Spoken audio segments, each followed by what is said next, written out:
Hello, hello. Good morning. It is Sunday morning. It is the 15th of February, and it is a Legacy Showcase Challenge.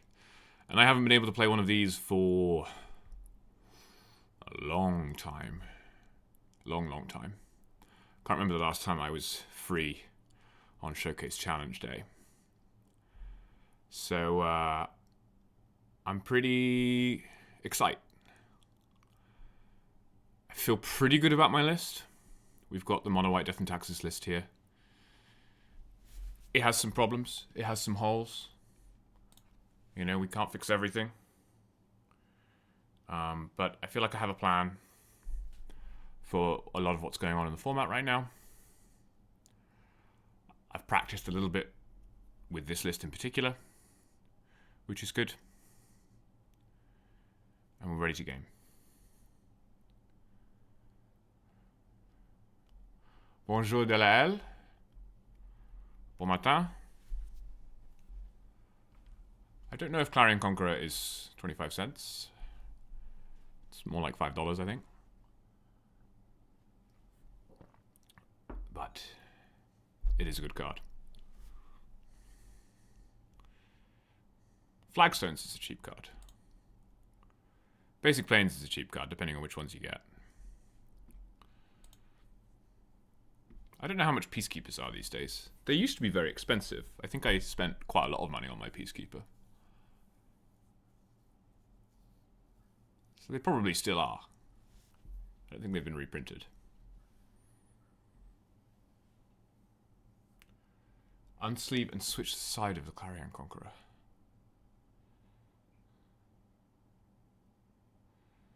I don't understand.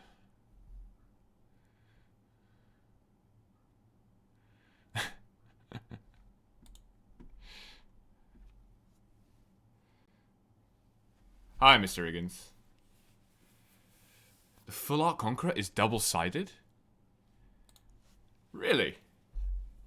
Oh, does it have a weird baby version on the back?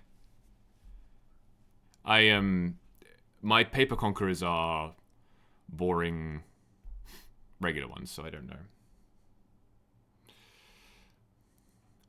I've been very impressed, Mr. Higgins, by your run with Red White. I never really went back to that. I wasn't super interested in continuing to play it, but it's cool that you've kept playing it. It seems like the Pixies and stuff are doing work for you, so that's nice.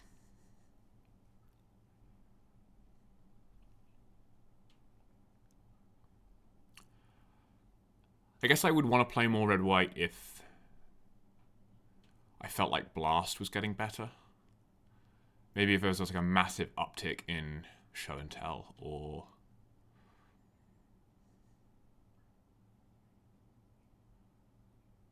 something that was very vulnerable to a sudden burst of damage from Bombardiers, which again Show and Tell often is. Maybe I'd want more Show and Tell to play Red White. I'm mostly thinking about lands these days, in terms of wanting to play Mono White to beat lands. But I have some concessions to Show and Tell on this list, like playing Thalia. Oh, is Evan streaming as well? That's cool. Well, I hope we don't play, because I think one of the issues I have in Mono White is I do not think I have a very good matchup in the mirror against Black White. Overlord is just very, very strong. But yeah. I'm going to be doing my best today. I'm going to try and play well. Try and think about things. Try not to punt.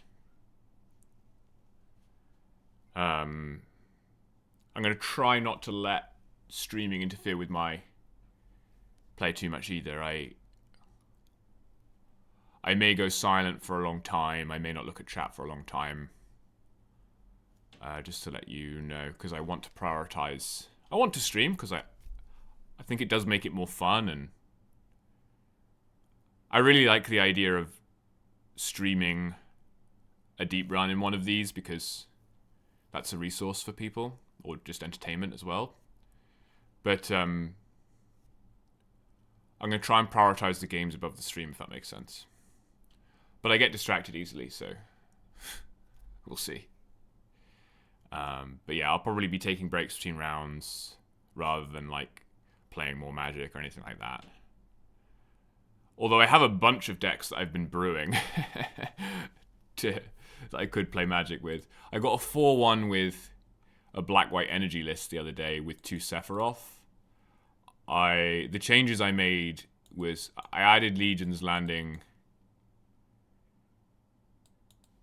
I added these 6 cards over like 3rd Sephiroth, 3rd Staff, and 4 Voice of Victory. I didn't really like Voice of Victory in the list. So these are new, I haven't tried them, but I got 4-1 with this core. Oh no, please be distracting. I love it when people are talking in chat and stuff. I just might not look at it for a while. I was pretty impressed with Sephiroth as a grind engine for this deck, which then it then put me down a rabbit hole of like, can I break Sephiroth? So I started building these like really weird Kozilek's command lists. This one's really bad, but yeah, I never actually played the Khan Ring version, but I had like a bunch of, where's the Eldrazi one? This kind of thing, where I'm like playing like black cards with Kozilek's command, because if you get a bunch of spawn in the play, you can like combo them out with Sephiroth.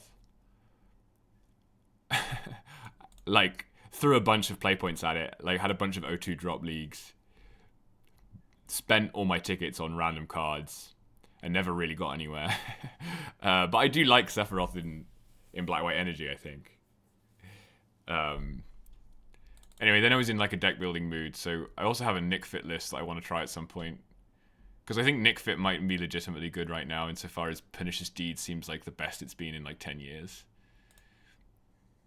Veteran Explorer, not so much. People usually have like 2 basics, but if the second Explorer is very good. And Rumble is a big upgrade for Nick Fit. So I kind of wanted to try Nick Fit at some point. And then, yeah, just thinking more about Sephiroth in Pox. So I want to try this list at some point. This is my newest version of can I make Sephiroth a good card? Playing the Hatchery Smallpox shell, splashing for Greater Gargadon. So I've been on a bit of a bender this weekend in terms of making very bad decks. Oh, 1 Wingdinged Angel, yeah. And just like bankrupting my Magic Online account. So we need a big win today. We need a big win today to fund all of this rubbish.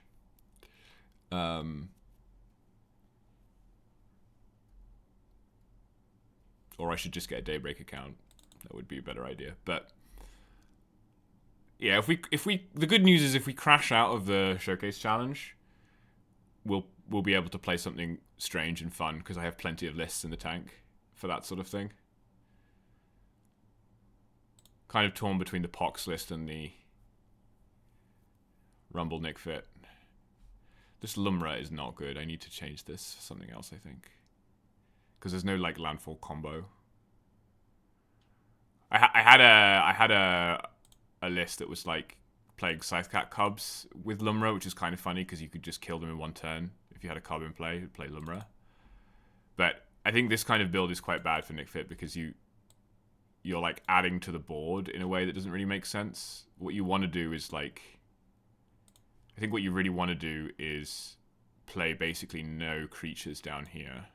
I mean, apart from the Explorers, and Bowmaster's just too good not to play, but you play like basically no creatures down here so that your deeds have a lot of value.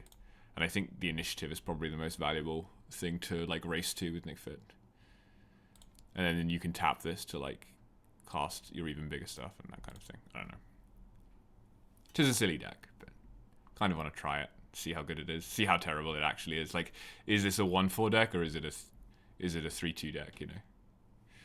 All right, we are out of time to talk about silly decks. Let's play some Gucci. Good luck, everyone. I'm gonna change my music as well. Try and get something chill on to help me.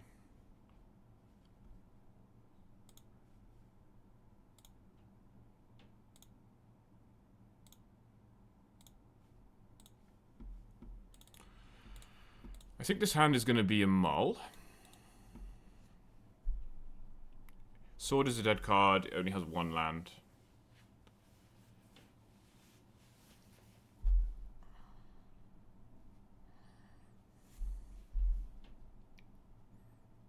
I don't recognize my opponent's name. I'm not going to Google them because it can. Looking opponents up on MTG Goldfish, I think, can send you down the garden path.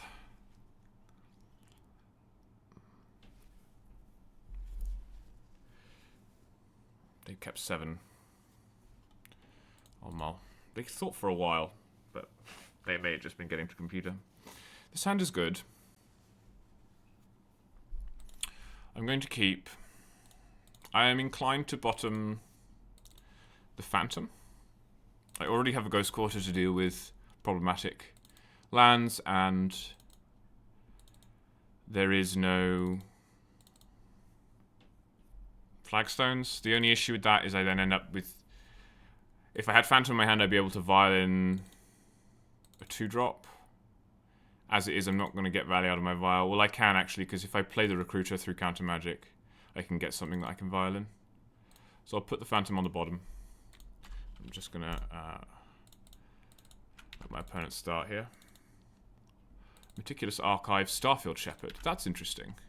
So it's a 60-card Starfield Shepherd list. Okay, so this is going to be something we haven't seen before. Probably an energy, a blue-white energy shell. But it could easily be Breakfast. Something else that you could play Shepherd in? Okay, it's energy. With Mockingbird, okay. Well, this is a nice fast start for my opponent. If they have a Caracas here, that's very bad for me.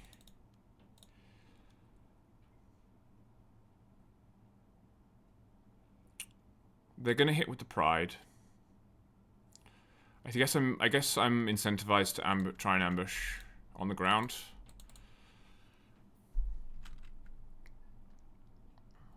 Would be embarrassing to lose to blue-white energy after like never trying it and talking, like saying it was bad for a long time. No third land yet. Just attacking with this one. That makes a lot of sense to me. So you're going to get 2 triggers. And I'm going to need to try and find a way of dealing with this board. You're going to play another Mockingbird. Yikes. Okay. Yeah, I mean that's a lot of cats. This is one advantage of the blue-white version is you get essentially extra copies of Pride and Guide.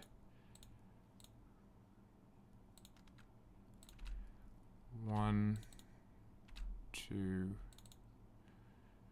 3, 4, 5, 6, 7, 3. I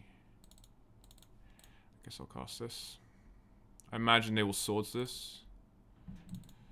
Yeah, I mean, if you're going to do that, I think you probably should attack with the other Pride, but that's fine. Alright, so we're probably getting Stoneforge with Recruiter. That's quite a good draw, I think. Hi, Crayola Twists. I could also play a Flying Blocker.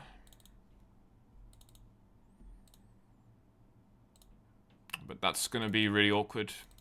Because it's going to stop my Vial.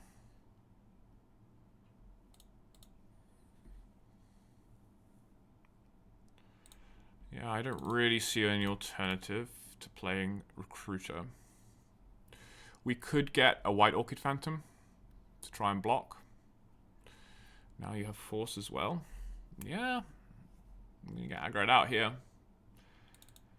Opponent wins the die roll, has effectively 3 Ocelot Prides, has Riddler as well. Okay, so this is a pretty formidable deck.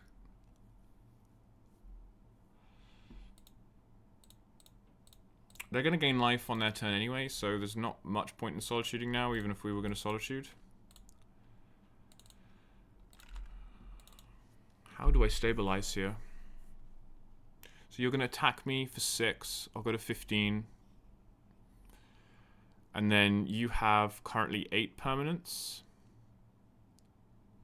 If I kill one of your guides, you have 7 permanents. You go to 8, then 9. You don't get City's Blessing. I guess that's going to have to be the play. There's no way I'm hanging on until Hardcast Solitude. What am I pitching? I suppose I should have cast this before they drew, just in case they had another force. What am I pitching? Probably Witch Enchanter. I could wait until after combat, see what they play, but...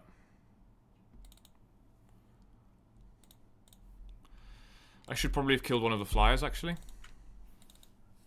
I was thinking I would get rid of the real one, but... I mean, this means that a blink effect technically resets these, but... Well, they can just copy each other, so yeah.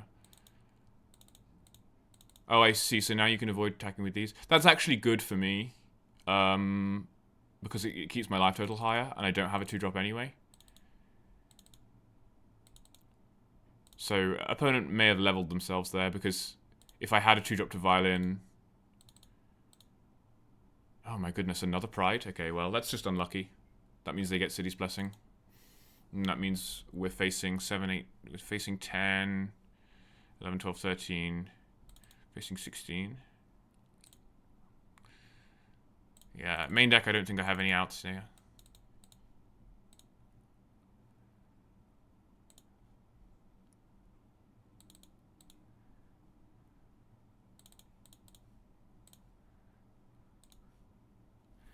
Maybe we should have Ghost Quartered here just to see what they get. Yeah, I mean 2 Prides, 2 Mockingbirds, and a Force. It's a pretty good draw, right? For my opponent. With exactly the right number of lands, too. You can cast a Riddler now. And you draw 2 cards. Yeah, I mean, this looks strong. I don't like... The reason I don't like these shells is because you don't really have good threats that are also blue to pitch to Force. Because you need to play a lot of white cards. But it's possible they found a way around that. If they, for example, cut Ajani, which I don't think would be unreasonable, it may be possible to make it work with the forces. I think the problem is that you end up playing like 3 of these, which really hurts you against tempo. Because you need a bunch of cards that pitch to Force in your land slot. But it's going to work well for them here because we can't really pressure their life total as effectively. I believe I'm on a 0 outer. I don't have any board wipes, right? Not main deck. I guess I can just probably concede. Let's just do that rather than take a draw.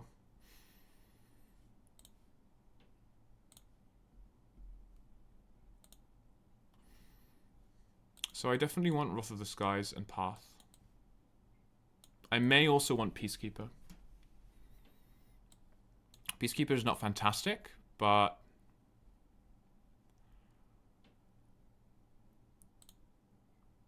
it's not awful. Thalia has First Strike, but I think is actively poor because she stops you from casting your own removal. So then it becomes a question of whether Peacekeeper is better than Containment Priest, Lauren, or Metamorph.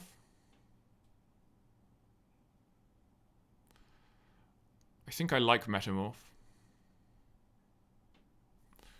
Lauren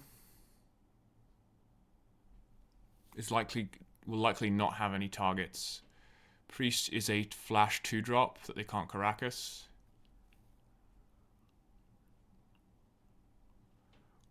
What could they play that would be a Lauren target? Almost nothing. Disruptor Flute, maybe. So it was a 1/1 Peacekeeper better than that. I think so. Because they have to use removal on this. They have a lot of removal, but they have to use it.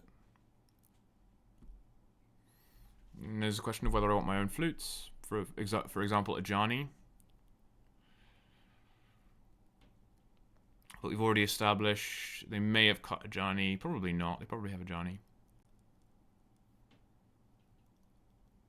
I don't really like the idea of fluting Ajani. Anything else I would flute, Caracas or Wasteland, for example, are also things that I play, so I don't really want to do that either. And I technically have Clarion Conqueror to help with Ajani, and I have Skyclave. I don't think we need to worry too much about Ajani. I'd rather have a creature in my hand than an artifact. Okay. I have to try and claw this one back from 1-0, but that was a pretty strong start they had.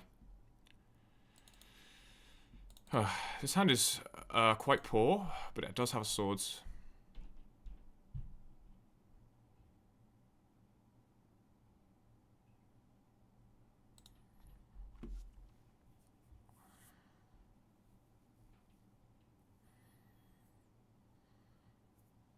And I'm on the play, and there is a risk of getting ground out.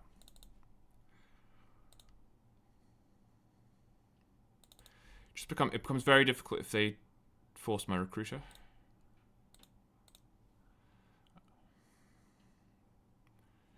I'm going to keep it. I think swords in the opener with the potential to get Solitude on turn 3 is too great a gift to squander here.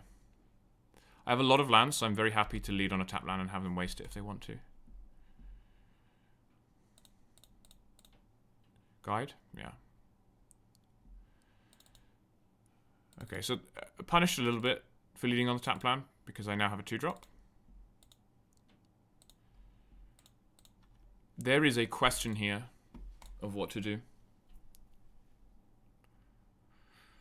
I can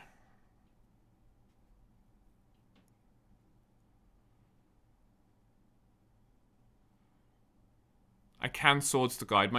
Usually use Swords the Guide in this spot. But I then have to play off curve for the rest of the game.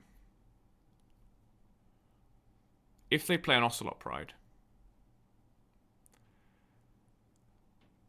I can Swords the Pride before end step.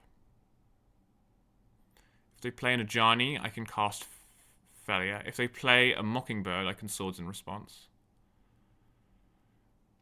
It's a question of how likely it is that I need to Swords this card on their turn. And actually, it's fairly likely they follow up with a Starfield Shepherd or something like that. I'm going to hold up the Felia because I think it's valuable to get the Felia in play, and because it restricts their options as well. It means if they tap out, they're risking getting Felia comboed. Yeah, so that's kind of a punish.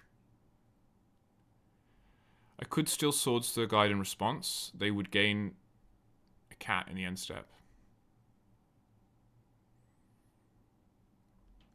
I could still Felia end step. They would get everything. And then I would have to deal with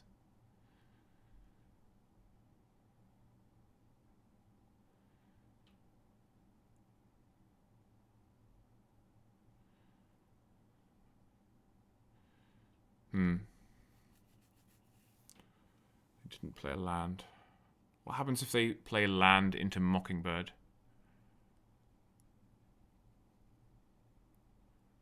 Yeah, that's bad for me. I think I can still Felia here, so I'm going to let this resolve. It's dangerous to let this resolve without doing anything. They have no other land. Wow, okay. That's interesting. Does that mean they have days? Surely they can't fit days into that. No other land means they probably have force, though.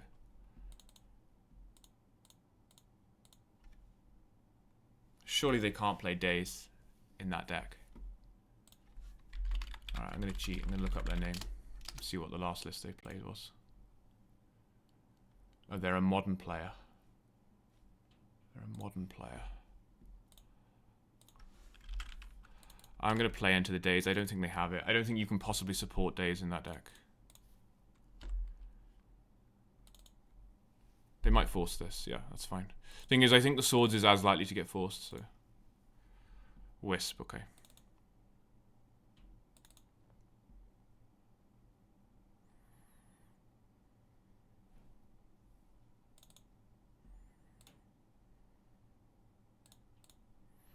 Classic modern player keeps a single dual land because they don't know how to play around Wasteland yet.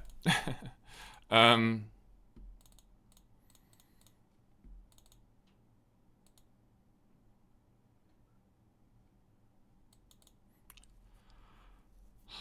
could actually wisp a Witch Enchanter here. That's not productive. I'm gonna go to 17. My instinct here is to recruit for Solitude and hold it up.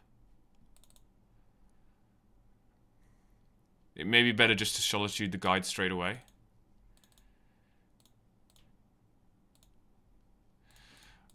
I'm going to do this because then I can Flicker Wisp my Recruiter next turn.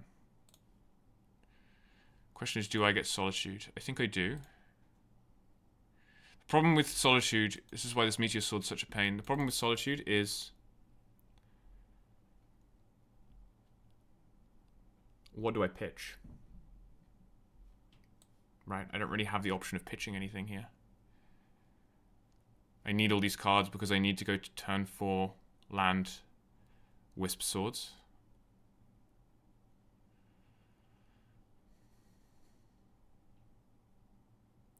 So I think I'm probably going to get Skyclave and play that game. Just going to let them do what they want next turn. The worst thing that happens is they play Mockingbird or Cat. They tap me for 3 in the air. Or actually, they tap me for a lot, actually. They tap me for 5, I go to 12. They have 1, 2, 3, 4, 5, 6, at most 7, 8 permanents.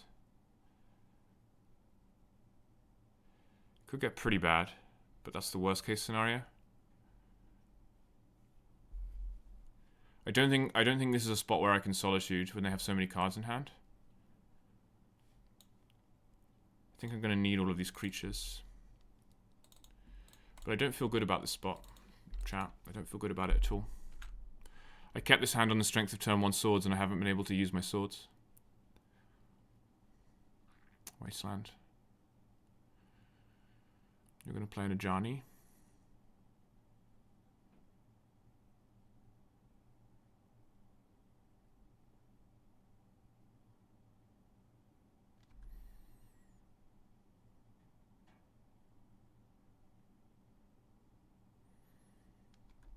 I mean, they didn't play a creature before combat, which may be a mistake.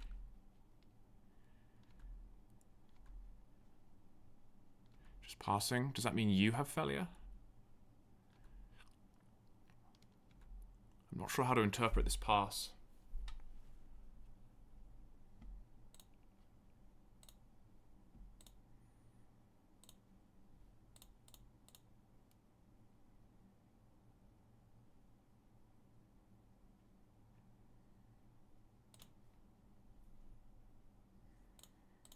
Skyclave this. Stifle. Felia. I see you want the life gain. Right, that makes sense.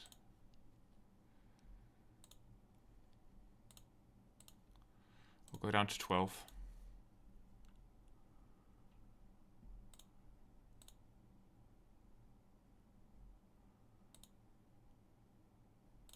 This is the most dangerous thing in play. You don't do it on their turn because of Pride. Unless they have removal for the Skyclave, they can't attack with Pride.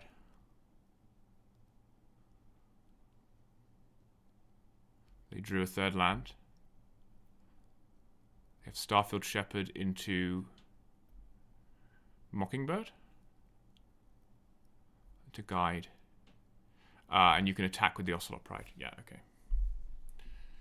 And then you have 8, 9. So I go to 9.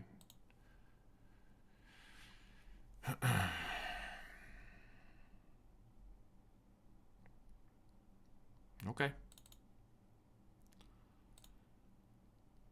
Okay.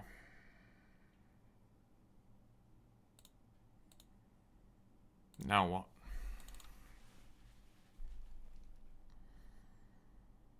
I now need to get rid of both the Pride and the Guide.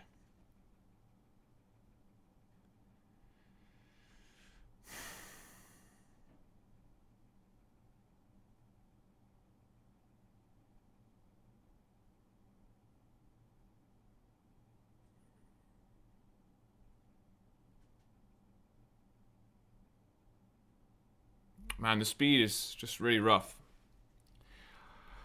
I think... So the problem with...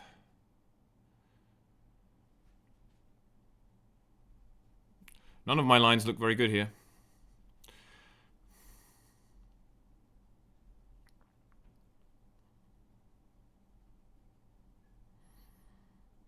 I think my most likely line here is to Flicker Wisp my... No, I can't do that. I think I have to Recruiter for Stoneforge, which is actually really bad.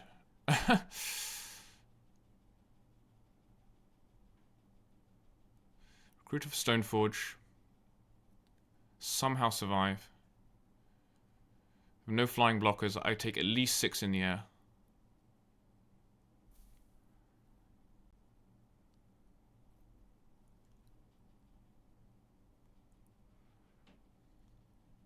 So, you're advocating for Solitude. Flicker Recruiter, get Solitude, pitch Recruiter.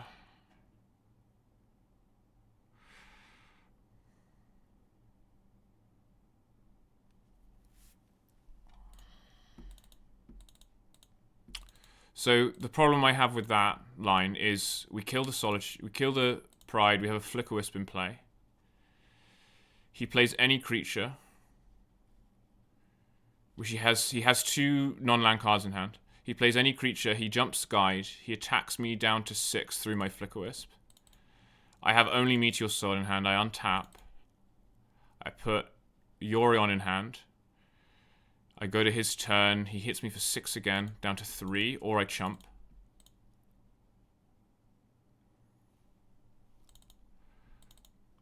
One, 2, 3, 4, 5, 6, 7, 8. Yeah, I can't let this Pride survive.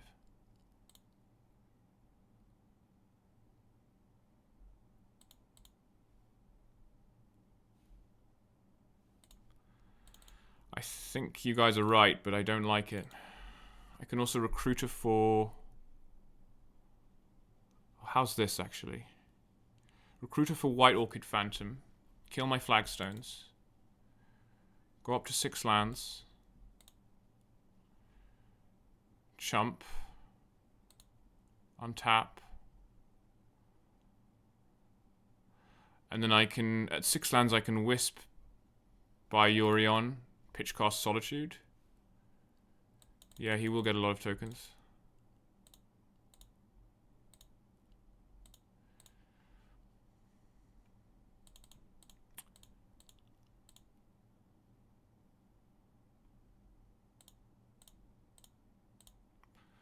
The alternative is to Wisp my Skyclave, eat the Pride. You guarantee the energy. You guarantee that I get hit for 3.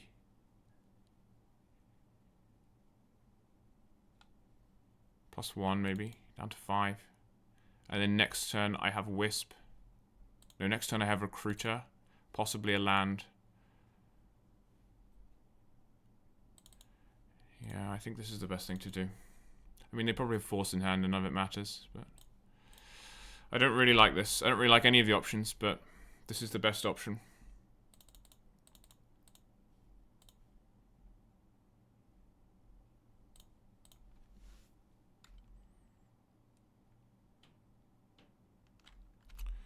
Yeah, not swordsing, not having a white up for swords on turn 1 was just... Oh my goodness me. Yeah. So now if I draw a land, I can... If I draw a land, I can Recruiter for Peacekeeper, and I think that's our only hope.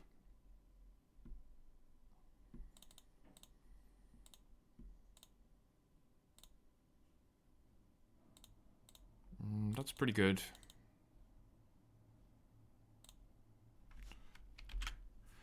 So I Skyclave the Guide. And just hope they don't have a way to jump. They can, if they have a land, they can cast Starfield Shepherd next turn.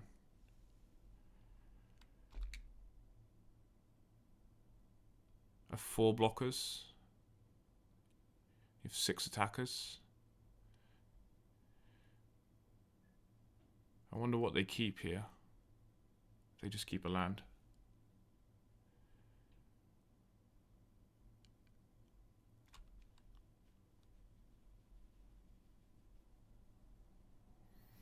I do wish I'd played plains on turn 1. I got rid of swords. That makes sense to me. I do wish I got rid of plains on turn 1, and then I could have played plains on turn 1. Then I could have turn 1 swords, turn 2 Felia. Like I would have kept up, you know. But playing a tap land turn 1 really punished me because I top decked the Felia. I have a lot of 2-drops, so maybe I should have thought about that. This is 3 mana for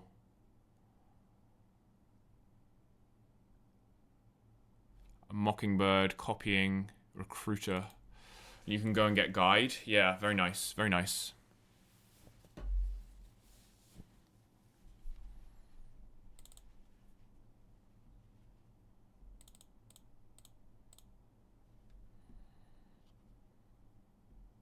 Is that lethal? No, they didn't make it lethal. I would have had 4 blockers. They would have put me to 1 if they'd attacked with everything. Am I chumping here? I don't think I am. I think I'm saying... I think I'm going to 3, and then I'm going to top deck a land and play Peacekeeper.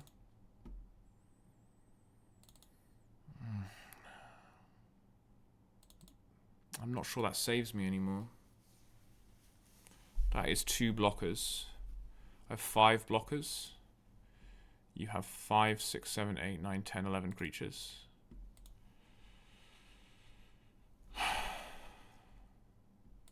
Man.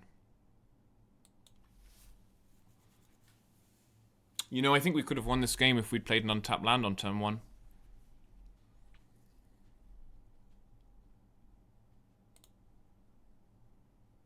That's really sad.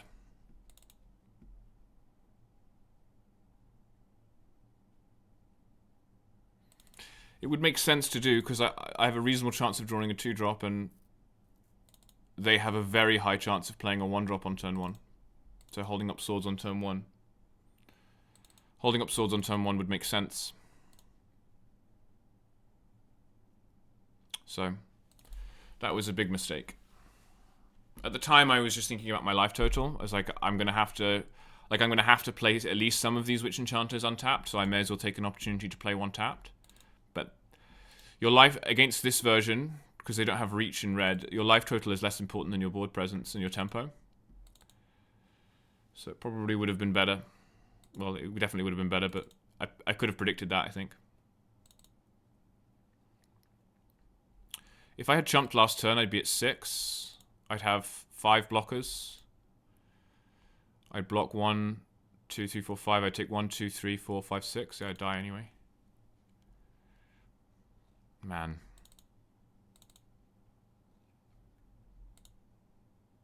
Yeah, really tough game.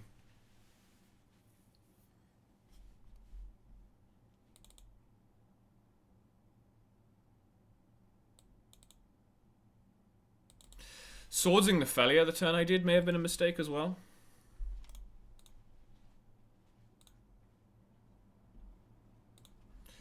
Swordsing the Felia may have been a mistake because...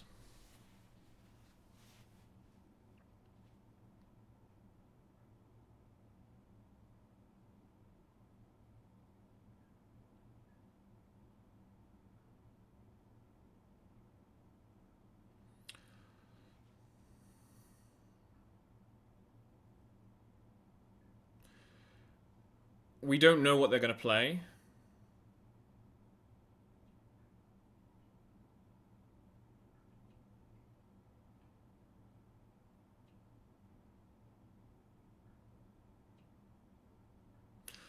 What I was thinking about was, well, if I Swords the Felia on their turn, they get another cap. But at that point in the game, the extra cap probably wasn't important.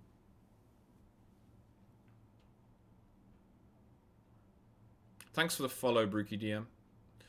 The extra cap probably wasn't important at that stage, whereas they already had 3 energy, right? So they were, because I Swords the Felia, they were able to do the guide line to jump the cat, whereas if I had not done that,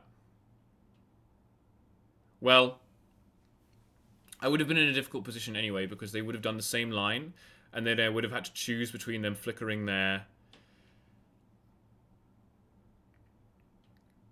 I would have had to choose between them flickering their Starfield Shepherd and getting a hit in with Pride.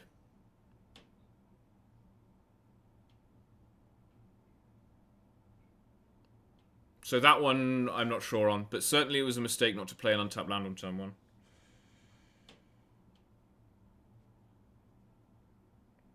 Because it makes... Playing a tap land on turn 1 makes drawing any 2-drop super awkward. Because you have to play off curve for the rest of the game. And if they don't play a 1-drop on turn 1, then you're fine anyway, right? It's the game where they play a 1-drop on turn 1 that you're trying to guard against, so... And if you don't draw a 2-drop, that's fine. You play a tap land on turn 2 instead. And it's exactly the same, but you got 2 swords on turn 1. So the upside on playing an untapped land is so much higher. Yeah, I had to experience that scenario to see how badly you can get burned by it, but that's a good lesson. It would have been much better to play Plains turn 1.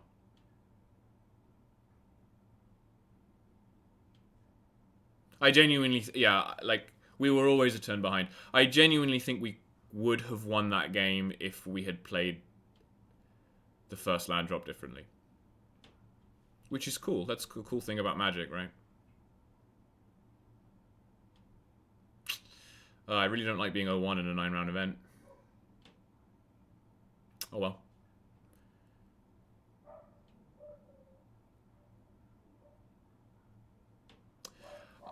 I actually think that this kind of matchup is good for Death and Taxes. Even without 3 Wrath. Obviously a 3rd Wrath would make it better, but I think you have the tools to play a board-centric creature matchup and go over the top with Yorion eventually.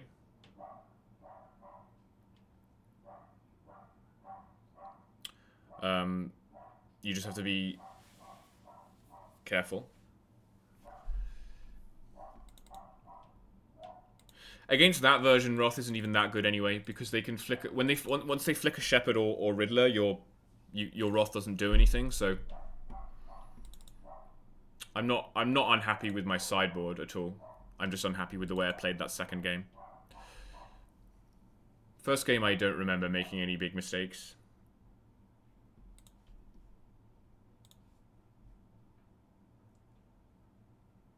But yeah, second game I definitely should have played Plains turn 1. Alright, I'll be back in a minute.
I'm back. Well, that's quite a demoralizing loss in the first round for me. Just because I think that is a good matchup. I think that is a kind of it's not a great matchup, but I think it's the kind of deck I want to play against all day. So to lose so early is tricky, but we will move on. Play some more Magic. Got about 10 minutes left on this round. 10 to 15 minutes. It's a 9-round tournament today. That's long.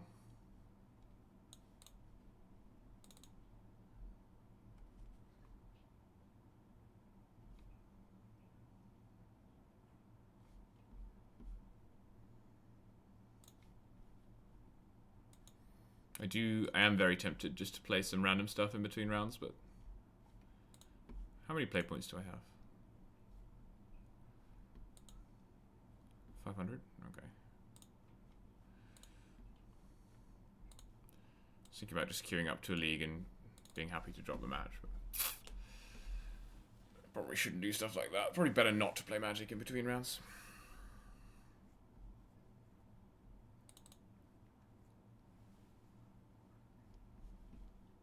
We can watch Akaleth.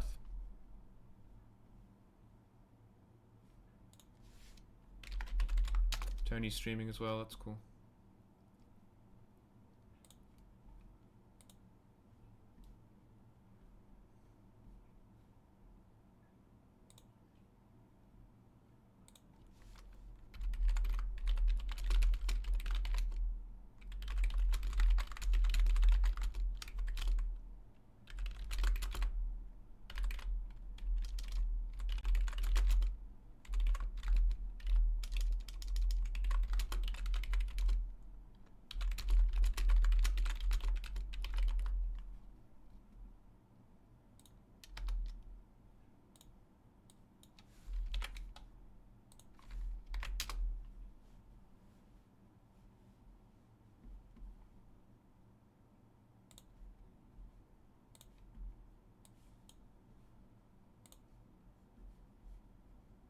Hi, Jared. We just lost round 1. Akleth's also playing against Energy, the more familiar red-white version. This is game 3, I think.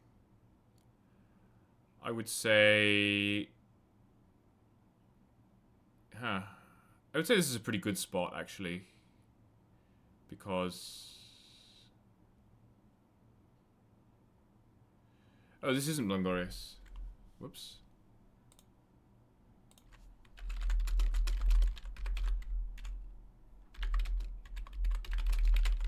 Sorry, I was chatting in Evan's chat.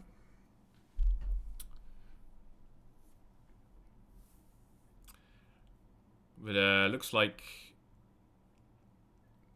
I mean, it's slightly tricky here. Because they can just sack that. Oh, that's really bad from the opponent. Okay, so... playing against someone that doesn't know what they're doing. Because you don't let that Bowmaster hit happen. You obviously sack it to Bombardment instead. So...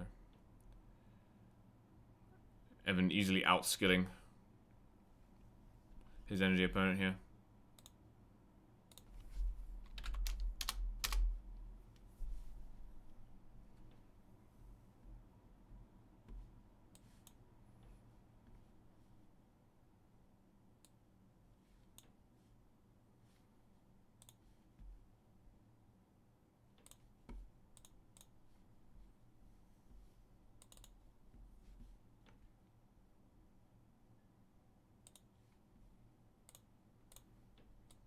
There's 8 matches left.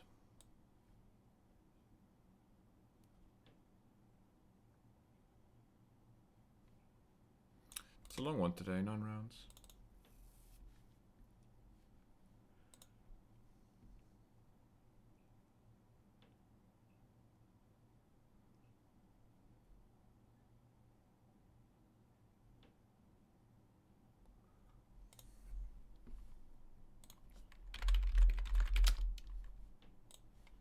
I'm going to do the connections. You can turn the stream off if you don't want it spoiled. So, Calliope, Oedipus, Electra, and Atlas are all characters from Greek mythology. Dictionary, Encyclopedia, Thesaurus, Atlas are all compendia of knowledge. Oedipus and Electra are complexes, as is superiority, as is inferiority. I don't think Ringmaster is a complex, so this is complexes. I have played Redactyl. I find Redactyl a little, like, dense. Like, it's not quite short and bite-sized enough to be fun for me. Redactyl is like, I don't know. It's okay. I don't do it regularly. So we should do the compendia next. And then, I don't know what Calliope is going to be in this context. I guess Echo and Calliope are nymphs. But Echo, Vestige, Reminder, and Trace. So then I would have Dialect, Calliope, Buzzard, Ringmaster.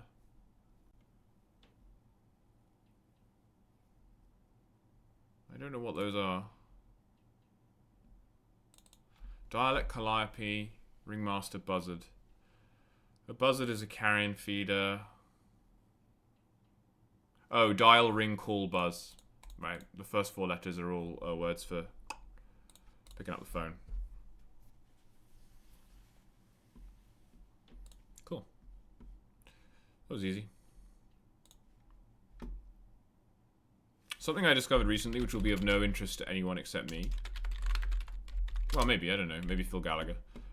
Is that there is, as well as a Latin Wordle, there is now a Latin Connections as well.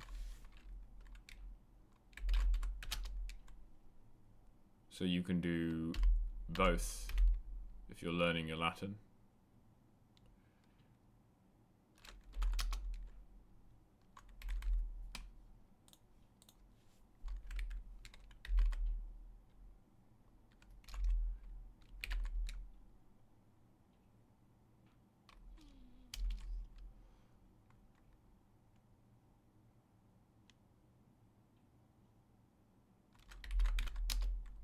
What? Morsus is fourth declension? Okay, fine. This will work though.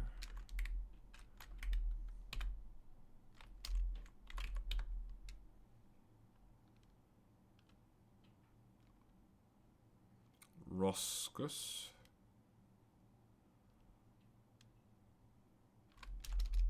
Or Socri. Socrus? Socri? What is that? That doesn't make sense.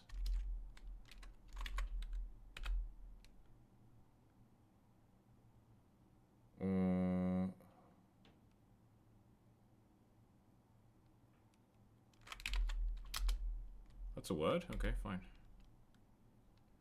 So this is either Socri or it's just Socri. I don't know what that is. What's a Socrus? A mother-in-law. Okay. Socri is in-laws. I didn't know that.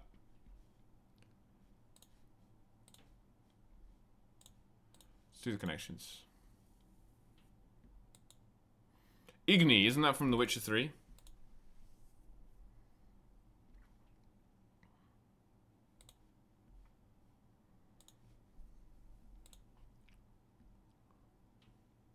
The Latin connections is legitimately very difficult. So, Auxilia Legiones are different types of soldiers. There's also Gladio for the war. V. Classis is a fleet. Inermis is like unarmed versus Arma, which is weapons. Inermis, Invisus, Iniquus, and Incertus are all negatives. Comprai posizione in composita. That makes sense. And then dolo is like via a trick, right? So this is with violence, with a trick, with the sword, with fire. Oh no, this is dative, right? I'm not sure about that. Libertas, veritas, justitia, and unitas are all like social values. Justice, unity, truth, and freedom. Oh, they're motto words? Okay. Insignis et insignibus saepe visa. Often seen on seals and emblems. Fine. That gives us probably...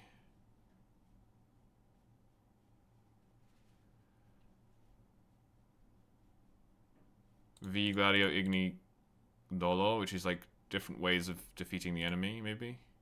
Sure, ablative of instrument, that's fine. Ablative of means. And then these are different parts of the military. Forces of war. Cool. Latin is fun.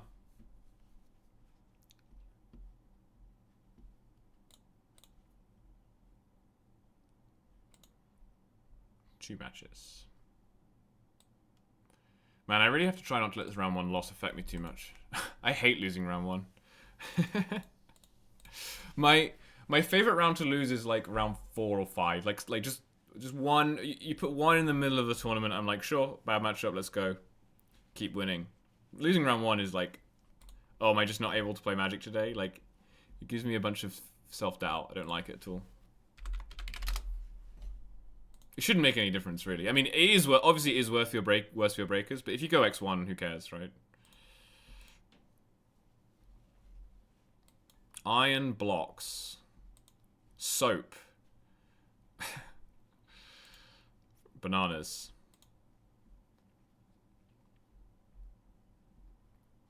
$50 million? This country is tiny. Tiny banana country. This has got to be some... It's got to be some island in the tropics, right? Smaller than... You think it's Belize? I feel like Belize is bigger than this, isn't it? We'll try it. I'm not going to get this because I'm not familiar with these places. Okay. Pretty close. We need to go 3,000 kilometers east of Belize. Where is Belize? is Belize... This is the problem with taking suggestions that I don't know. Belize is... I want to say it's in Southeast Asia, but it's not, is it? It's in Central America. I just genuinely don't know where Belize is. I don't believe it. It's near Portugal? What? That must be an autocorrect. It's in the Caribbean. I couldn't remember if it was like Indonesia or Caribbean. Which I know is the opposite side of the world, but I think I'm thinking of like Borneo or something. Okay, so Belize is in the Caribbean, and we're going east of there. Next to Guatemala and Honduras. Okay, so it's 3,000. That means 3,000 kilometers must be the other side of the Atlantic, right? So this is not an island then. It's a small West African country. It's the Gambia or something. Or Djibouti. Let's try Djibouti. Okay, it's not on the other side of the Atlantic.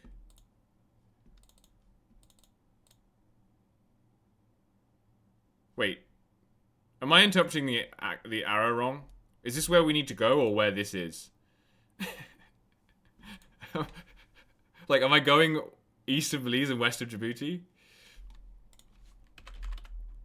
Because that would put me in, like...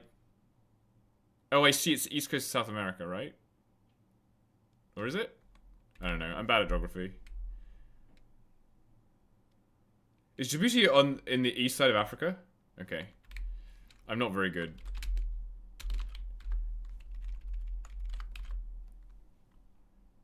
Should be a Caribbean island. 3,000 kilometers east of Belize. Okay. So, we need a small Caribbean island. Like, this is so small, right? And like, not well developed.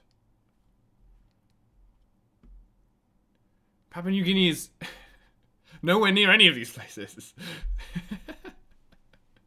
Jared, please. I'm bad at geography, but I'm not that bad. I want to say, like, Haiti or something. I feel like Haiti's too big, though. 50 million? It's so small.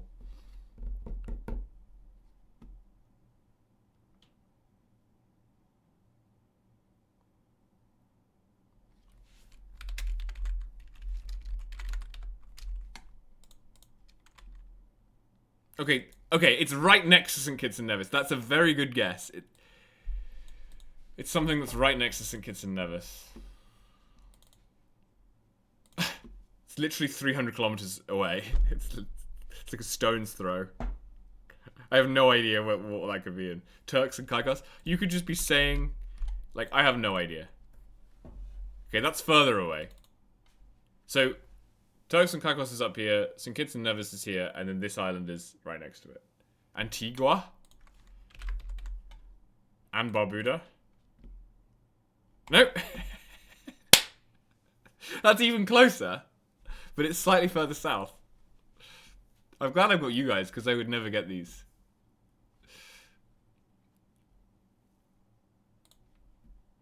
We've got 2 minutes.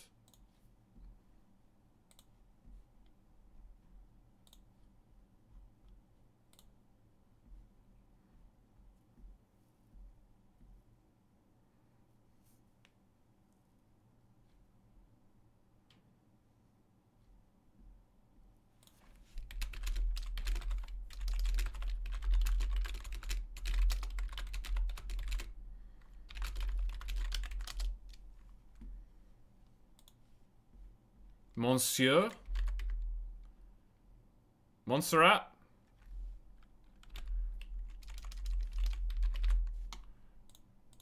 Did you guys cheat? It was Dominica.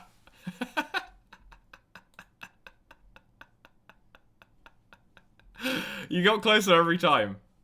But it was Dominica. In the end, it was Dominica. I never even heard of Dominica. Isn't it the Dominican Republic? Or is the Dominican Republic and Dominica two different places?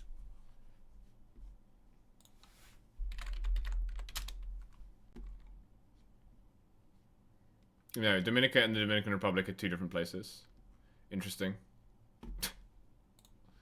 So if you say that someone's Dominican, does that mean that they're from the Dominican Republic or that they're from Dominica? Because those are two different places.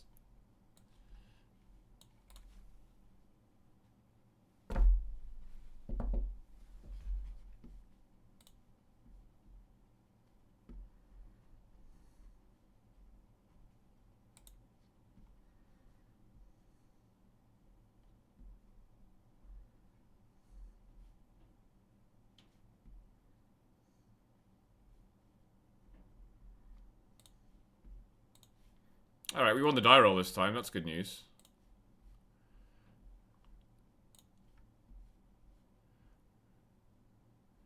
Carla from Scrubs. Do you know any non-fictional Dominicans? This is a good hand. I mean, it has Meteor Sword, which is... Meteor Sword's just showing up in all of our hands recently, which is annoying, but it's fine. So, generally speaking... Because I don't have a turn 1 play, I'm going to lead on Caracas, because the most common turn 1 in the format right now is Tamiyo. So...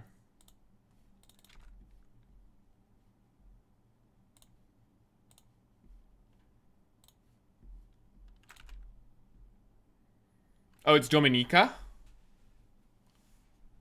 Or Dominica? I don't know. Foil Scoldington plus Guru Island.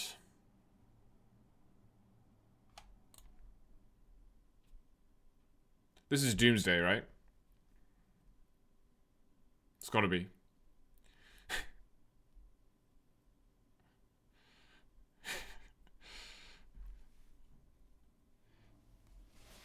My money's on Doomsday. I haven't looked up their name.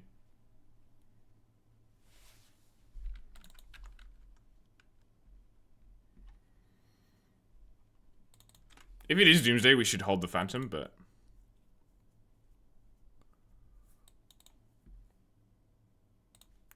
Ramping is good. Is Dazai pro? I don't know. You get a lot of non-legacy grinders in these events, right? We lost round 1 to a non-legacy player.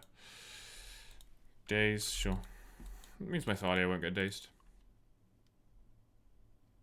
In the submarine? I don't want to go into a submarine. How's it going, by the way? Life.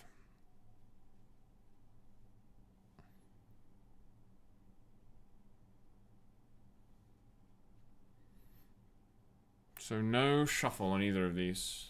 Plus a daze. I think I'm good to play out this Thalia. See if you have a force, huh? Submarine is the O1 bracket because you're underwater. That makes sense. I never heard that before. Or I don't remember hearing it before. Oh, you just won a Legacy Monthly? Nice job. Hashtag rigged. I used to... The last monthly I organised in London was the one I won. I waited until the end to show that it was rigged. I won with 60 card black-white. With 4 main deck Containment Priest. It was in August last year. I played that same event in Hassel, the same deck in Hassel. I think you were playing green-black. Yeah, the London Monthlies today. Yeah, I played 4 main deck Containment Priest in Hassel and then lost to Reanimator 3 times, I think. And I was like, okay, this is obviously not good tech. Green-black today? Green-black is really good right now. I think it's probably underplayed. It's just very, very strong. Very, very aggressive. You're going to play a 2-mana Thoughtseize, that's fine. One of the reasons I like Clarion Conqueror right now is how good it is against green-black. Because they don't, depending on the list, they don't have that much removal. Yeah, Natural Order I think is unnecessary. I have a Metamorph.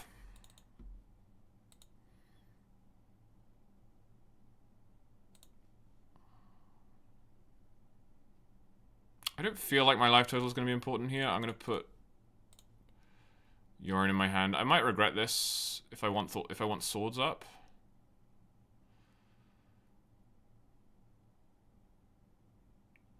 But I'm going to do it anyway.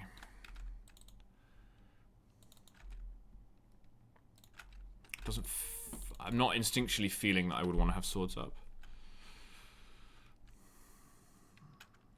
I mean, if your first play after I play Thalia is tap 2 mana to Thoughtseize you, I feel like that is good for me.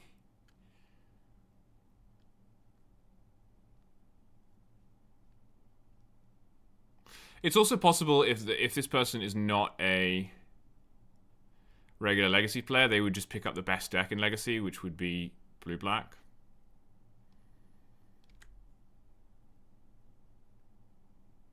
Probably going to see a Bowmaster here. Like blue-black tempo is what I mean. Disciple of Freyalise. Yeah, I mean, the MDFCs are good. Having lands and spells in the same slot is pretty OP. Okay, you're going to push it. That's fine. I got quite a lot of tempo out of that Thalia before she died. We're a little adrift now, though. Against a tempo deck, we have a lot of very clunky cards on our hand. It's almost like we're playing a bunch of clunky cards in our Mono White Taxes deck.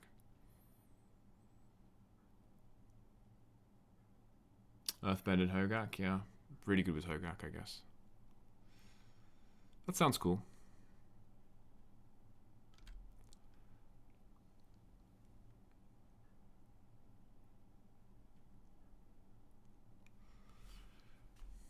The number of foil cards this person has is... I want to use the word off-putting. Opponent has better basics? Sure.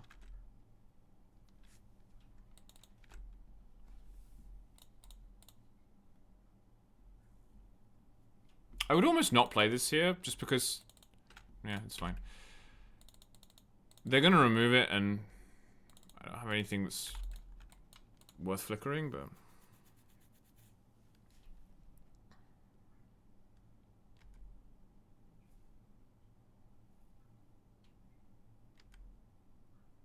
They're down to 9, but we're not really interested in their life total in this matchup.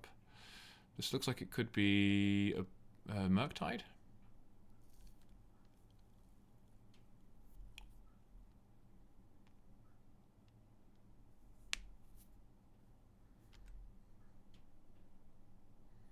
They probably have a second Murktide,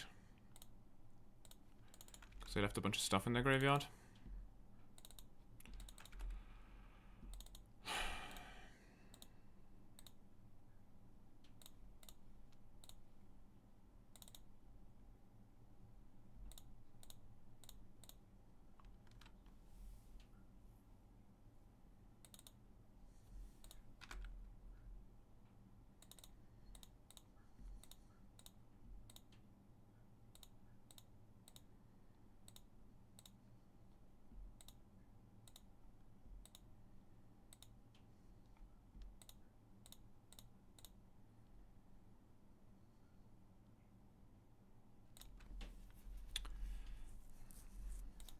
I didn't play the preset to play around Days.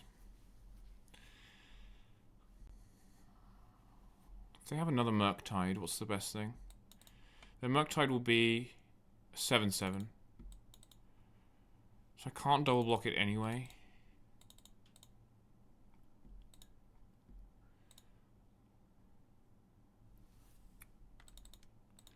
I'll keep playing around Days. I can't double block it and I can't race it, so I just have to rely on drawing an answer. Goyf I can metamorph. That's slightly different. Maybe I should have played the Conqueror then, because of Goyf. But if I draw a land, I can play metamorph into Days. They did hesitate on the swords though, so it's very possible that they have Force of Will.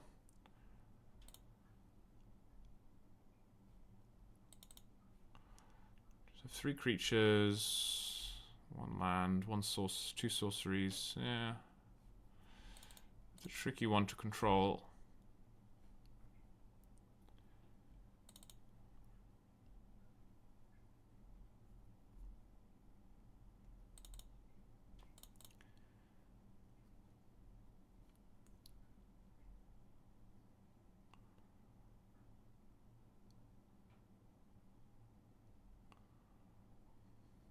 Play Sash.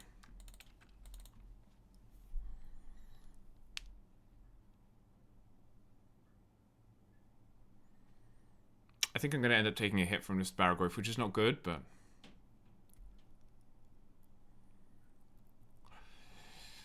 It's possible that this Sash... Because this Sash is not very good against this Goyf, especially if it hits me, but... It's possible it baits out interaction from them.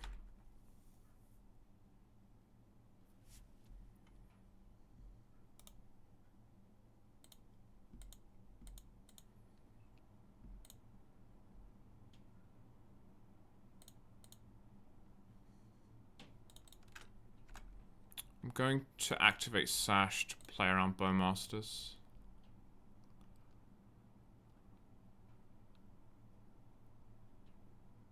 Can I get rid of all of the creatures? I could.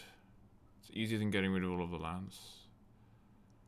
I'd rather eat their graveyard because of Murktide. It's kind of awkward because I want to hit the non-creature cards to shrink the Goyf, but I also want this to survive Bowmasters, so... Just had some super awkward draws, to be honest, today, but you know, the list is fairly clunky. I will admit that. There is the potential for poor draws compared to something like Energy. That's for sure. I think I am incentivized 1, 2, 3 sorceries, 2 instants. I can only shrink this by 1. Yeah, I'm going to take the hit rather than chump. And you're going to brainstorm in response to make sure that you draw an extra card, or to dump cards that you don't want, potentially.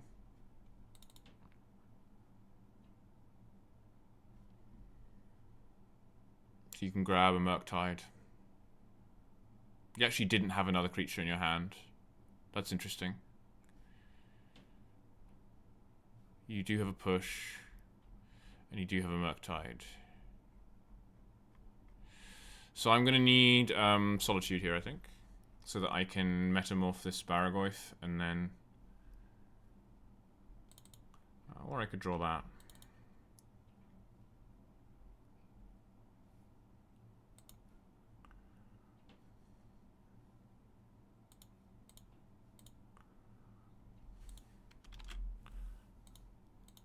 I'm not using this Wasteland. So I'm going to go to 3. This gets forced.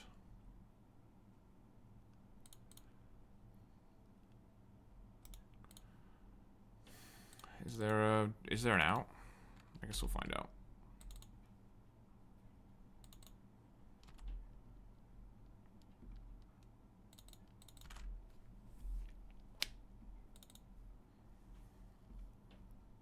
So they're on main deck Barragoyf, which means they're not on Nethergoyf, which I actually think is better for us.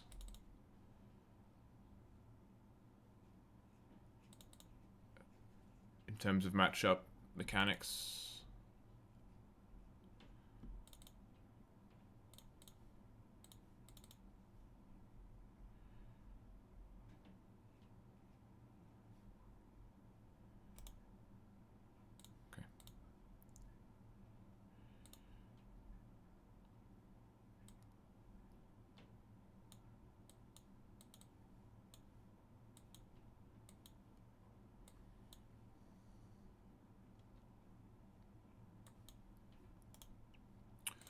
So the question becomes, do you want the last 2 Thalia or do you want the Wrath of the Skies?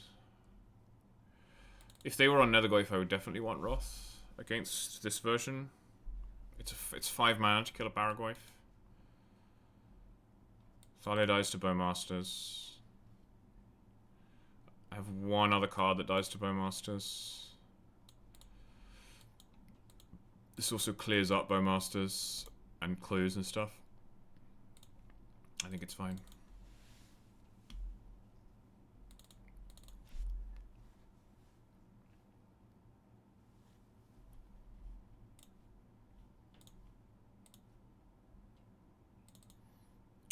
I can keep this.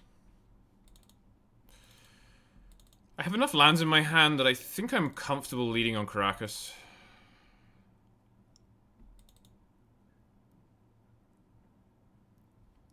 Because I'd rather Karakas their Tamiyo than Swords it on turn 1. On turn 2, maybe I Swords it because it's playing around Daze, but... The other thing, of course, is that if you lead on planes, they can play Tamiyo and then you can bounce it. I don't know.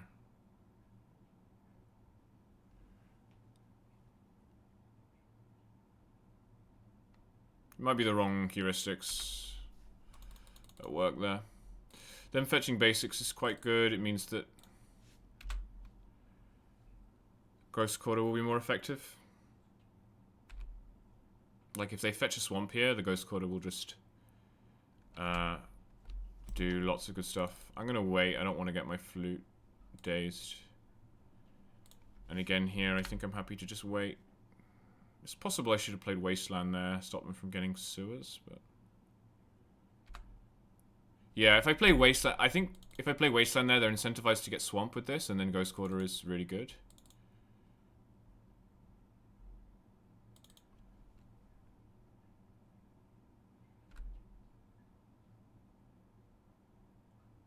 They're going to Bowmaster.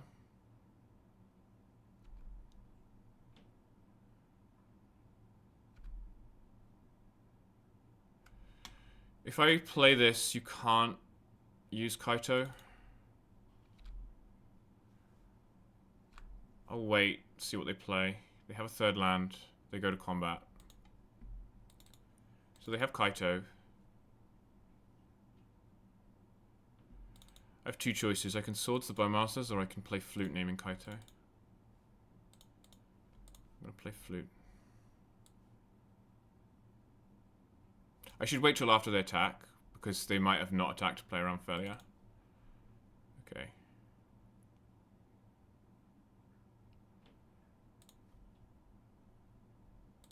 If they daze, they can't put Kaito in this turn.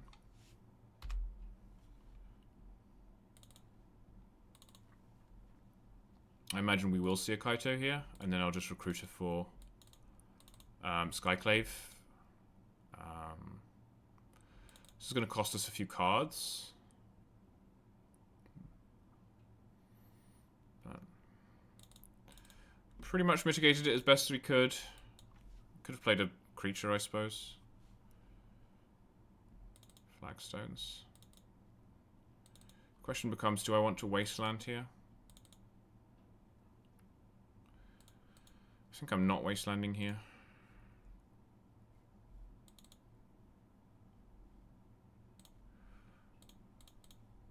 Recruiter.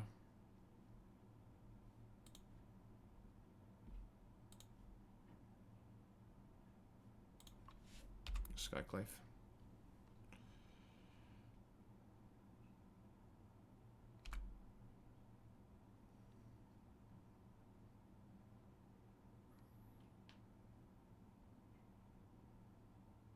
Ponder.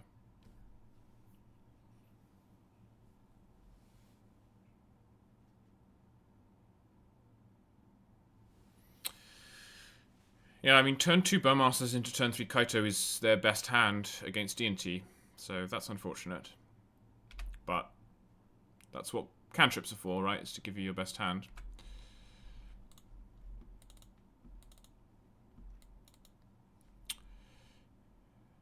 They didn't use the ability on Ponder. I'm just wondering whether I give them a card or keep the Recruiter. I think the answer is to keep Recruiter, just because they can very easily Bowmaster this at some point, and this Flickerwisp will have a target in Skyclave, hopefully, or in the Skyclave token. This is Baragoyf, okay. That's a lot of threats.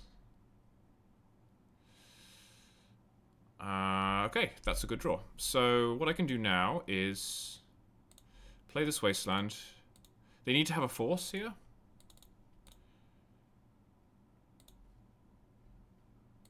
Play Skyclave. Exile the Kaito.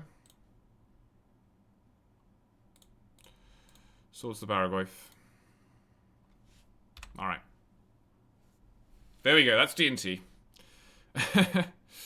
Now, they could, of course, have follow-up Kaito, follow-up Baragoyf, follow-up Murktide. But unless they also have Snuff Out, Flickerwisp will solve a lot of that. Have follow-up Baragoyf, okay. And Tamiyo. So they need Snuff Out here to stop me from Skyclaving this thing. I can't prevent them from having Snuff Out. I could have prevented them from having Force up, but they didn't have Force last turn.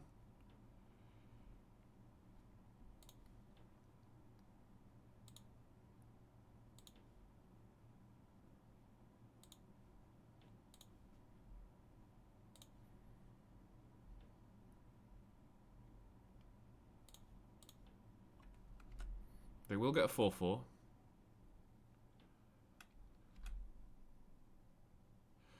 And then the question is, do you put Yorion in hand, or do you hold up Karakas? And I think the answer is to put Yorion in hand, because then they need Thoughtseize to stop me from Yorioning next turn.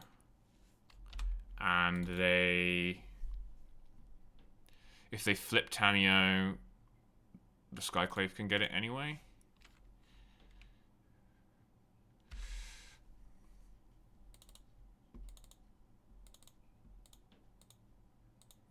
Okay, looks like they may have flooded out a bit, which is good for us. I'm going to take this hit. I don't care if it's another Kaito.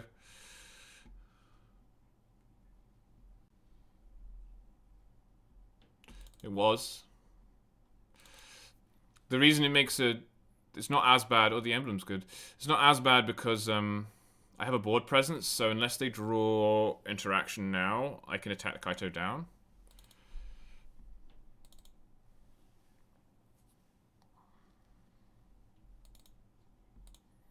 They need quite a lot here because they drew so many lands. Because they have to deal with the fact that Yorion's coming as well, and I have Karakas in play. I may want a draw step stop here, depending on what they do.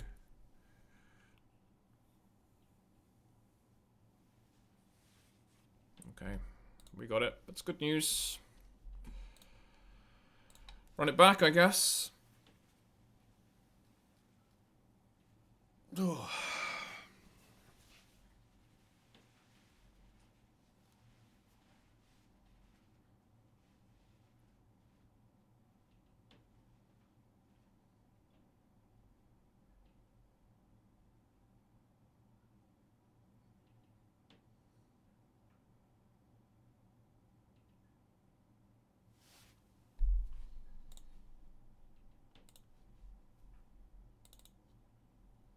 This is a mull. Oh, come on. I'm going to keep this, but it's really bad. I think it is a keep.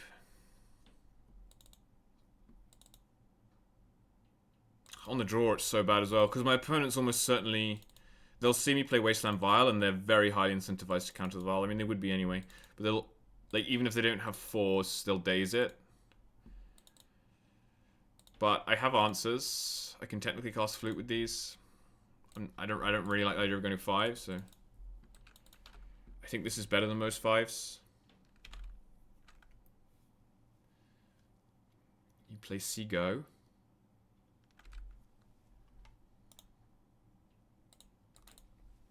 What happens if I just waste that? You brainstorm in response. I don't think I can really afford to do that. At least if you daze this, I can... You have Consign? No, okay, that's fine. Consign would have been brutal. If you daze this, it puts me back on the play, like at the very least, and then I can, depending on what you play, I can probably waste your Underground Sea this turn.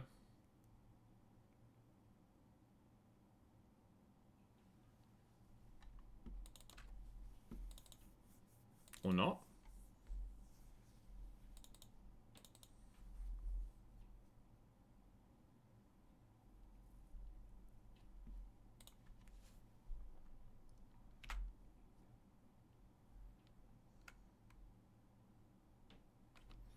I think I'm going to upkeep Felia here. Because they may have another daze. And it's best to make them daze now.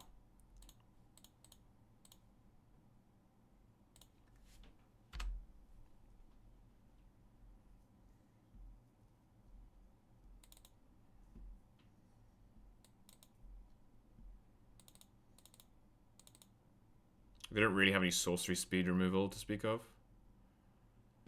Oh, I may want the draw step. Huh, that's interesting.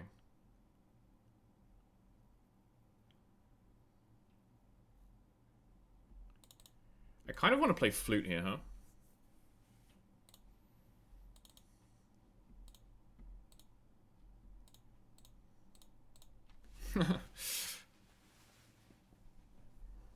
You went sea into basic swamp.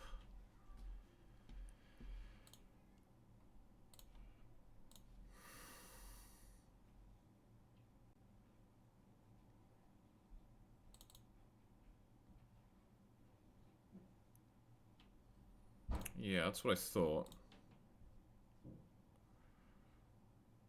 Ping this.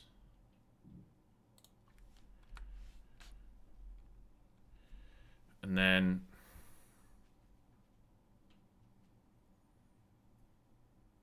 I just say go, right? I just say go. Because next turn I can attack and blink the token. Now I have Flute or Karakas up. You have a delta.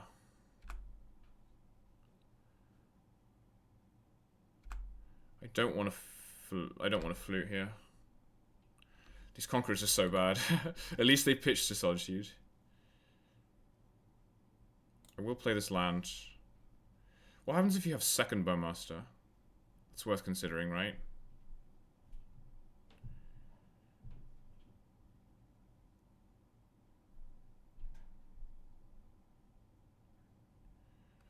You have second Bowmaster. I can just bounce the Felia, though. Huh. This is really interesting. I really don't want to, like, throw this away. So, attack with the Felia. You play your second Bowmaster. I bounce the Felia. You attack me, you Kaito me. I kind of want to just pass again. And then play flute. End step? Or after they attack? I think I'm just passing, because I have the option of playing flute end step. I think that's what's happening here. I don't think... It's not like you need to be hyper-aggressive. My hand skews aggressive is the problem. So it's tricky to give them too much time. Kind of regret the Wasteland now, last turn, but at the time it looked like they might not have another land. Oh, you're gonna make me Wasteland you again? Alright, this is just bait now. This is just very clearly bait. I'm not gonna take it. They must have a lot of lands. You're gonna brainstorm? Sure. Go for it.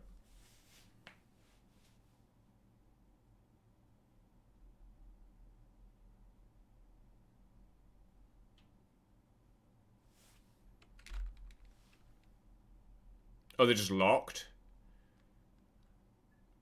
Oh, they're literally just locked. Okay.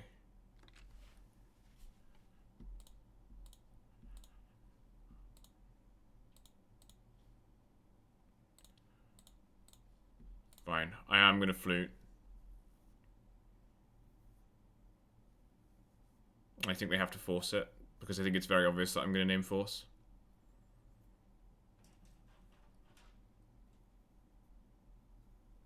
Because they have no lands. And they have 2 dead draws. So what's going to start happening now is very bad for them.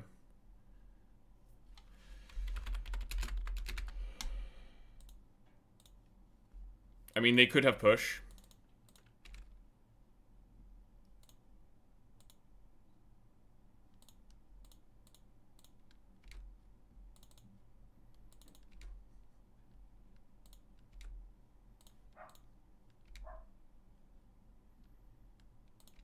I mean, me wasting here is a little loose.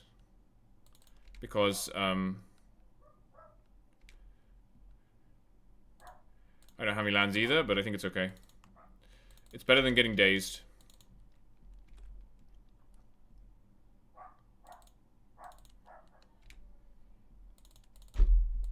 It's kind of sad I don't have the pressure to really take advantage of this situation, but I think that's okay. I can start flickering this flute to get stuff done. Oh, that's interesting.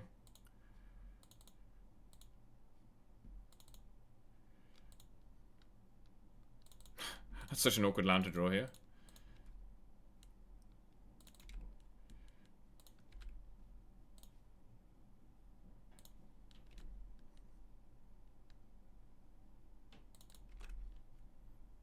Hi, Callum. Is Dazai... I don't know Dazai. Is that like a famous person? Someone said that they were a pro or something.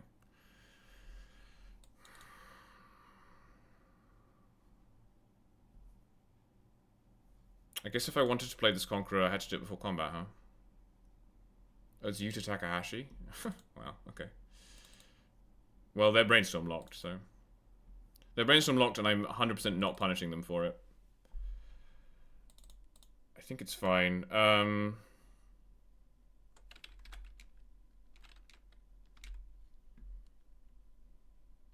think I'm still naming Force of Will. I think what I should have done there... I was a little worried about push. What's a Yuta Takahashi? Man, it's going to feel really bad if I throw this game away. Because I'm in such a great position.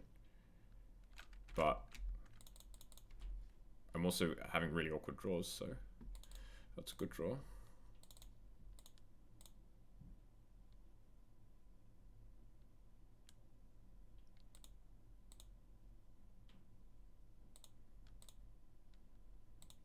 I still don't want to play the conch because I still don't want to get my failure pushed. I can do it next turn. Like, this thing is growing still.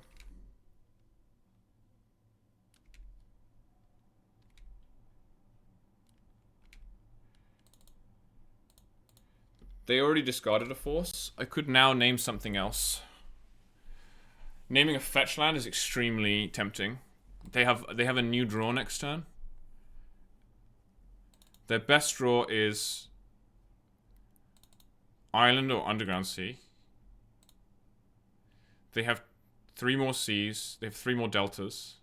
I'm really tempted to name Polluted Delta. Like, unbelievably tempted.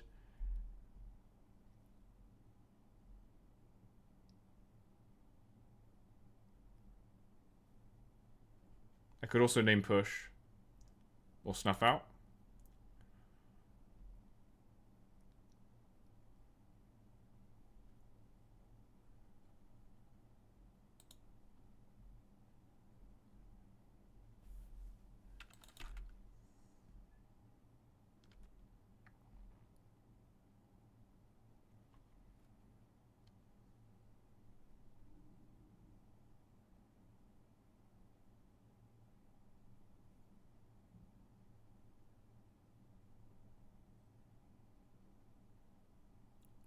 Problem is that Push isn't even good for them.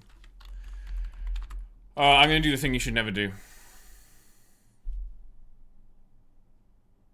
Now, you know what? They can have 2 forces. They could easily have 2 forces. If they had 2 forces, they would have used one, though, wouldn't they, on the first flute? I'm going to name second Bowmasters. Because that, I think, is the highest impact thing they can play on 2 mana. That stops my failure from attacking. Ponder also tempting, but honestly, if they Ponder, I don't care. I think the thing I care about is them playing a land and having Bowmasters up. I think that is genuinely what I care about. Yeah, look, they drew Maya, so naming Delta would have been ultimate. Feels bad.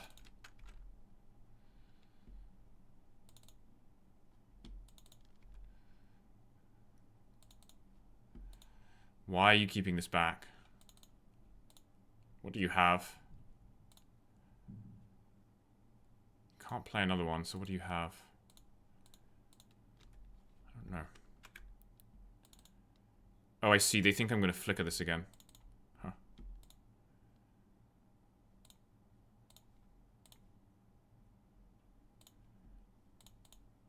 Recruit. So they can now force this if they have another force. They did have another force.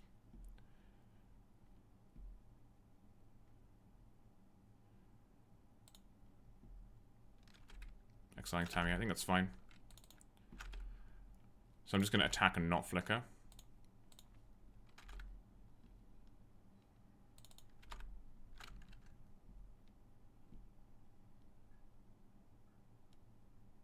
Now, technically I could get Kaito'd next turn, which would be kind of funny. But I'll see the land coming, so I'll be able to Solitude the Bowmasters. Second Sewers, that's interesting. You don't always... Do they all play Second Sewers now? Gets rid of third force. Okay, so you don't have to really... They only have 1 more force.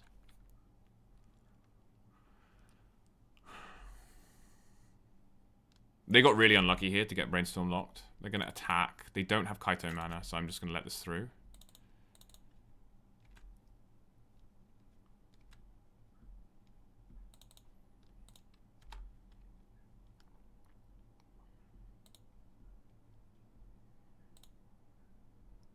Upkeep push. Yeah. And they have days now.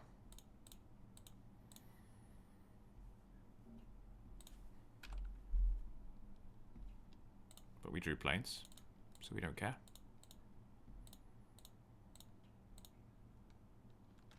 So go.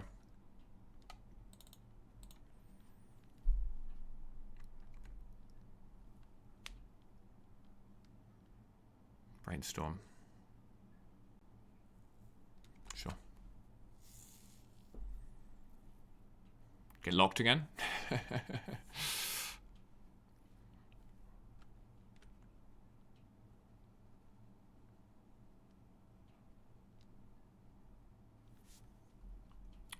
As a wasteland for my Caracas.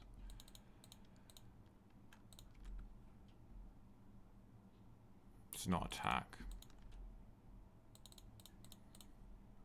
Play this. They can waste Caracas, push my Felia. They're going to snuff out. They go to 2. That's fine. This flute looks a little silly now because I can't reset it again, but whatever. They couldn't fetch. They may have a bunch of Bowmasters now that they can't use. Like, that's entirely possible. I think I'm playing this. And then... I think I'd rather have Swords Up Through Days. So I'll play a Lethal Threat. So they go. He's done. Alright. That was a bit of a weird game. I'm not going to claim I played it optimally. I obviously got very lucky. My opponent got completely screwed. But yeah, it wasn't obvious to me what the highest upside plays there were in terms of the flute and stuff. But anyway, we got there. We got there.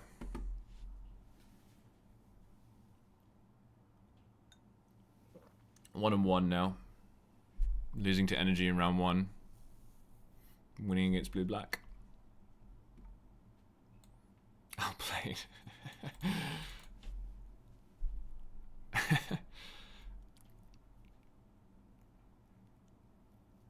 There is honestly there is no scarier mana screwed opponent than the mana screwed tempo opponent. Because their entire deck functions on like 2 lands anyway, and if they're mana screwed, it means their hand is full of action. So you just know as soon as they top deck the land, like, something bad's gonna happen. Even if it's been like 3 turns. Tempo is scary. I much prefer it when my tempo opponents like play out 6 lands and have no cards in hand.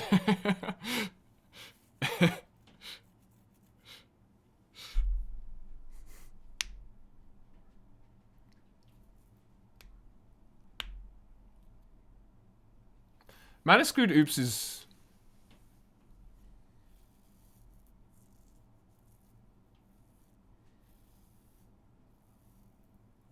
I don't know. The thing about Mana Screwed Oops is that you can just play, like, you can just like run out all of your stuff, right? Because they're not going to force you. Whereas like Mana Screwed Tempo can have like let's say they have 1 island in play and they're Mana Screwed. It's like, because they have no cantrips. It's like, well, you could still daze and force 2 things that I play. So, how's it going, Jeff? Are you playing today? I didn't see you.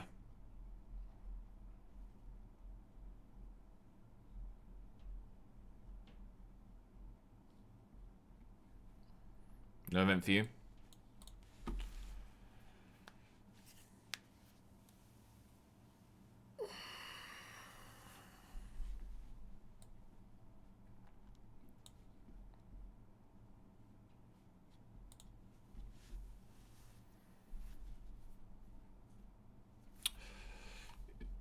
Where is Akaleth? Is he 2-0 now? He's been doing very well recently with Black-White. True Futurism is 2-0. It's pretty terrifying. Mr. Riggins lost his round. Mr. Riggins is playing Red-White D&T today.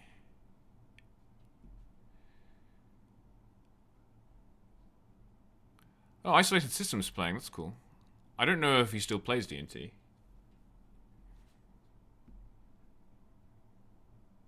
Got a bit of dredge going on at 2-0. Ali lands at 2-0. Bosch beat Akaleth, okay.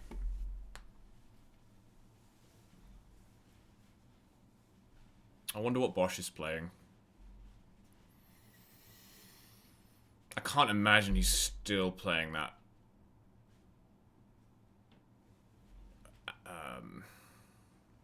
Alluran deck, because maybe.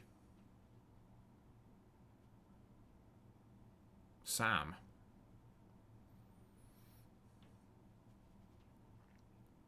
I don't know if that's a Sam I know. It's probably not a Sam I know. I think I know Sam as Mr. Higgins.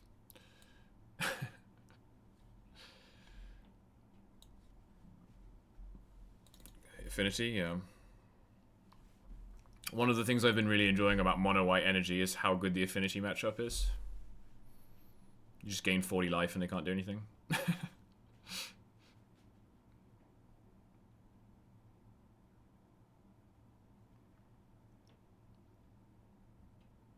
I think that Affinity deck is pretty bad, though.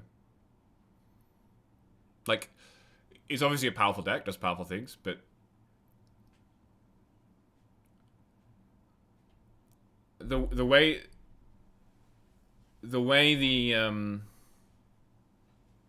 Affinity, like the old 8-cast lists used to work is you were playing this sort of glass cannon-y artifact deck that was very vulnerable to... Back then people played Meltdown and stuff, right? It was vulnerable to Meltdown or Null Rod or whatever.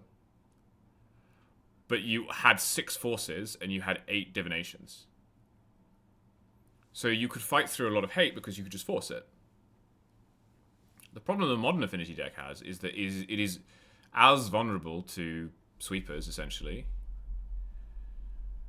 But it doesn't play draw 2s because of Bowmasters. So you can force like one thing and then you're out of interaction.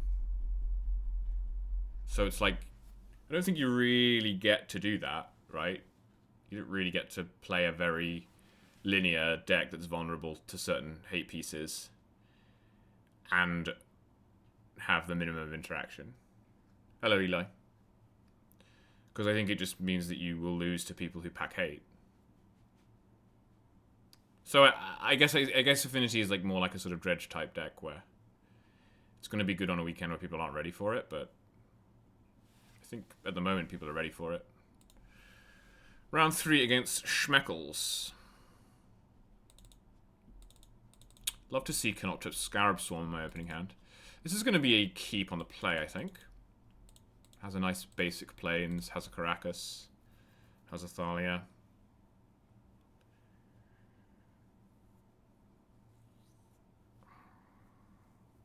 I may wish to... No. The Wasteland hypothesis, that the format is revolving around Wasteland right now? Yeah, that's definitely how I feel.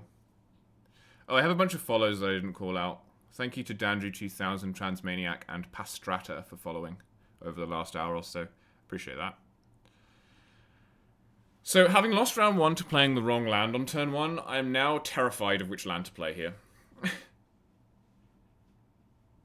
I think the level 1 land to play is Plains, because you just want as many basics in play as possible.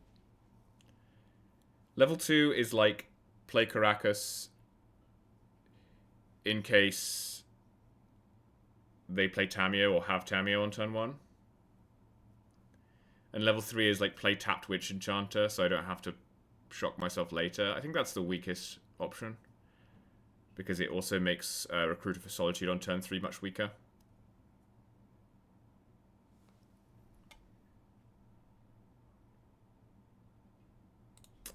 I'm going to play this. I have 3 lands in my hand, so if they wasteland this, I still have 3 lands.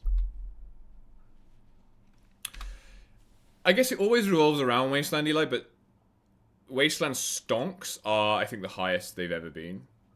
And all you have to do to see that is look at the control lists. If you look at the Beans control lists, 4 to 5 color, they all play Wasteland. And, like, including Wasteland, even 2 copies. Oh, it's Eldrazi. in your 4 to 5 color mana base is a real cost. And the fact that they're all doing that, this is a really good draw, means Wasteland must be very good. People are getting cute and splashing. Well, yeah, I mean, Jeff was on Bug, right, rather than Blue-Black last weekend. Meta slows down, Wasteland gets better. Makes sense. Fleshraker. Pay for my petal. How much do I want to Solitude this Fleshraker right now? You could have played Thought-Knot Seer this turn and didn't.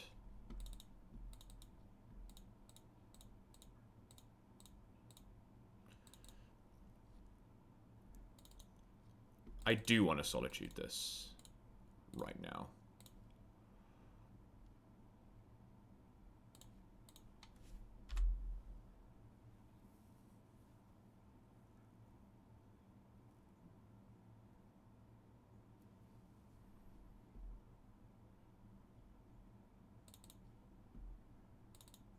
That's interesting.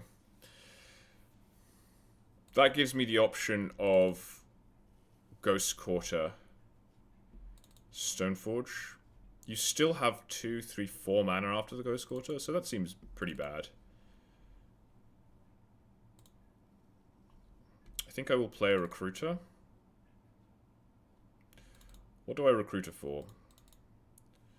Their scariest play is probably something like Linebreaker.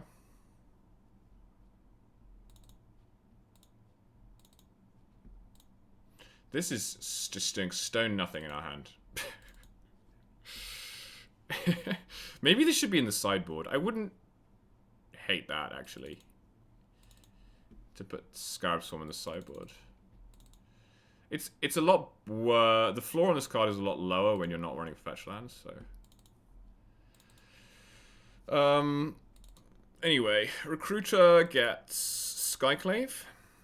And then I can Skyclave whatever you play next turn, or it gets Solitude, which seems pretty bad, or it gets Witch Enchanter so that I can play a 4th land next turn, which doesn't really help me. But it does help me if I get Wastelanded, but if I get Wastelanded I can still Stoneforge. I think I'm definitely playing this. If I get Wastelanded...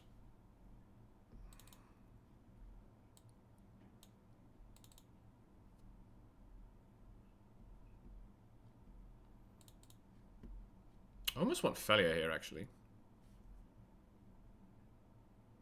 No, I want some removal. I want removal. I don't think they're going to Wasteland me.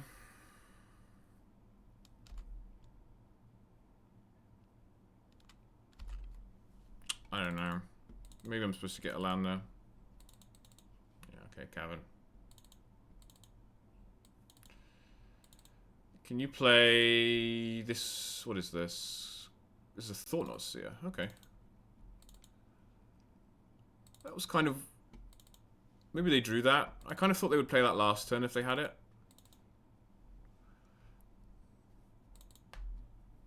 Check my Scarab Swarm, please. It makes a 1/1.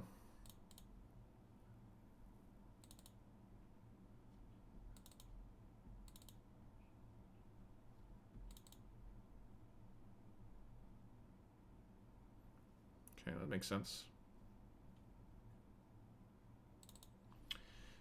This is the only colored source they've played. Why didn't they tap Tomb there? They're at 20. Does it strike you as strange they didn't tap Tomb there and they sacked their Petal instead?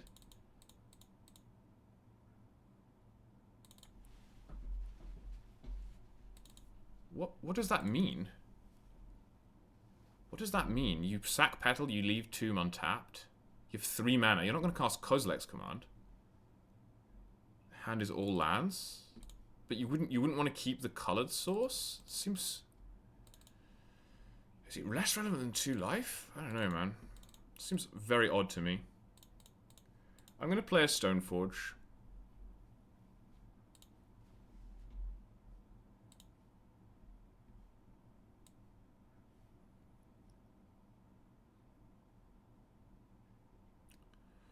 I think I can get Formal Wear. Obviously, they can use Kozilek's command to exile things. But eventually they're going to have to attack, and that means eventually I'm going to block with a Recruiter. And then eventually I can put a Formal Wear in. The issue with the others is they all just don't really do anything. Especially if they K-Command. How much does K-Command cost them? 1, 2, 3, 4, 5, 6. Is X equals 3, so they can K-Command this. Meteor Sword. I'm just nowhere near casting it. Alright, fine.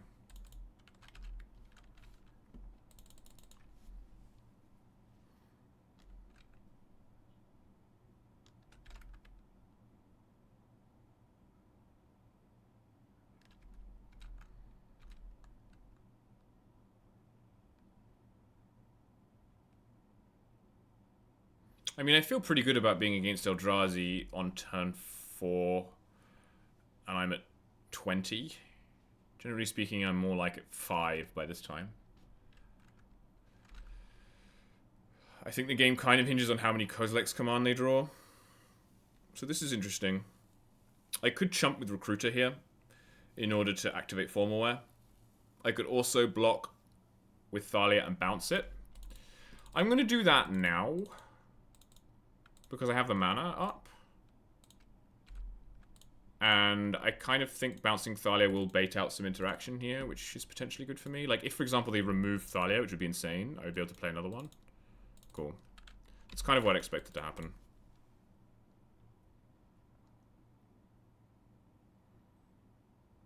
Green. Why are you tapping for green? Another Thought-Knot Seer? Okay. So now you get to take my Formal Wear.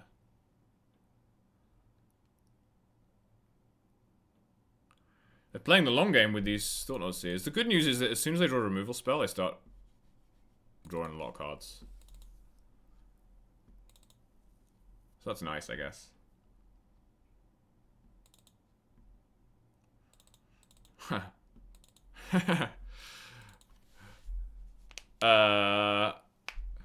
As tempting as it is to copy your Thought-Knot Seer, I'm going to copy my Recruiter to get a Solitude.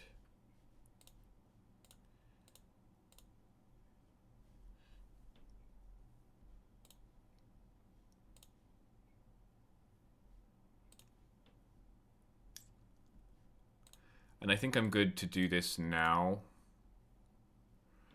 Because I might draw a land.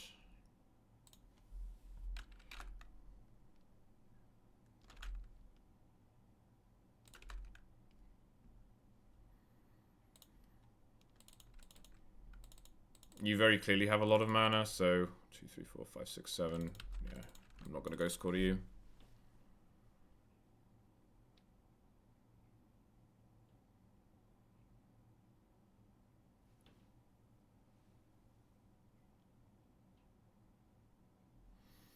Formal Wear is now gone, which means our graveyard is irrelevant.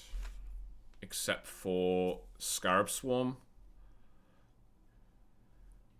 One thing I can do is block with Metamorph to put another artifact in my graveyard. My opponent says, I would have had to guess a while before guessing a Metamorph was the next play. Cool.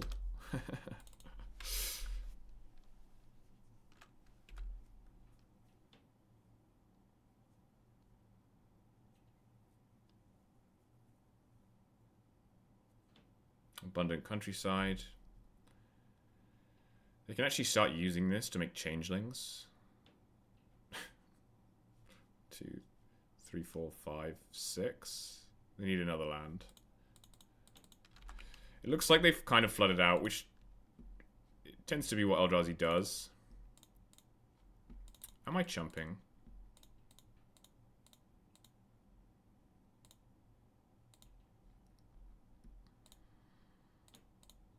I think for now, no. But I will make this trade.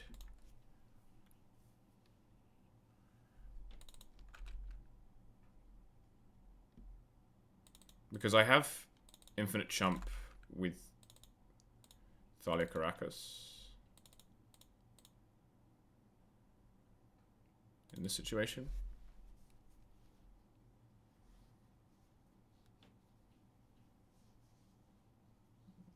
Playing something. Is it another Thought-Knot Seer? Oh, it's a Wayscape to kill this.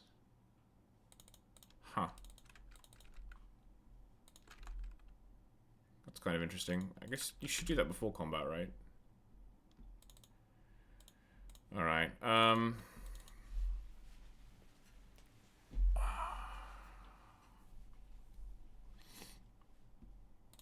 guess I'm just playing this and putting Yorion in my hand.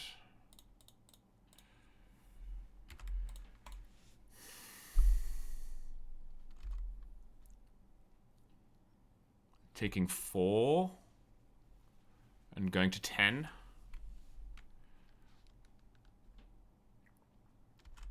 Hoping they draw another land.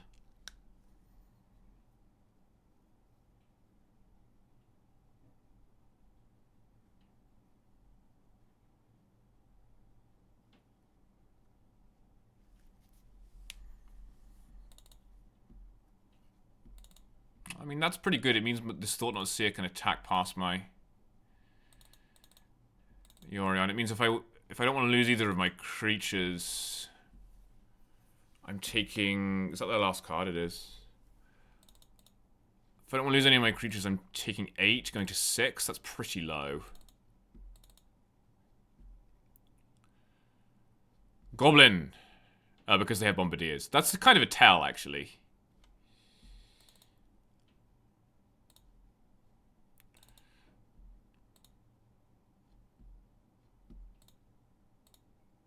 Realistically, I'm going to need to flicker this Recruiter. It's a question of whether I chump with the Thalia. Take 8, go to 6. Next turn, I play Yorion. I flicker these. I think chumping with Thalia makes sense. It's only bad if I draw a land, maybe? No.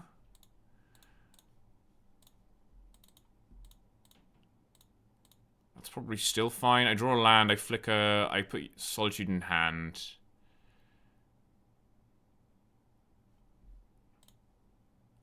I think this is fine.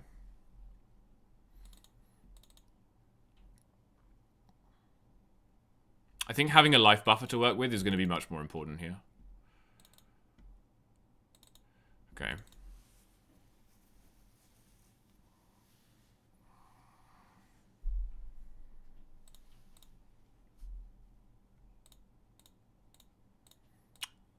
Also interesting about whether I Yorion here or not.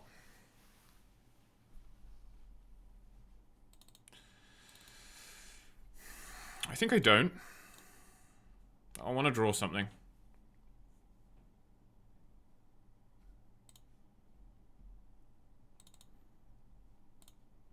I mean, that works.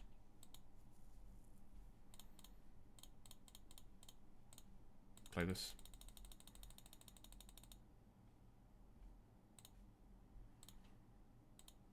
And we're just going to grab Solitude.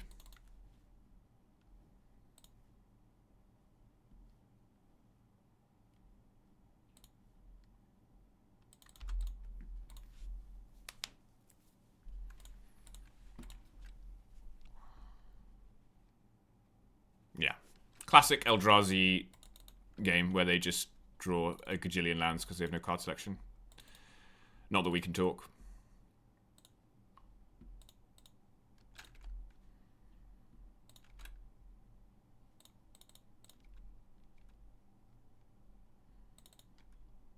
This is a little premature, actually, to attack here.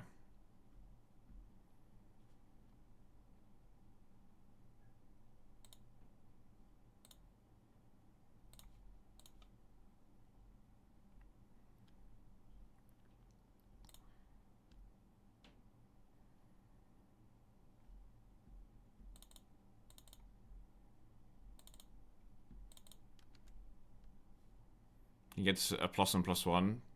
It's colorless. That's cool.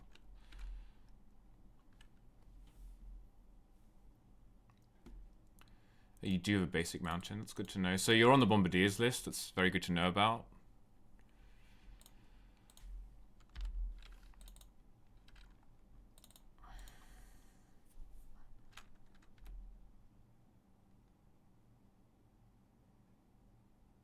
Because you can just now just attack, which is kind of annoying for me.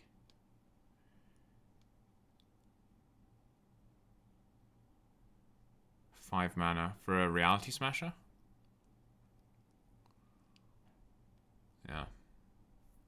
What I should have done is held back Yorion and just maybe still Ghost Quartered the thing, but just passed with Solitude up, Solitude and Caracas up, and then it's very difficult for anything to threaten me. Here I don't know why I was like, oh, I should just start attacking. Wasescape. Exiling Canoptech, bouncing a token. Yeah. See, now you can get in for damage, you see, which is bad for me.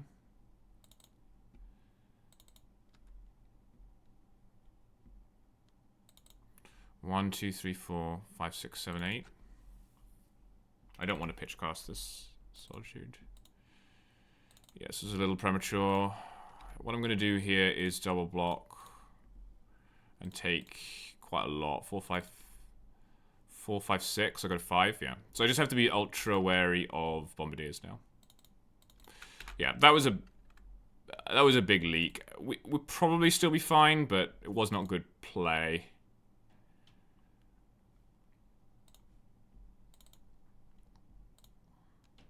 To do that.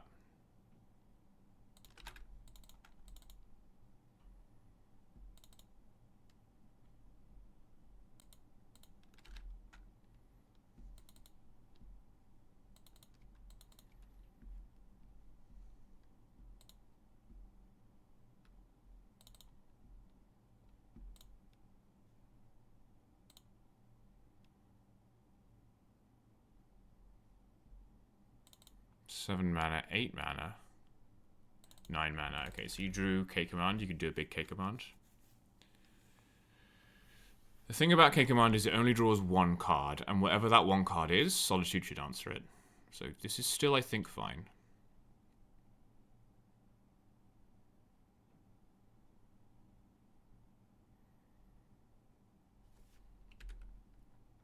Especially because I killed the Herald. With Herald in play, this would be a much bigger problem.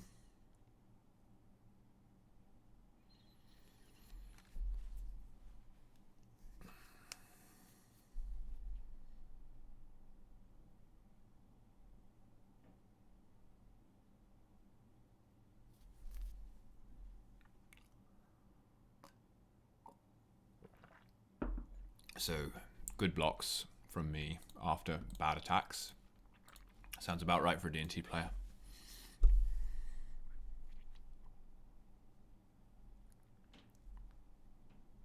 They put 3 on top, okay. So they're going to have runner here, which is pretty good. They're going to get my Conqueror, which I could have played last turn, especially if I had played the turn before well. So the mistake of attacking with Yorion is really going to cascade here in a way that is not great for me, but that thing doesn't seem that good.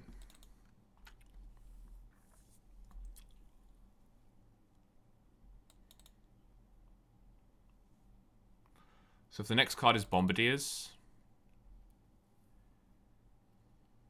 how bad does that get for me? 1, 2, 3, 4, 5, 6. 1, 2, 3, 4, 5, 6. Okay. Yeah, that's what I thought. And the next question is, do I bounce this Yorion?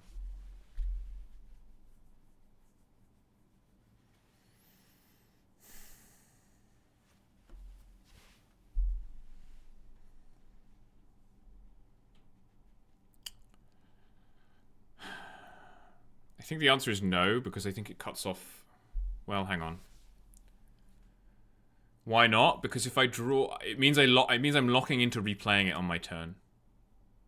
When I could draw second Solitude, I could draw Recruiter for Skyclave. I could draw... Soul Splashers would be fine, but... The problem is if I draw a land... The thing is, if I could draw a land, I can just bounce replay Yorion on my turn.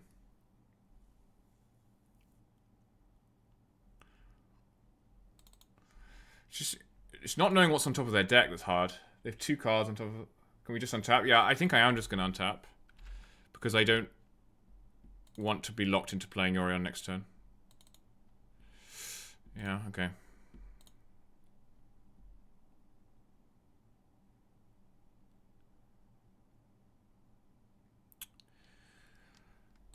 One thing I can do here.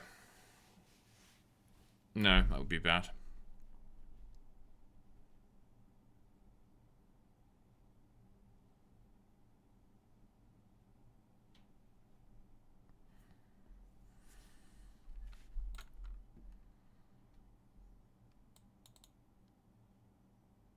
Man, I really wish I hadn't given this game away with the bad Yorion attack 2 turns ago. The game plays out very differently from there if I do it differently.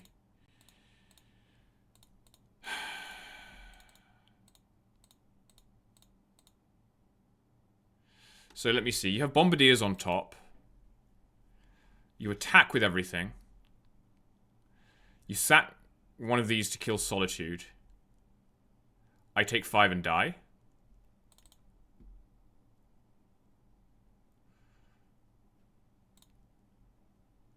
Okay.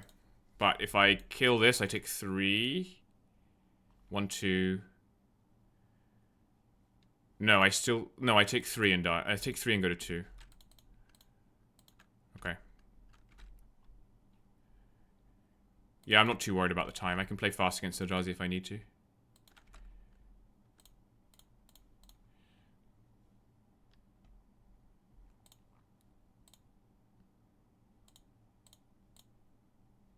He knows my hand, so there's no point in representing anything.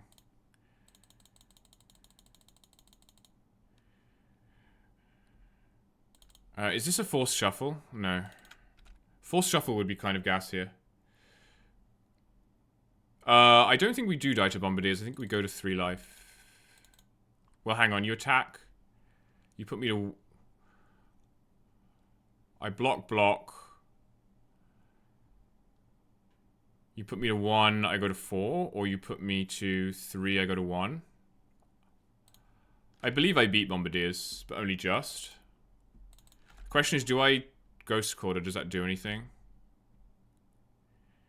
I don't think it does, because I don't have 2.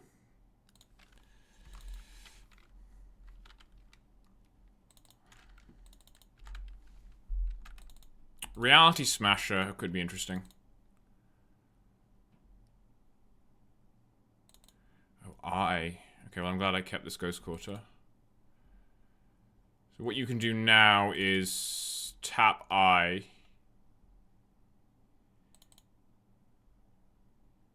To get Line Breaker. Right, Line Breaker kills me.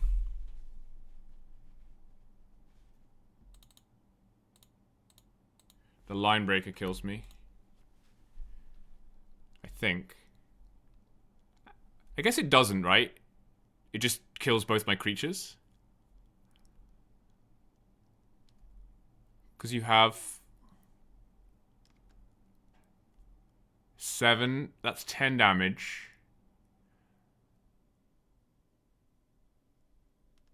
Okay, so it kills both my creatures. Oh, I should have killed Ugin in response because it would have been 9 damage. I could have just blocked with... Oh my goodness. Yeah, killing Ugin in response. Should have been thinking. Kill Ugin in response, they have 9, and then I block 2 of it. Gain 3. I go to 1, I get to keep Yorion.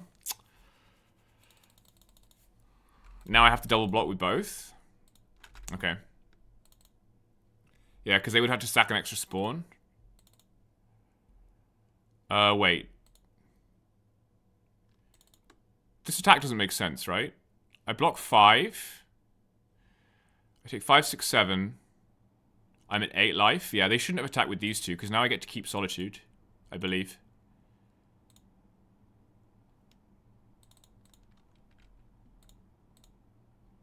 If they haven't... Yeah, I don't think they would have 2 basics, Jeff. Because now I think I can do this and keep Solitude. Let me just check I've done the math properly. I'm at 8. I'm at 6. I take 5.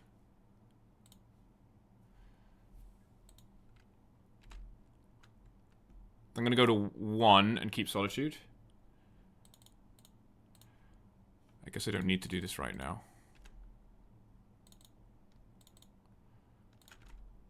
You don't know this? That's pretty big. That is a big draw. Wait, hang on. Hang on. Am I taking the initiative? I think I am taking the initiative. I need to fade a draw if I take the initiative, but I think I can.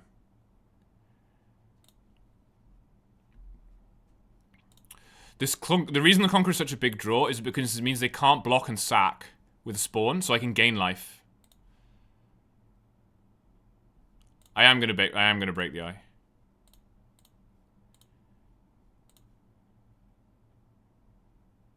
So they now can't sack their spawns.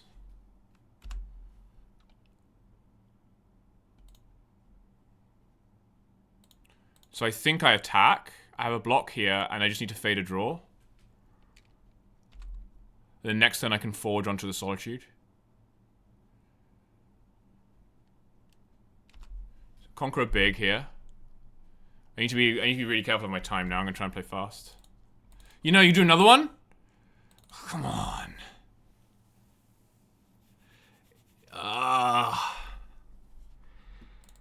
This would be 9, 10, 11.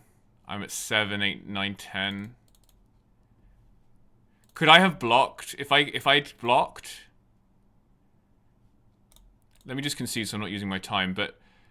If I had blocked...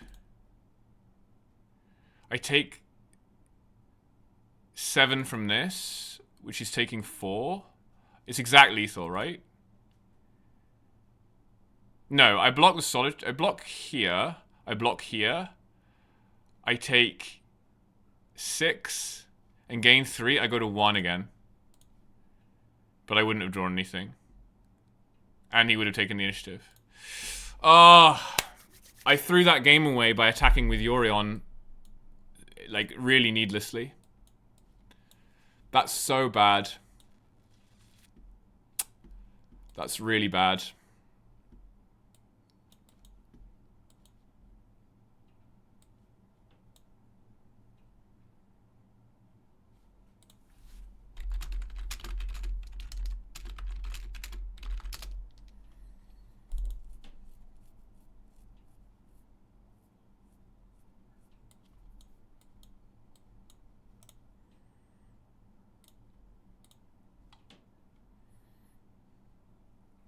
I have a bunch of choo-choos. Thalia is not awful. 1 Thalia better than 1 priest. I think.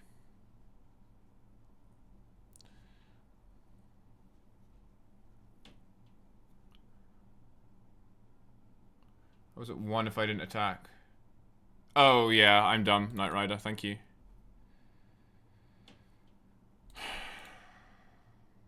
Sometimes they have Monolith, but I don't really care about that. This is kind of good with Thalia. I'm worried about the non-creature spells to cost 1 more, screwing me more than them, so I'm going to play the Containment Priest for the combo with Thalia, and so that I don't get screwed by my own Thalia. First Strike can block Linebreaker? Yeah, but it has 2 power, so... I mean, I guess in combination with Phantom... blocks Linebreaker. I don't want to be in a situation where I want a Wrath for X equals 3 and I have a Thalia in play, you know? That's the situation I want to avoid. This hand works. Alright, got to play fast now, guys. Got 2 games to win in 9 minutes. You'd rather play the Thalias over the Wraths? Yeah. I could see that. Maybe I'll do that game 3.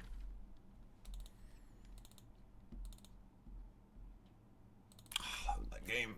I'm just not in the groove today. I'm just making... I think I'm over-analyzing or under-analyzing or something. How is the matchup in general? Positive. But they can kill you. Generally, you're good at stalling the game out with all your removal, and the longer the game goes on, the worse the Eldrazi deck gets. That game was a prime example of like a game that you're winning. I just I attacked at a bad time with Yorion, and that gave them a window to close out the game.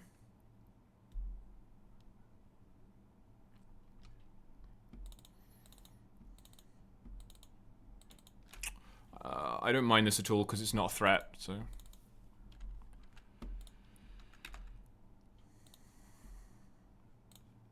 And I'm going to play my own Clarion Conqueror, so...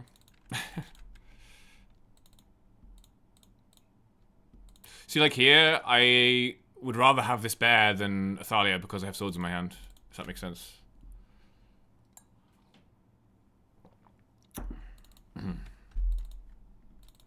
I mean, I guess here both of them are getting pitched to Solitude anyway, but... No plays. Sure, I'll grab a bear. We have to win in 9 minutes after all.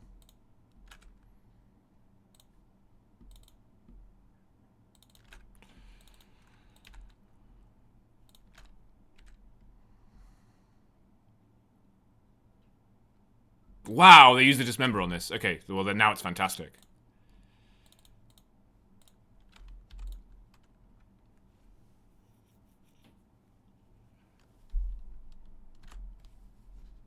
This is lining up well for us.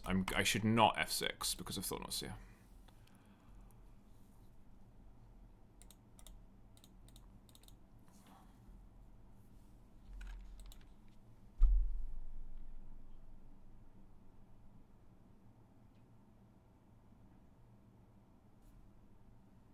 Still the Vileconch combo deck. You know it. They're going to bounce it. Sure. Guess what I'm going to do?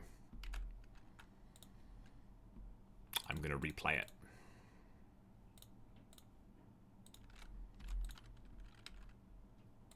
It's possible you should keep up swords there in exchange for the 3 life. For this kind of a reason. I'm just going to take this because I have 2 Solitudes coming. I could also block. Doesn't seem necessary.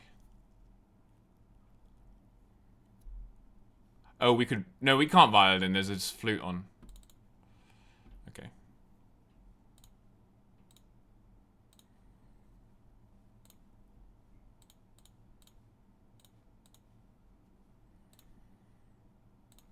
Just gonna do this now. It's probably wrong, but it's better for clock.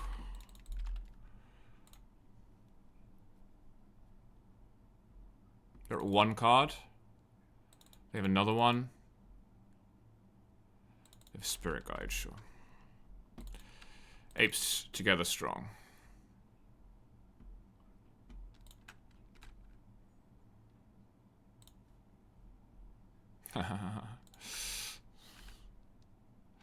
Yeah, I mean, I'll pass. I really want to start attacking so that I can use... So that I can close this game quickly, but... Fleshraker... Okay.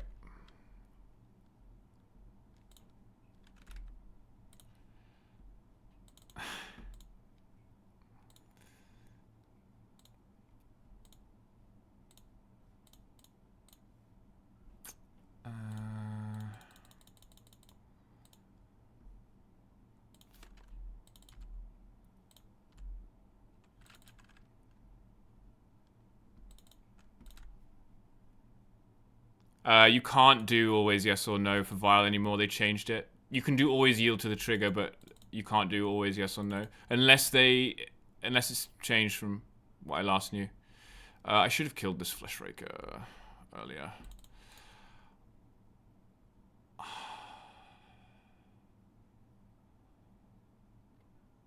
What are you targeting, this thing? Are you targeting this one? Okay, that's fine. I targeted the tapped one, so I'm just going to let this happen and hopefully draw land. You've been able to win with... you think you can? Okay. They might attack for 4 here, no. Always yield. I don't know how to do it. I used to just right-click on it and it would work, but it's not been working.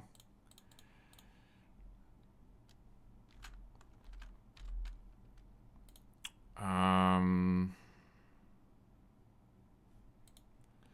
going to attack and then Solitude.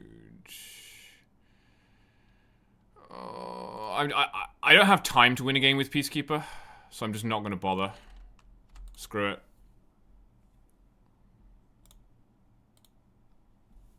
So hard to win, like, do the things at the right time and keep the right time with... This is fine, this isn't a... These wastegates have been good, so they can exile this Conqueror now. Sure. Can I draw a land, please? Land would be pretty wizard here. Oh, you're gonna attack? That seems utterly insane.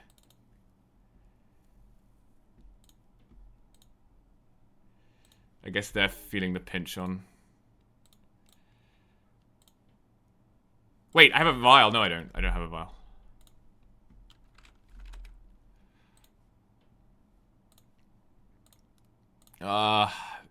It's good. I did use too much time in game 1. It's going to be hard not to get timed out here.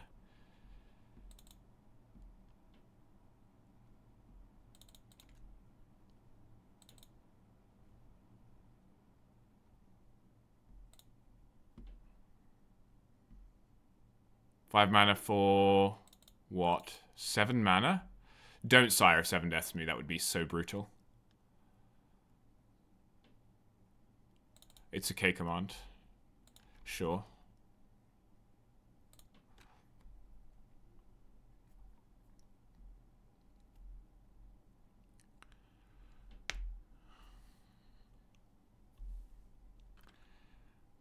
This is also rough now.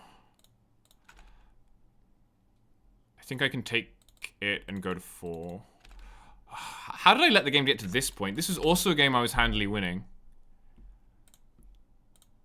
And is now just, like, really screwed up for some reason.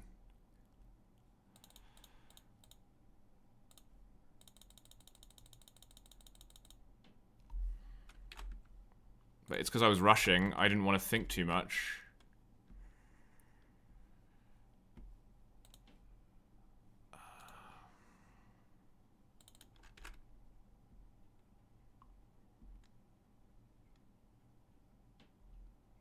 It's going to be tough to win with 5 minutes when they're a minute ahead. Should have just spent less time dawdling in game 1. Fleshraker. Ping.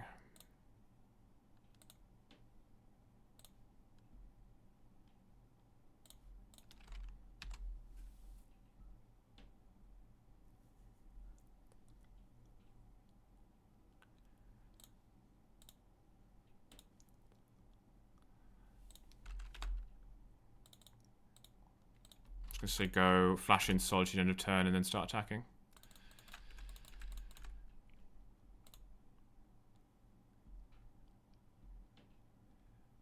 Another Thought Knot. That's fine.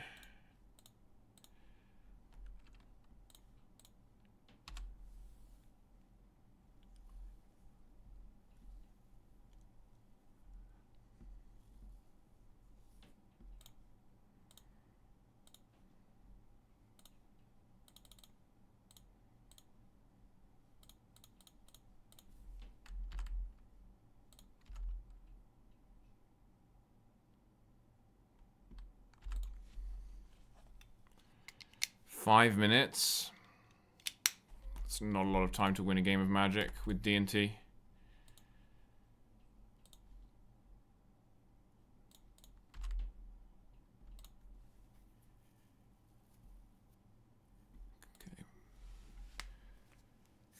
Okay.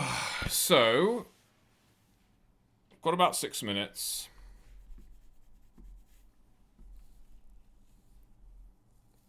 They had flutes in. Maybe that makes me want Lauren more. I like Priest, I think. I take the logic on Wrath of the Skies, but what I'm ending up with right now is like a bunch of... There's like a bunch of like random guys hanging around. Like spawns and... You know... It heralds the ends and the stupid battle mage. Take Peacekeeper out because of the time.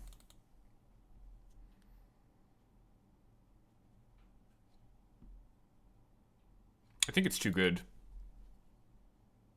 Torch is really bad for time because of the triggers. I'm just going to play fast. My opponent only has 1 minute more than me. So... Like... They also have to make decisions. I just have to make decisions faster than they can.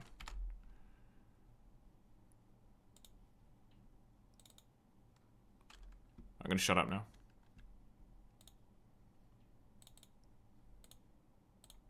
This was wrong. It's fine. Because I know they have a basic.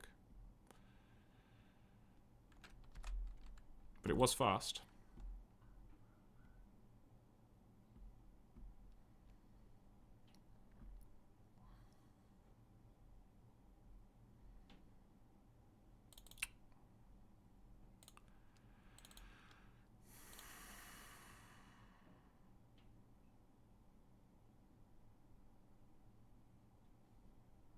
No. I'm not going to vial.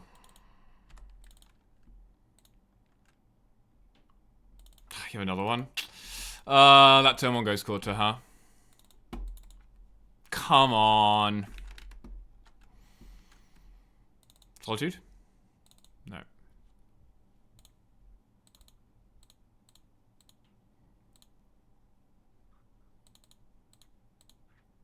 This was the best thing you could do.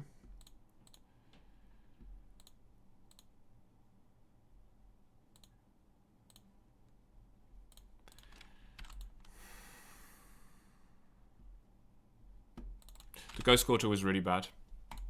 It's okay if they don't have a basic in their list, but against the basic list, it's really bad.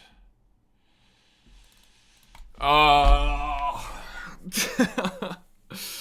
I needed to go turn 1 Swords, turn 2 White Orchid. I don't think I have any outs.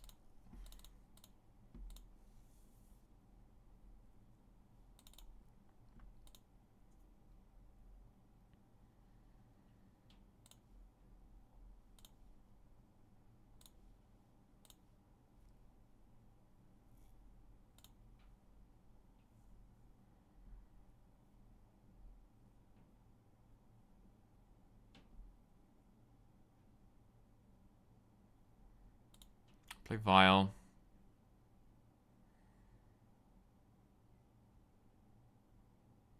And next turn.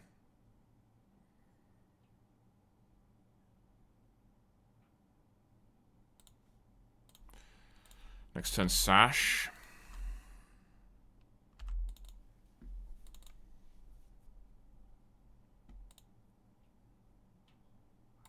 They just have infinite lands.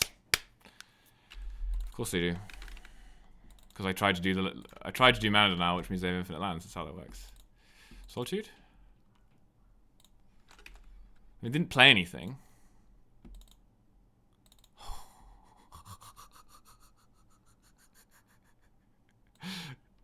What do we think, chat?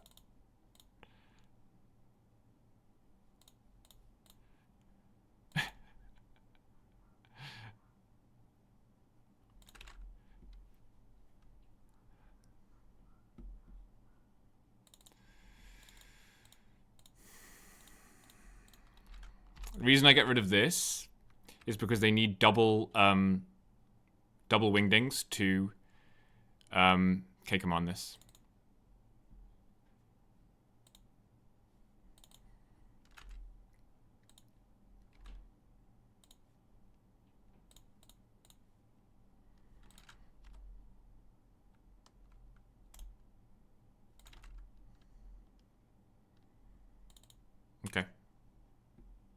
Going to bounce it. That kills me then.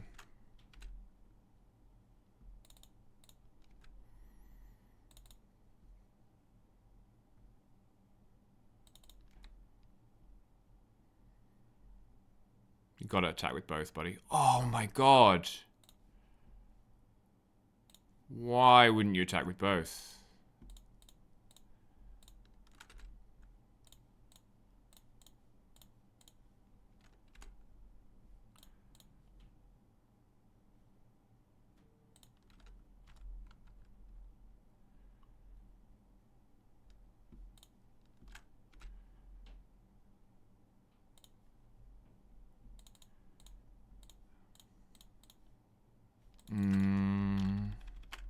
Putting your in hand.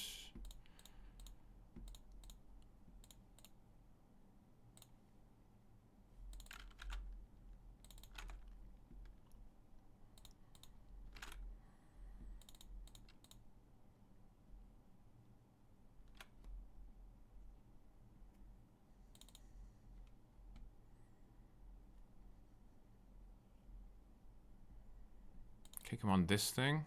Okay.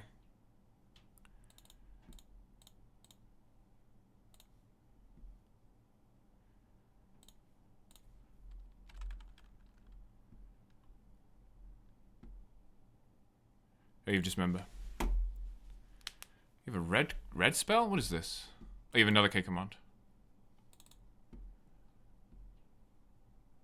Alright. Honestly, I'm not even sure I could have won that match.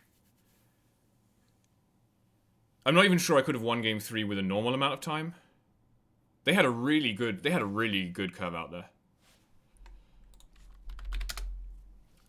The Ghost Quarter on turn 1 was a mistake. I was with turn 1 eye. Turn 1 eye is obviously bait for Wasteland, right? So you have 2 eyes. With turn 1 eye, I was afraid of something like double Flash Raker turn 2. But I had a swords I could hold up, so if they go one Flash Raker, I can just swords it. So it was definitely incorrect to Ghost Quarter, and then it was downhill from there, really. Peacekeeper briefly making an appearance. Seems good, to be honest. Yeah. So the turn 1 Ghost Quarter was just a brain fart. Because I just had this, I just couldn't think about it enough with the time. Anyway.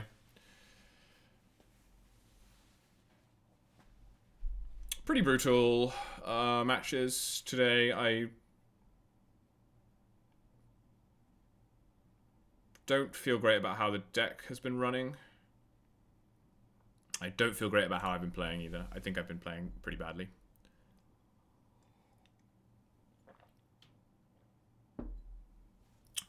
It's that thing where, like, it happens to me a lot with D&T, where, like, if your intuition is slightly off, you make very bad plays because you often end up in situations where you need to make counterintuitive plays. So then if your counterintuition radar is off, you just do really random stuff. And lose. I don't know if that explanation makes any sense.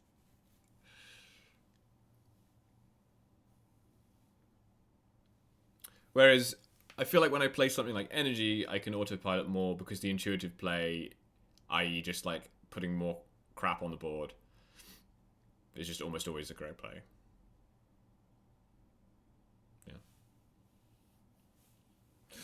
Yeah. Thanks for the follow, Captain Haddock. First time seeing Peacekeeper ever. Hi, Schmeckles. Oh, you're my opponent. Yeah, it's a cute little blast from the past, the Peacekeeper. I was just saying the turn 1 Ghost Quarter was a big mistake because if I had swords splashes in my hand, so if I just play land, hold up swords, I'm safe. I can remove the line breaker and untap player 2-drop. But I was worried about Flash Raker, but I'm still pretty safe from Flash Raker if I hold up swords. So.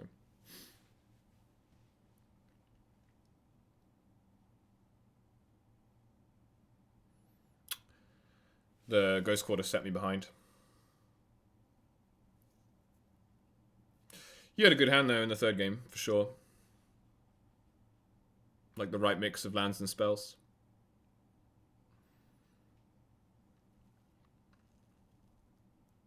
Which is what you want.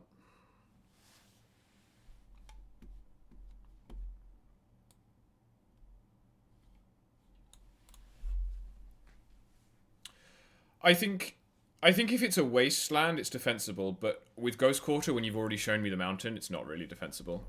I was just rushing because we had such little time left in the match. You know, I was on sub 5 minutes by then, so that was why I made a mistake. It's okay.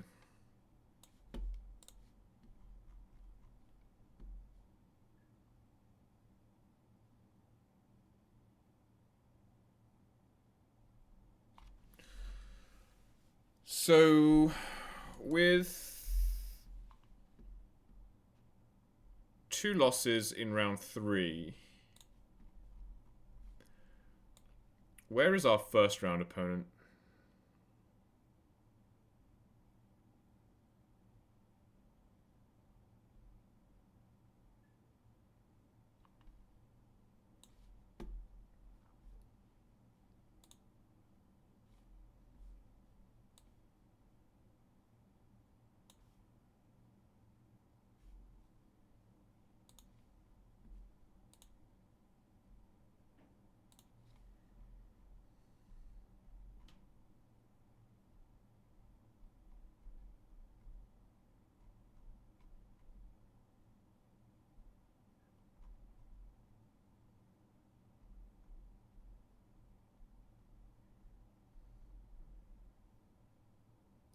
Trying to figure out if I still have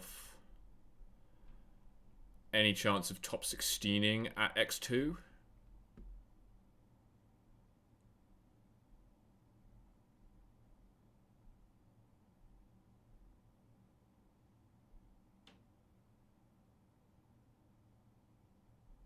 Morris is 2-1.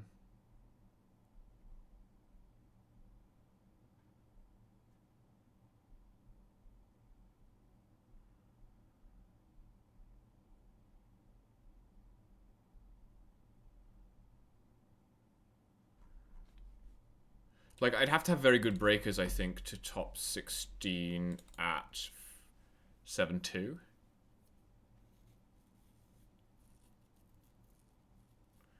Because top 16 is worth playing for. Top 32 is 15 chests. Which I guess is fine. I think third loss. After third loss, I think we will drop. But we'll play for the top. We'll play for the top 32. 15 chests is like reasonable to play for. Also, we're hanging out, we're streaming, we're having a good time. So.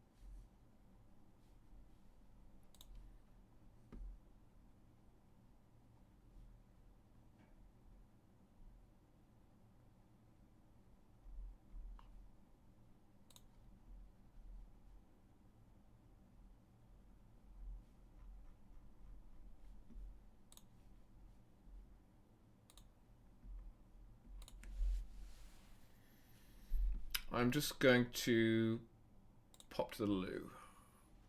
I'll be back for the next round.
So, Swarm, I think, maybe belongs in the sideboard.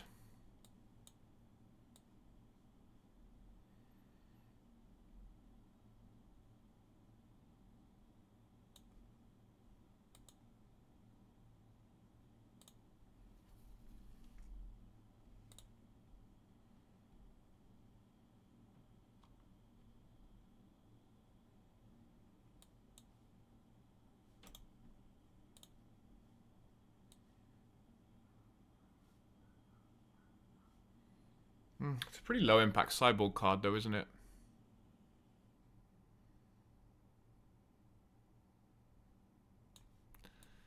Yeah. It's just very mid, isn't it?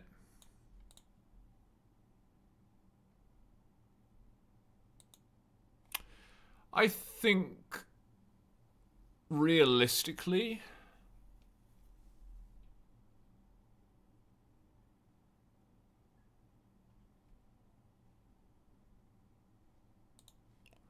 I should be playing this.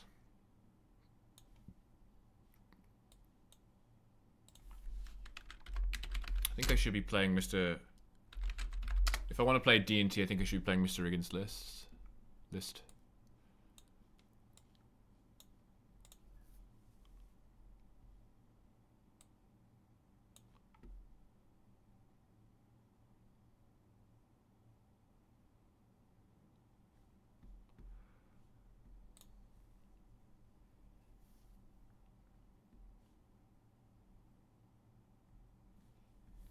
What is Mr. Riggins playing?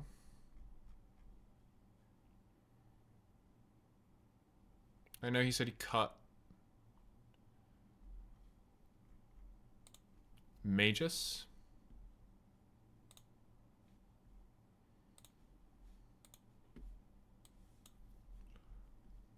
One Pixie.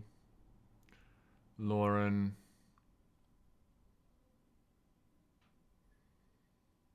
Still on 2 formal wear. Playing 5 equipment, that seems fine. 31 lands.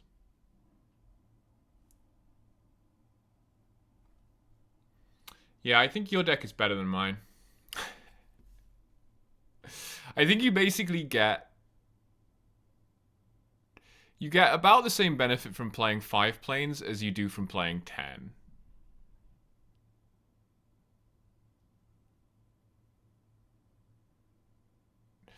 The only tricky thing... The tricky thing with this list is... What do you do when you play against non-show and tell combo? Show and tell combo is fine because you have Pyroblast. Non-show and tell combo with mono white you have that's the wrong list. With mono white you have the slots for Thalia, and you have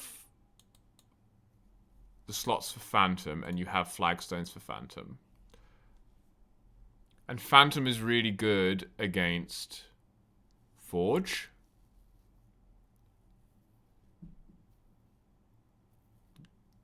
Lands. I guess your lands match with red-white is fine. Thalia is really good against Doomsday. Forge. It's not that good against Forge. It's fine against Forge. Doomsday. Storm. This is pretty good against Storm as well. But then is that enough better when you're still going to die on turn 1 half the time anyway? Phantom's really good against Oops as well, if you can get past turn 1. I do not like Thalia against Delver. It's fine against blue-red, but it's, like, I keep it in against blue-red, but it's not a reason to play the card. Like, against blue-red, I think I'd rather be on Guide of Souls and a Johnny. Blast is acceptable into Doomsday.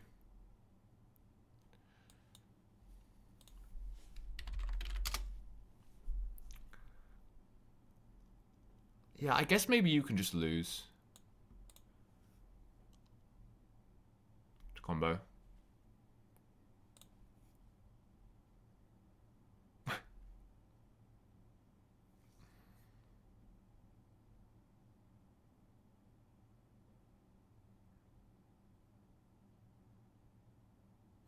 The thing I don't like about Black-White, and I've always not liked this about Black-White, but the thing I really don't like about Black-White at the moment is that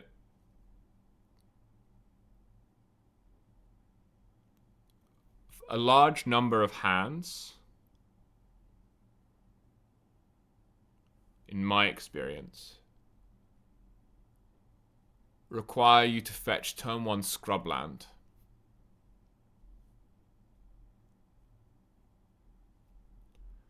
And when you fetch turn 1 scrubland,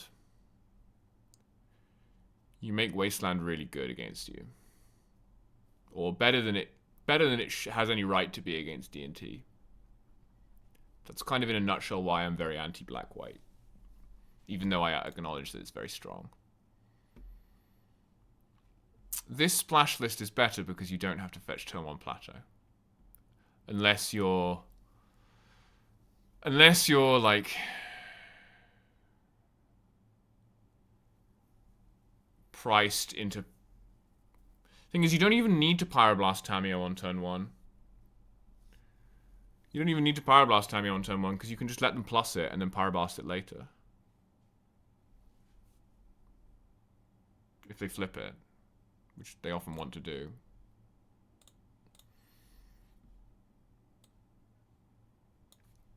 I'm not 100% on Shepherd, but it is very good with Broadside. I wonder if you could just cut this stuff.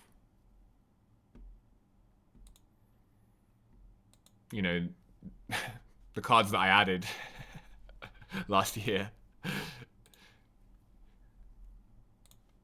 Like, what happens if...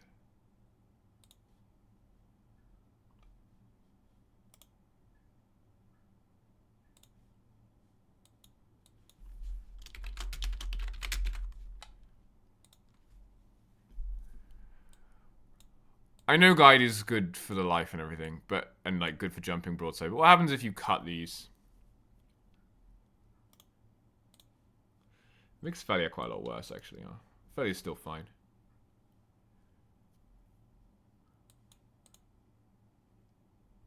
You have 7, 12, 18, 20, 24, 26 white sources, 27 white sources, 18 is 24, so you can still play Phantom.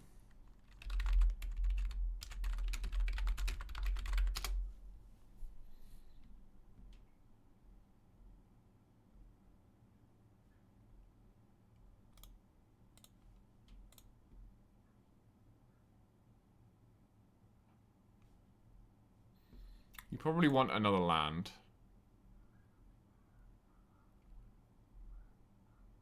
This is 12 fetches, 6, 7, 8, 9, 10, 11 fetchables.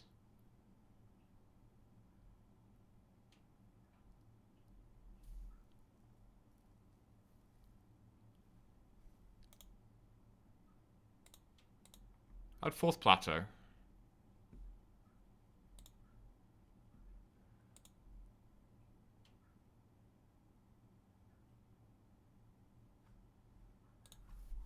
Add Thalia.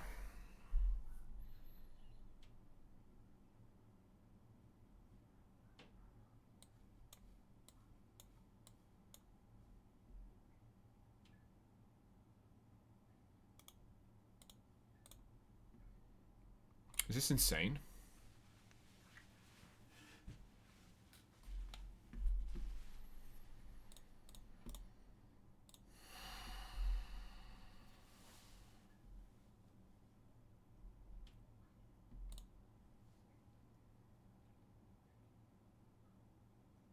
And then you're kind of upping your card quality a lot because you don't have these silly Guide of Souls in your D&T deck. And you're again just saying, I'm going to pass on turn 1, basically. Which is not great. But, again, Karakas is often a turn 1 play in this format because of Tamiyo. And then you get access to Phantom. Phantom's bad, though, because you don't have Flagstones. And it's worse because you don't have Ghost Quarter. Like, it's not part of a land destruction package like it is in Mono White. Yeah, I can't figure it out. I don't like this. I don't like this.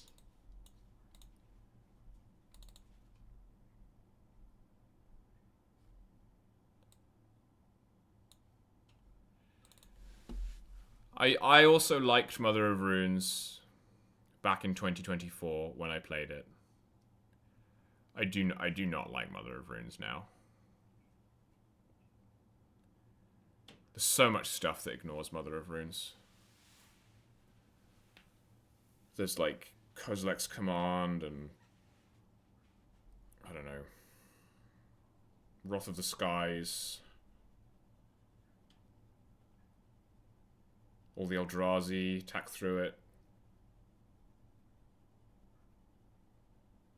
Mum was the next worst card.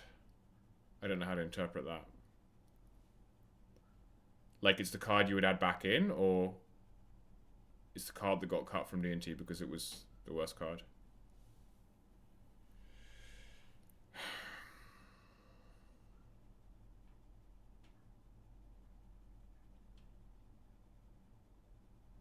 Yeah, no. I think this is still the best version. You always cut the worst card, yeah.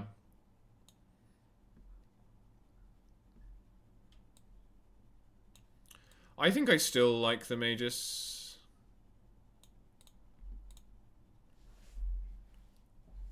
Because I think it's good against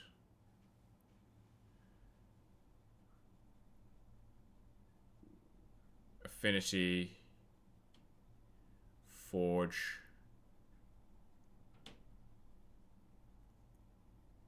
Beans, Fire Magic. I'm not running any sweepers, am I? I think your cat matchup is fine because you have, because of Ajani and Guide, you get a bunch of board presence like early on in a way that other D&T lists struggle to. So I don't think you need sweepers. I don't think sweepers work well with what this deck is doing in terms of Guide and Ajani. Having said that, sweepers are very good in the metagame right now, so maybe you should play a deck that can use sweepers. You know?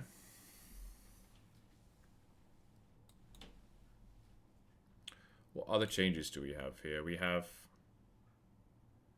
Farm Animal Side. There's one card different. So there's Farm Animals over Mage's Side. And then there's a second Formal Wear. So what's been... And a second Formal Wear and a fourth Felia. So Wisp has been cut. That's fair. I would probably cut that too. And then I've got this Scarab Swarm. Somewhat questionable Wrath, yeah. So I think I would cut Wisp and then play fourth Felia, second Skyclave, or second Formal Wear. What does this look like when if you do it in terms of like when you actually play the cards?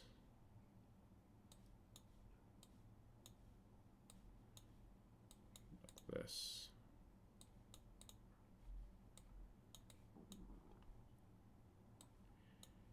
You can play a 16th 2-drop or an 11th 3-drop. Yeah, I think I would add fourth Felia. Yeah, I don't know what's going on. It says 001. So, I guess there's a bug. Let's see what's going on in Discord. On the Magic Online Discord. Yeah, people have...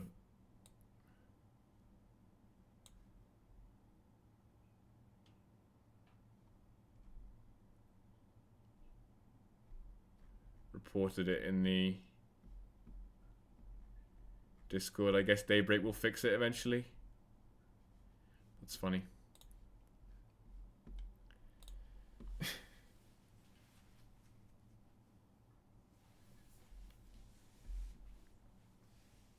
So God knows how long we'll be here. Yeah, I didn't play this enough. I played it a bunch, won a bunch with it, and then was like, oh, I want to move on to other stuff.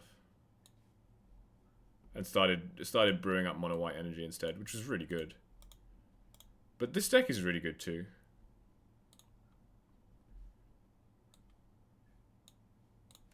And I should probably be playing this in challenges and stuff. I guess I need to add something to the sideboard, huh? I don't like playing Yorion in paper anymore. Just find it really miserable to do that much fetching with 80 cards. And the fact that you have a shared clock, just kind of annoying in paper to play a long game deck.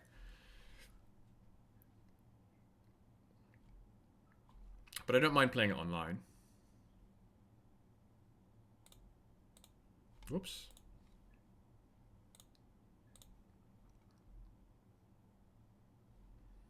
Cage 2 traps. I'm playing 1 trap. So I could play a second trap to beat combo. What am I worried about though? There's not that much Forge around in challenges these days. There is Doomsday. I mean, you could put the Peacekeeper in this. It would look a bit ridiculous, though, with the broadside. In League, you need the traps, yeah.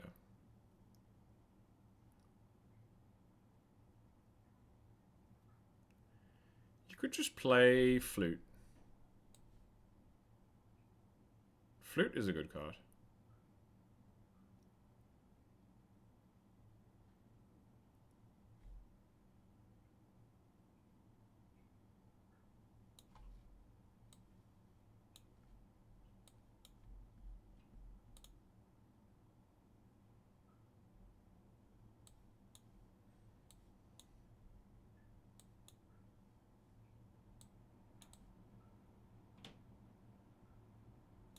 Got to a Path and a Wrath, yeah. What would I board in against Eldrazi? Against Eldrazi, I would want to cut Lauren.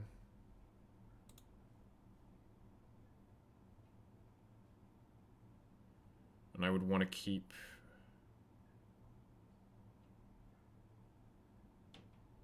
everything else. So I would cut Lauren for Magus. And I would be happy with that. Were you taking out more stuff against Eldrazi? I mean, you could. You could take out...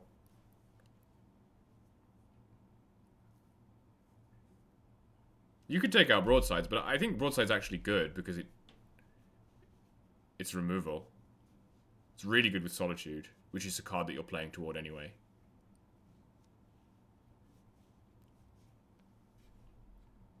So I don't mind not having more than Magus to bring in against Eldrazi. You could even bring in Priest if you wanted to shave something else, like Swarm or something. But honestly, Swarm seems great. Gives you a bunch of colorless blockers. Yeah, against Energy, Energy's trickier because... Again, I think I would still want Broadside against Energy. Just to pressure the Ajani. So what would my cut actually be? It would be Lauren again. We're unstuck? Okay, great. My cube list? Yeah, I put it in the... I put it in my tournament report, but also I can put it in the chat for you now. I don't really like the list right now. I have major changes planned for this cube. And I also want to expand it to 480. There's a lot of cards in here I don't really like anymore. Or like never did really, but wanted to see if the concept would work. Can I like sign in, please? Cube Cobra is really weird now. They changed the layout.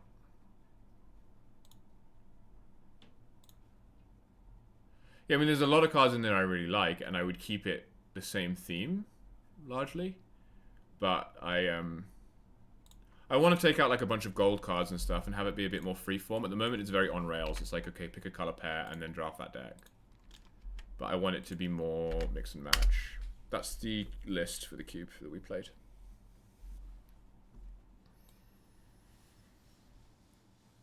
Honestly, a Fire Magic doesn't seem awful for energy. Because you can also bring that in against Affinity.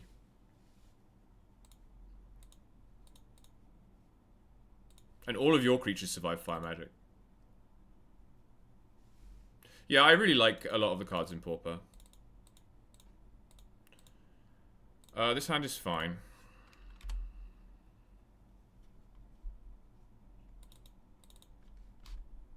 I'm gonna get some lunch after this round. I'm starving, actually. I just realized. I should probably just drop because my heart really isn't in this tournament anymore at 1-2.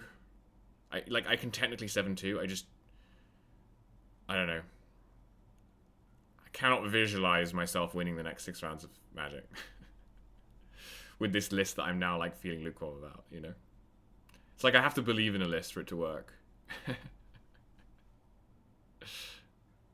It's funny because I was doing alright in leagues with it, you know? 4-1 and 5-0.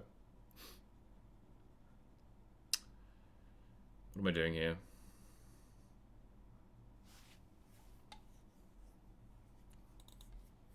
I don't really want to swords that. So I'm not going to.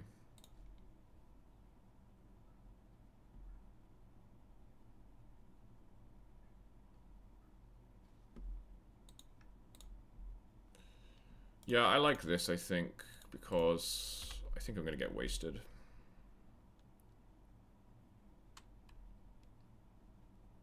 I mean, if you flip and you waste, then we probably do have to swords it, because we just don't have any time. But these decks never flip their Delvers, so it's all good.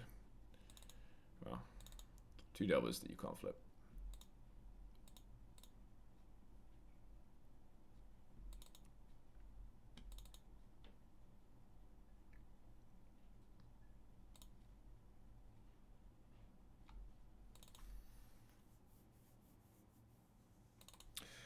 I mean, Wrath of the Skies is better than Fire Magic because I should really put my head in this game instead of thinking about my red-white list, but whatever.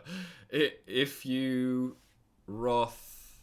You can bring in Wrath against Saga decks, and you can Wrath for 0, and that's pretty good. And Wrathing for 0 flips your Ajani, and...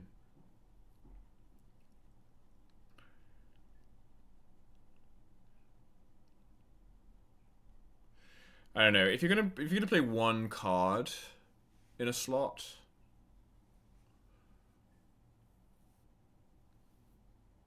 you want it to be redundant, and a Wrath effect wouldn't be. No flips, huh?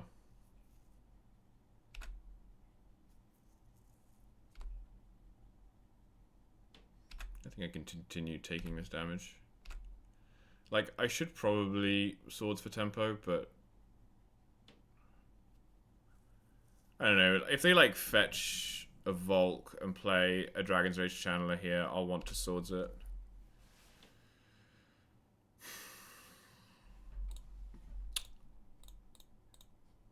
Well, I could also just play around Daze. Is there a world where I do that? Probably not. Because it's probably another waste. I'm not doing that. I'm going to do this.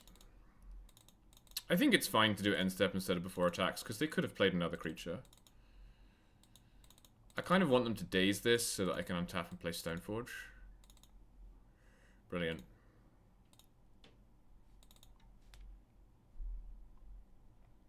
Praise be. Who do I want to get wastelanded? Probably this wasteland. Stony Forge resolves. Okay. I'll grab a formal wear. So go.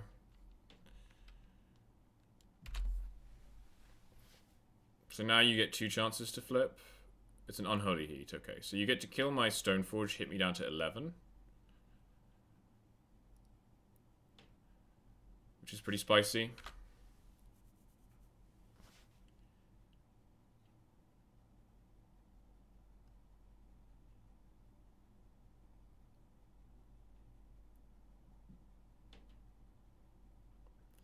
Okay, well I get to sword now. So that's nice, I guess. Question. Am I playing Vile? Or am I playing a tap land? I think I'm playing a tap land. Because I want to have untapped mana next turn. So I can play one of these around days.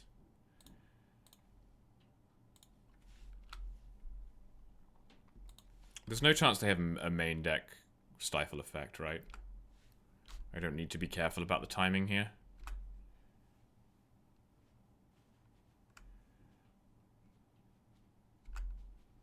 Put Delver in the bin. Are you going to heat this thing now? Okay, so I know about heat.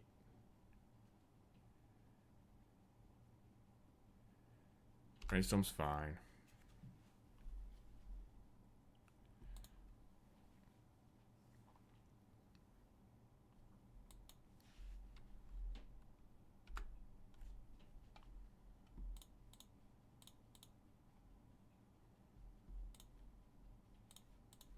Sword this. Go to 8. Yeah, it would be unusual to get stifled here. I think letting them resolve their cantrips and stuff without the information is higher upside. This is annoying, but that's fine. What I can do now...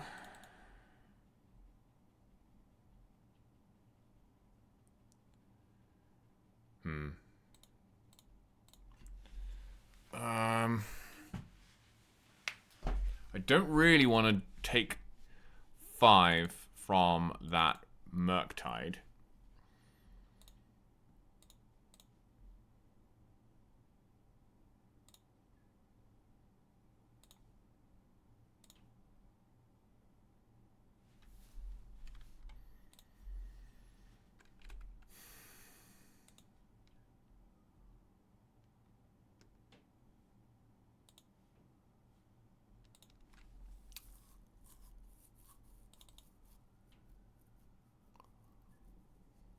I'm going to need this Conqueror, I think, to block Aberration, but you can also just kill the Conqueror.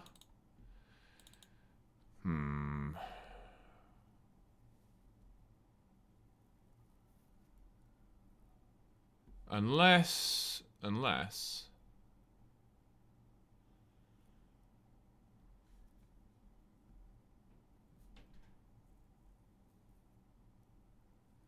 No.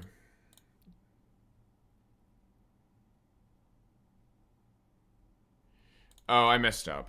I had a line. If I went Recruiter into Flagstones... No, it would be the same. It would be the same.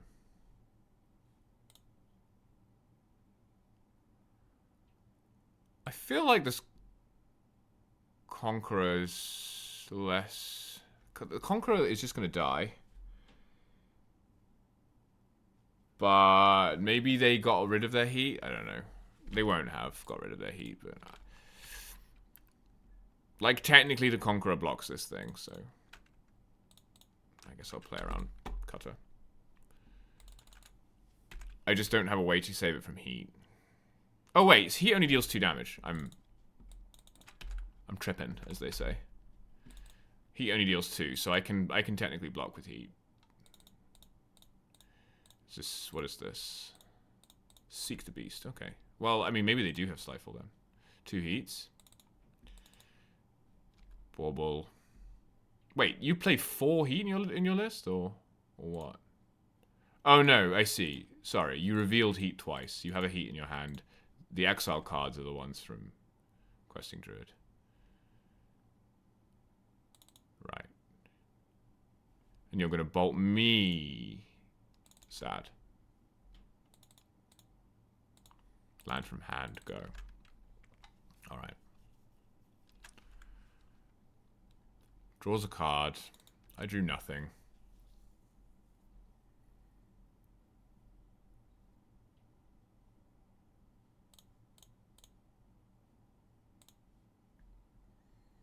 I guess I'll play my blocker. I could have played a land, play around Double Days.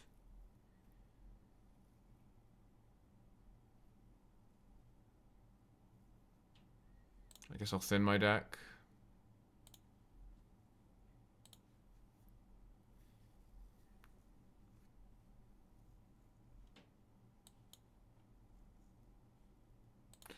Dead to pretty much anything my opponent could possibly play here.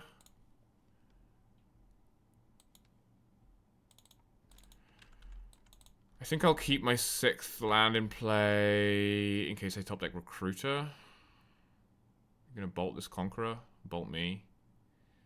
Oh, you had Delirium already? Okay. Alright, we're against Rug.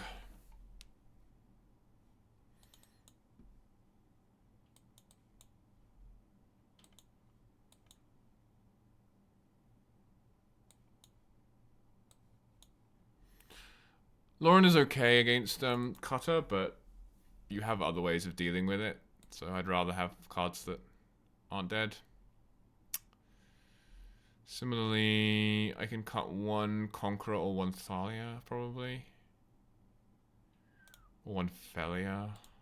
Felia's not too hot here. Or just cut Metamorph, because it pays life. Yeah, let's cut Metamorph. Alright. Try this.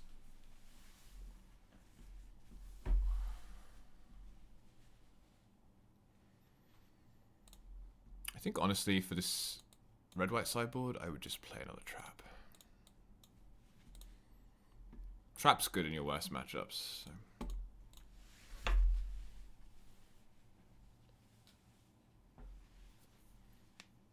You figure out the energy thing on the day. You know, just play out some creatures, Skyclave some stuff.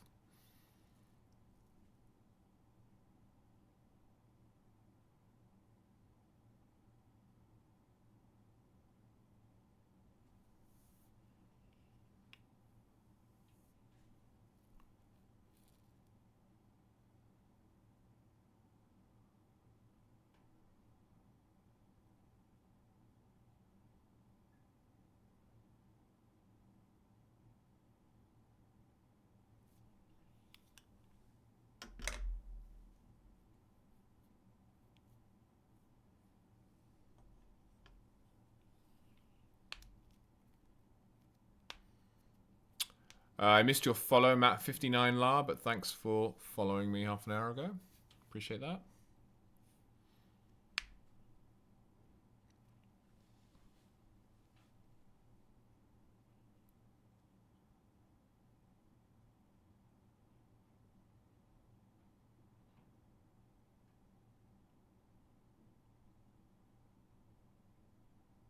Opponent is using their full sideboarding time, as of course they well should.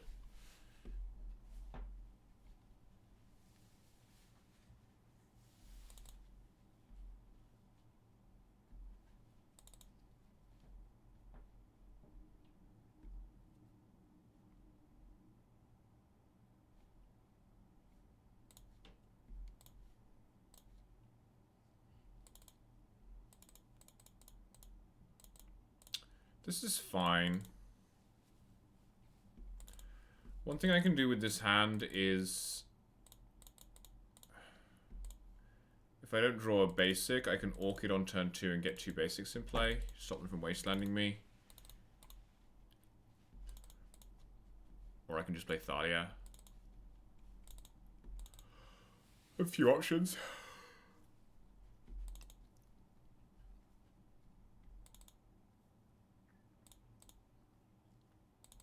probably gonna run out Witch Enchanter first, actually.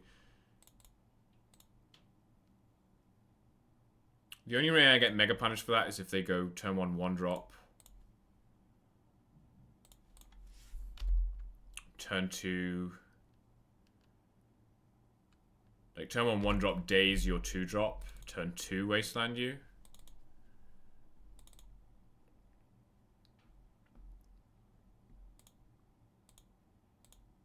And even then, it's probably fine.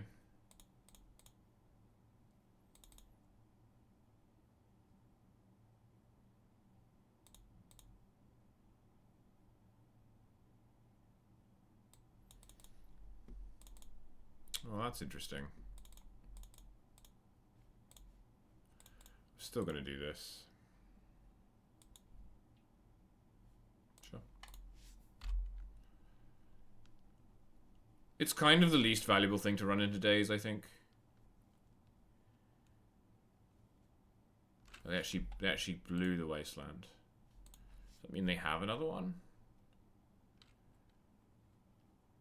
Getting Wastelanded here isn't the worst. Getting double Wastelanded would be very annoying. Okay. Play another Channeler, that makes sense.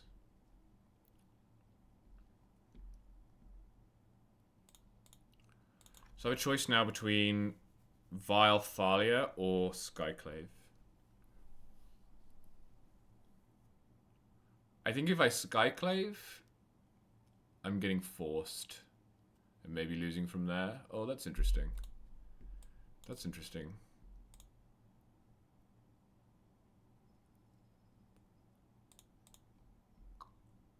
I want to save that. I think I'm going to do this. Turn 3 Vile is not great, but... Wow, they forced it? Holy cow. They must have like 10 dazes. What did they exile? Delver.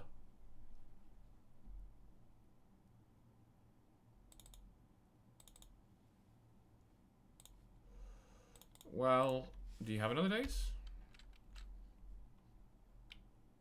Yeah, okay. That's what I thought. But what's good here is I'm using all their interaction on stuff that doesn't remove their channelers so that then I can remove their channelers. I also have 3 lands in play and they don't have any. Just tempo things. They kept on top with the last one though. So they probably got a Ponder. Or Delver, okay. Yeah, I mean as soon as these things flip it's going to be bad news bears for us.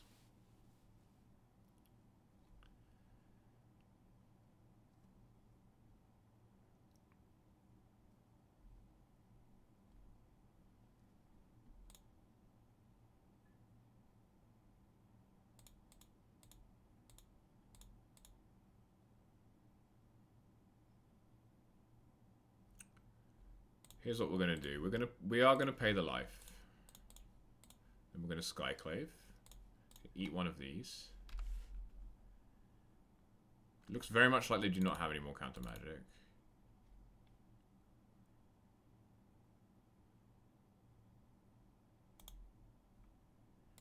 I'm gonna draw step path, I think. Well, actually, I guess it depends what they show me. If they show me a card I don't like...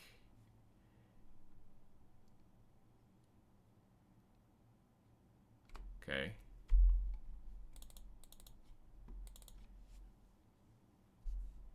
Scalding Tarn in GY.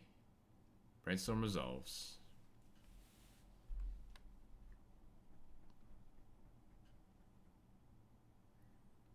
Flip.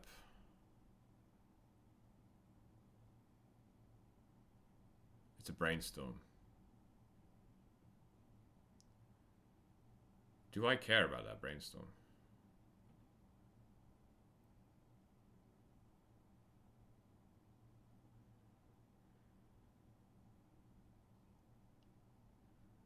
It's not very good. I'm gonna let you draw it. I'm gonna see what you do.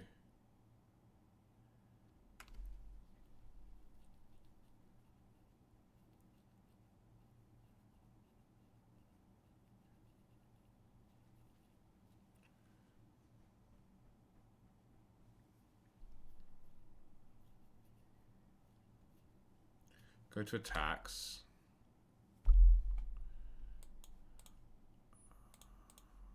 I'm gonna do this.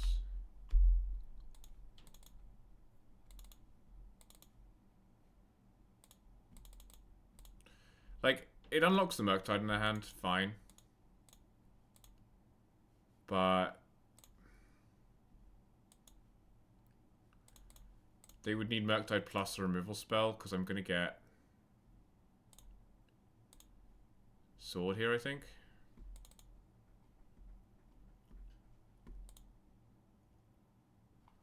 Murktide would be a 5/5 with 8/8. Yeah, I'll get Sword. So they need Murktide plus removal. And they have Brainstorm in hand, 2 cards.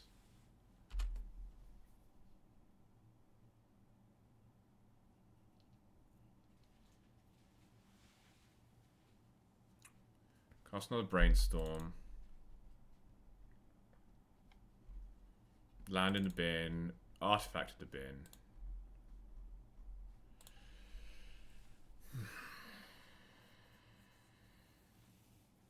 The Force on the Vial was kind of wild to me. Turn 3 Vial gets a Force. Seems like a mistake.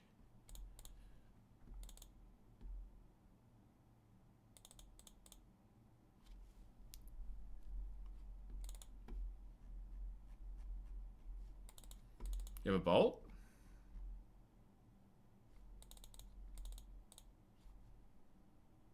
I mean, if you have removal, you use it on the Stoneforge. There's no other play here.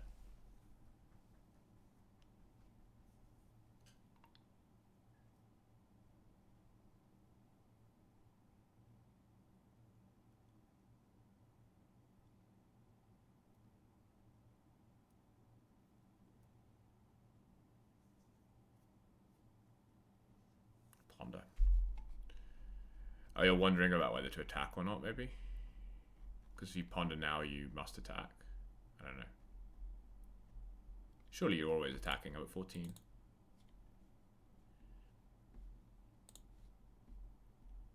I guess if I draw a land, I can potentially race you.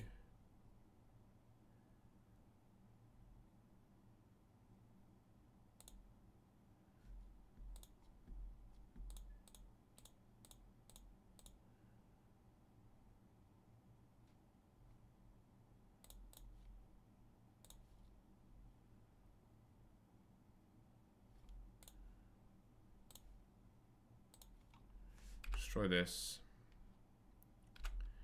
And then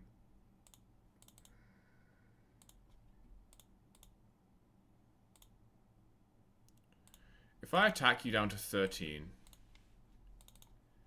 I go to 8, and then I hit you for 6, down to 7, I go to 5. It's no good. I need to Swords this. If they have a Murktide, they have a Murktide. The Murktide doesn't kill me in 1 hit, so I can technically Yorion my way out of it. Technically. I'm just going to do this now so they don't get any more Surveil, and Que Sera Sera.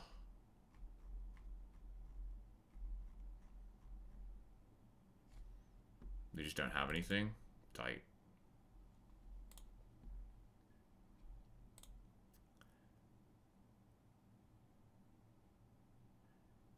As the ancients used to say, super tight.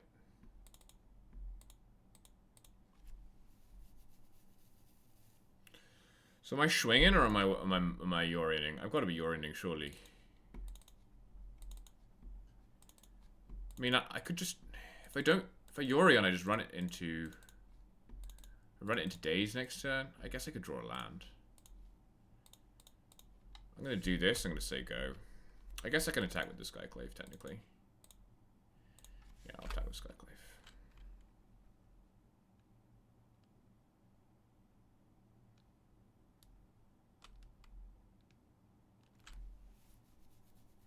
I mean, it looks like a Druid coming. Oh, you're brainstorming. Okay. You brainstorm then Druid? I guess that would make sense.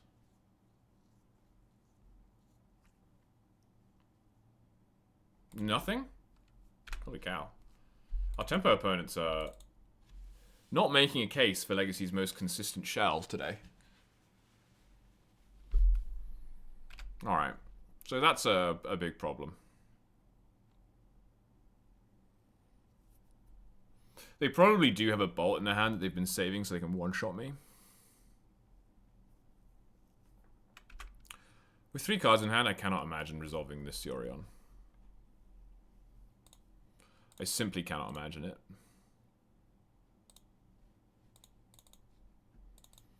However,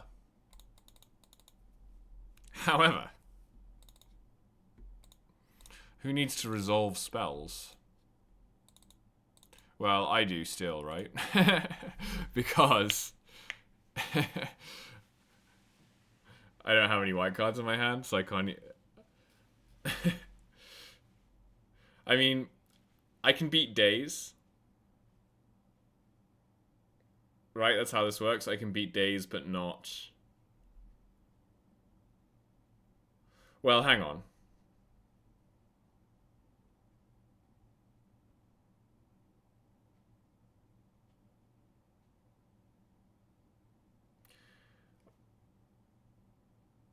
Hang on. I can put the violin and I can grab a piece of equipment. No, I can't. That's not how a recruiter works. So I have to resolve a spell.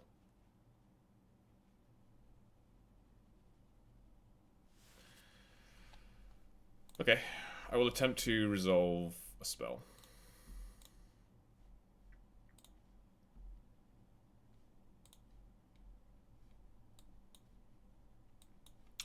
Scarab Swarm.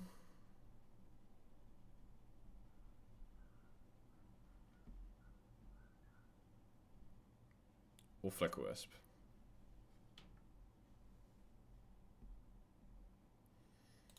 Take Wisp.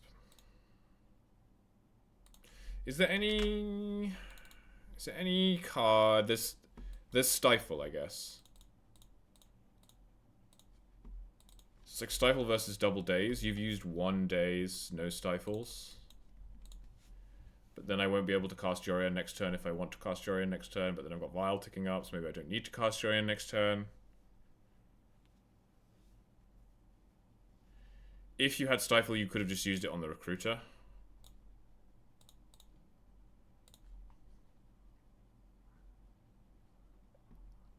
Except then I would have played the Yorion. Maybe you don't have Daze. So if you have Daze, no Stifle, I should have Ghost Corded you. You have Force, okay. Alright, time to drop. Both teams fought hard. I'm now off mono white. I'm not a fan. If you want to play Death and Taxes, I think you should play this version on the screen right now. That's what I think you should play. I don't want to play Death and Taxes, though. I wouldn't mind playing this, but it's okay.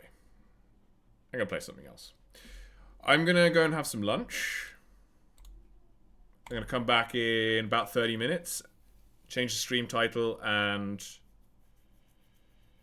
we're going to play a league.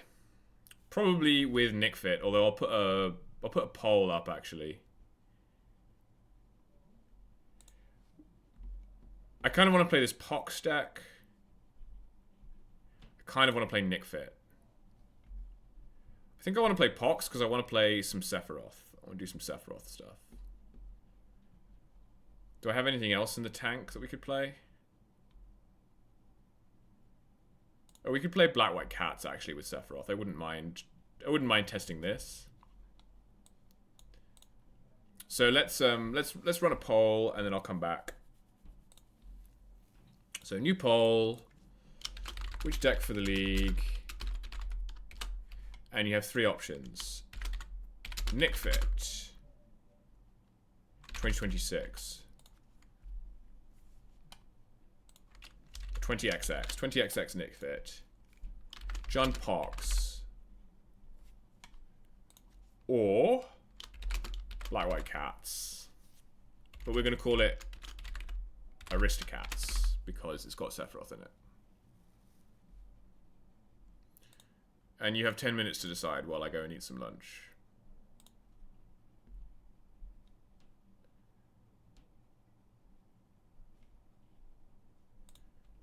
So that poll is running. And I will be back.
Okay, I'm back. I had some lunch. And we ran the poll, and Black White Energy and Rumble Fit, Nick Fit were tied. So I'm using my executive powers to say we're playing Nick Fit. So I feel like a history lesson is in order because I don't think people who are new. There's a lot of people these days who are like new to Legacy. And those people just don't know what Nick Fit is. Why would you know what Nick Fit is? So, I feel like it's worth just running through. I mean, I don't know the whole history of Nick Fit, but you used to see Nick Fit like reasonably often at Legacy tournaments until like, well, I don't know when it became really bad, but people kept playing it after it was bad until like Modern Horizons. You would see like the Arena Rector Nick Fit list, the one that puts Planeswalkers into play. You would see that until like Modern Horizons. But it's been really power capped out of the format. So the way this works is you play Veteran Explorer. When it dies, each player can put 2 basics into play. So you try and break the symmetry on this because you play more basics than anyone else. And you try to take more advantage of having lots of lands than anyone else. So you play Veteran Explorer and you play Zenith because you can Zenith the Explorer, and then also when you have all the lands, you can Zenith for famously lots of random one-drops, one-offs at high points of the curve. It's kind of what Nick Fit's famous for, like Elder Gargaroth and Meren of Clan Neltoth and stuff like that. So to kill the Explorer, you run Cabal Therapy. I'm only running 3 in this list. I think you can get away with 3 because you also have 2 quarries. And also you can mill therapies with Rumble. So I think 3 is fine. So you therapy, you take stuff out of their hand, you try and take all the payoffs out of their hand so that they can't use the mana, and then you use the mana to play a bunch of like expensive creatures. What I've gone for here is Grist is just good. Undermountain Adventurer takes the initiative. That seems good when your opponent doesn't have anything going on for a while. And then I've got Titania to combo with Safekeeper. And just because Titania is good with a bunch of these lands. I've got Icetill Explorer to lock people out with Ghost Quarter. I've got Alpha Deathclaw as just a big guy that you can put lots of mana into. And I'm playing Lumra, which is like a way of recurring all these value lands, and blocks Murktide, and. So, also playing Bowmasters just because it's good. It also pings Explorer if you need to do that. I think Deed. So again, Deed you used to play because you could put lots of mana into it and it would kill. You weren't playing any small creatures, so you didn't care about Deed. I think Deed's pretty good now because of energy and affinity and stuff. Sideboard, I just chuck some removal in. Toxicrene, oof, bullets. Grindy value, graveyard card. Caracas, why not? What else is there to say, really? Oh no, I already have a league. Yeah,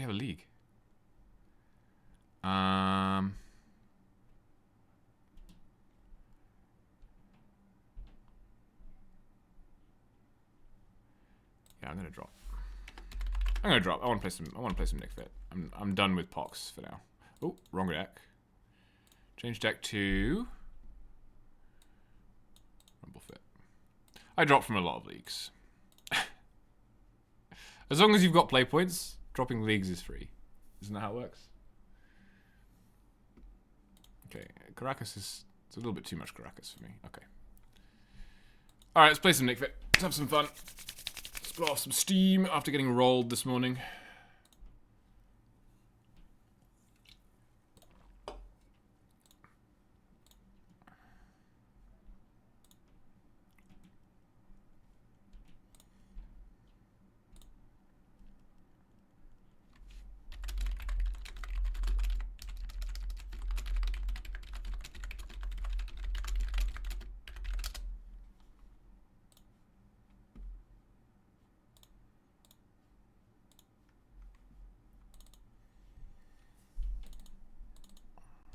Okay.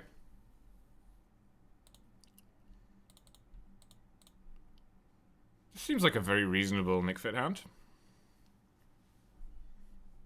Apart from the Arbor, that sucks. I wonder if you actually should play Arbor. It's possible you just don't play Arbor. I kind of like it because you can ramp with it on turn 1, but you have other turn 1 plays. You have a lot of other turn 1 plays, actually. You're better off with untapped lands, probably. It's pretty good with Grist, though, having access to Arbor. Oh, this is mono white energy? Oh, this is funny, actually. I played mono white taxes for the showcase, Will. Thanks for the follow, Einstein. Oh, he drew Deed? Can't lose. Can't lose.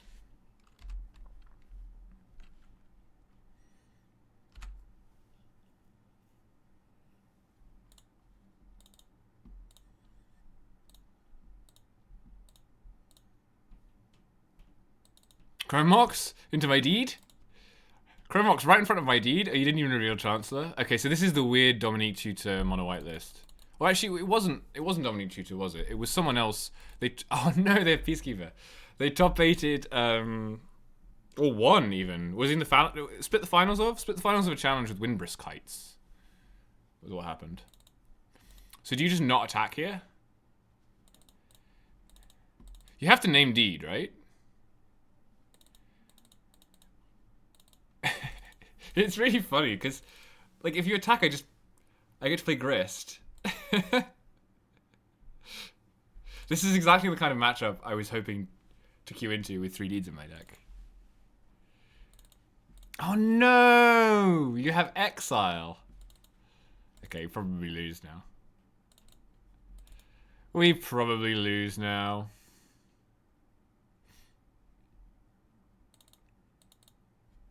So my options now are to Zenith for another Veteran Explorer. That's got to be better, right?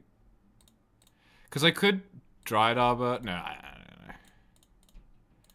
With Zenith for Veteran Explorer, and then if they if they attack, we can play the Deed. Because it's 5, right? Yeah. If they don't attack, we can play Grist and kill something. It's really funny. You gotta attack, right? Like, you're just gonna sit there held back by my Veteran Explorer?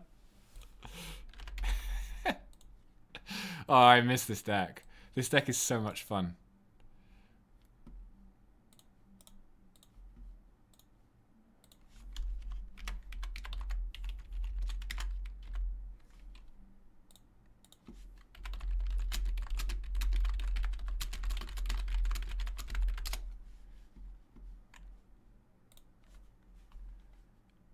Okay, I'm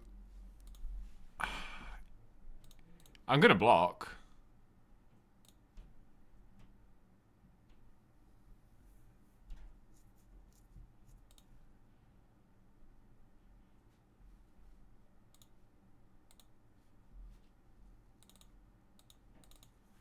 So I'm gonna get 2 forests here. And then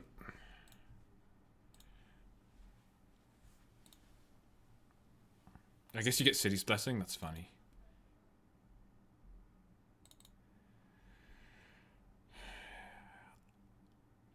I guess I just play out the Deed and fade Witch Enchanter for a turn.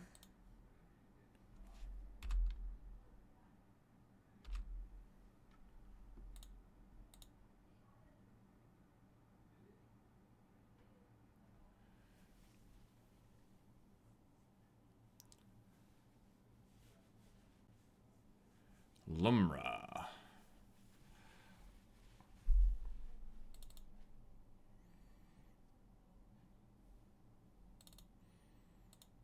I'm going to...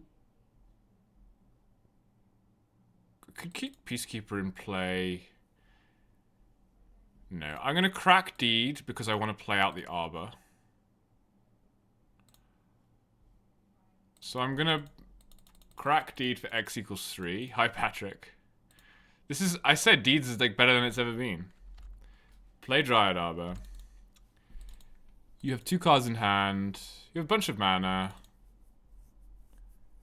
So you can... what? Pass? You must have a Solitude then.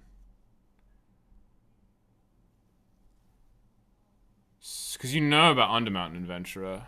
So I can either go Adventurer Lumra, sorry, Adventurer Grist, or I can just play Lumra.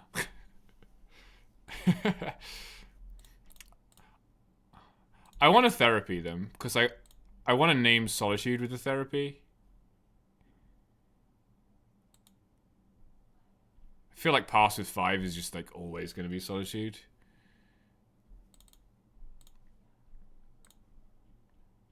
You're going to target that. I'll gain a life. What am I naming?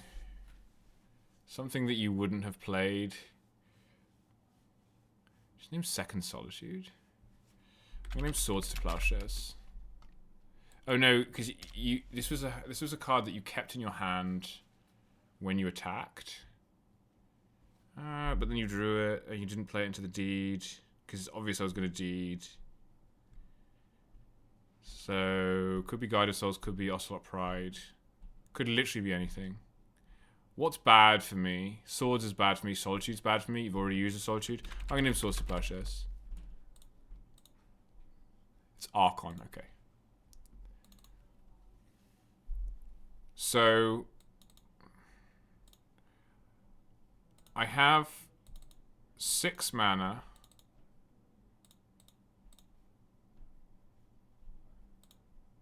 I can just Lumra. Sure.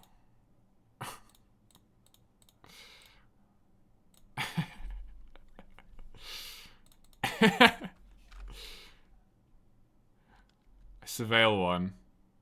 Oh, Surveil into Deathclaw? How much mana do I have? I have 7 mana. I mean, sure. This deck's so funny. You can go ahead and Archon. I'll play 1 spell a turn. I don't mind. Oh dear, this is funny. Swing for 7.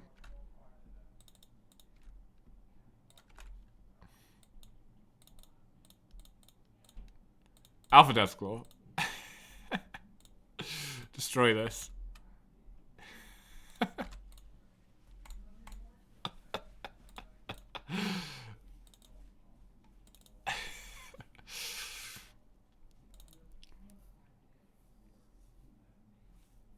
Alright, we got game 1 against Energy. Or like mono white aggro. So pushes are in.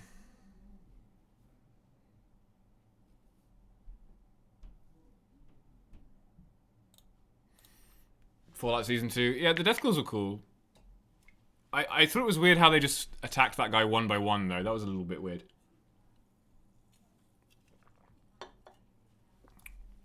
I feel like we want as much removal as possible.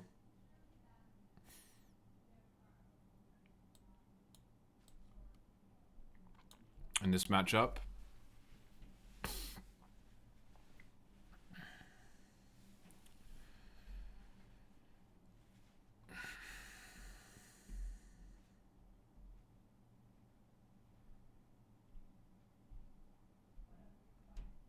They're going to be on Caracas, right? So I think we can cut Lumra.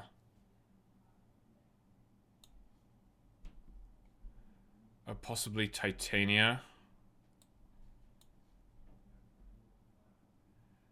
Undermountain Adventurer is interesting. Can cut Safekeeper, I think. Insofar as it seems somewhat bad because they're a go wide deck, but I think it's a great follow-up to a Deed. Like if you end step Deed, untap Undermountain Adventurer. It's not like they have any flash, really. I think the Thoughtseizers are okay. I think I'm cutting Ice Till.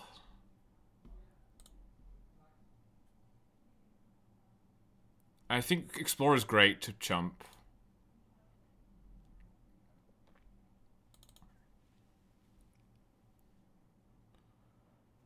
Therapy is not great, but it's fine. Everything else seems fine. I don't think we need to go that far above them, if that makes sense. Like, really, I think we're just on Protect the Queen with Grist. It's kind of the plan. This hand is not great, but it has a plan.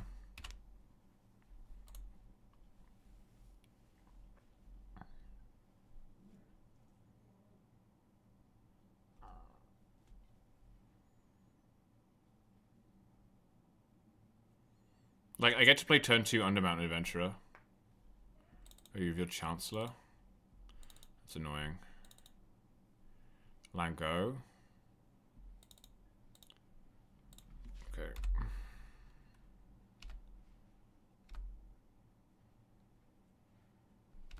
Go? What do you have? Mortuary. Yeah, I like that. So, I guess one thing here is if I play Explorer, they can Swords it.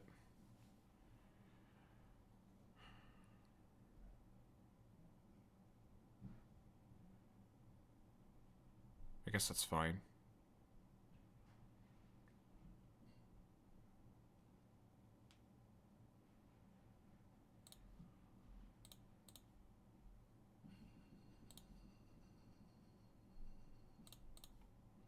Like, I have enough lands in my hand that I don't need this Explorer. They're just not doing anything. What do you have? 4 mana into a 2/2? Oh, into a ring. Oh, that makes sense. I guess I want Oof then. And now you're gonna kill this? Nice, okay. Okay, well, this all makes a lot of sense. A Thoughtseize that I can't use. Okay.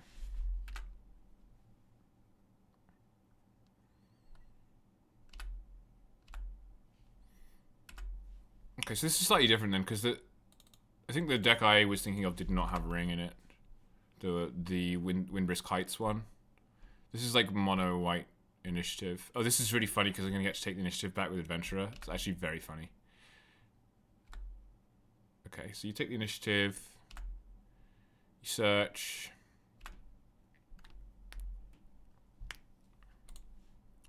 Play a land. You pass. And I will trophy this.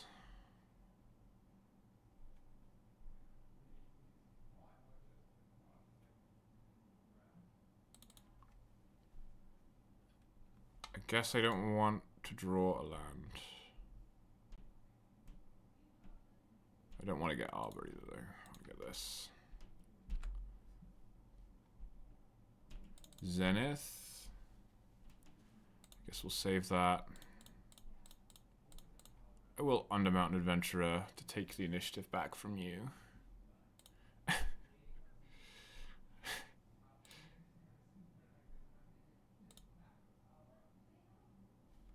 Get a forest. So go. You have a swords. I mean, I guess you're going to play another initiative creature.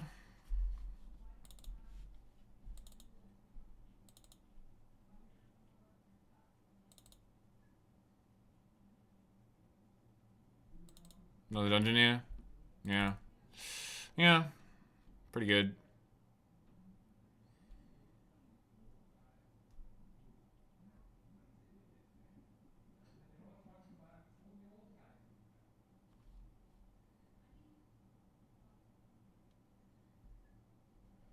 Rumble. Rumble is great here. Well, it's not great. I can Zenith for X equals 4. I can just take the initiative again. But then they hit me.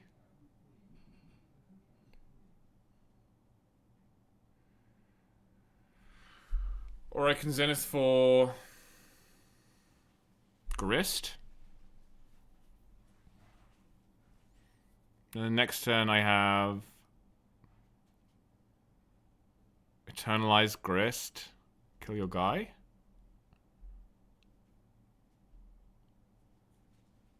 What can I hit off Rumble that's good? I can hit Grist, right? If I hit Grist, that's good. What else can I hit off Rumble here? I can hit Deed, which doesn't do anything.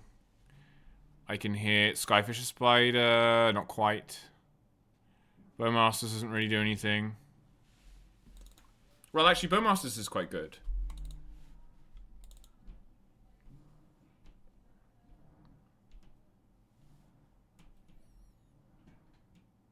I'm going to take 10 next turn. That's a lot. 10 is a lot. Not sure what I'm supposed to do here. I think I'm rumbling. Yeah, I think I'm rumbling because I can hit Grist.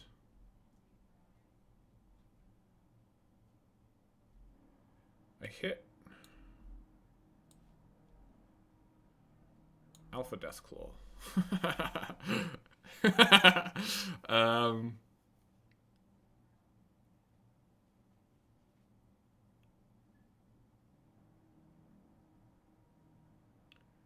There's also a Birds.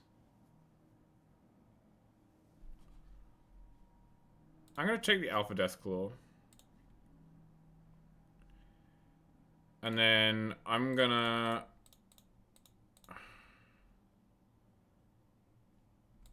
Zenith for 3 to get Grist and plus Grist, and then they have to either kill Grist or let the Dungeoneer die to him next turn. That's the logic of this. Like, you have to do one or the other.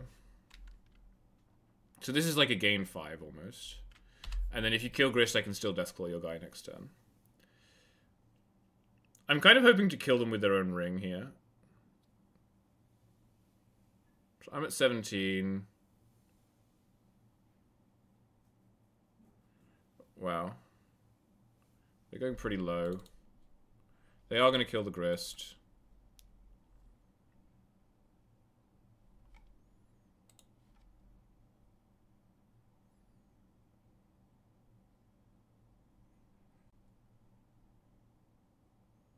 They have a Caracas. They have a Chrome Mox. They can play... So they can play a Chancellor of the Annex. They can play Second Ring, first of all. Yeah, that's the best thing to do. Maybe Ring would be good in Nick Fit, huh?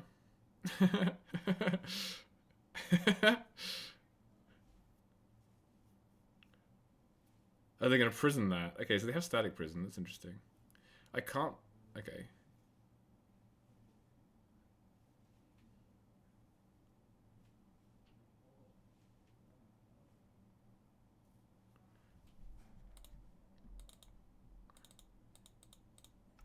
Zenith. I can Zenith for...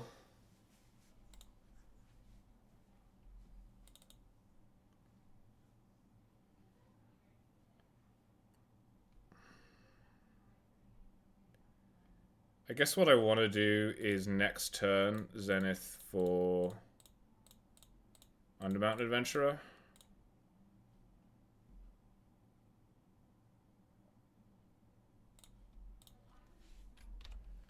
Alpha Deathclaw. Rawr.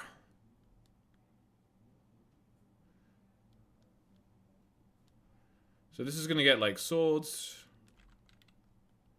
which is fine. Oh, they're going to keep drawing? Damn, son. they want to draw some cards. Thing is, I guess like I'm kind of dead because they're gonna Dungeoneer again and then Throne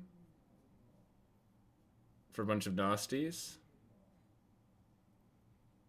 And that's pretty sad for me. This looks like a Solitude to me.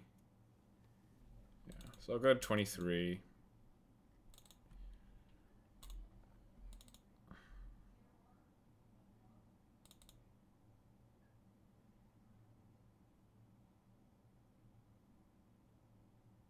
I think I have lethal though, because if I Zenith for Undermountain Adventurer, And then if they kill it, I can sack it. And then next turn I can quarry it back.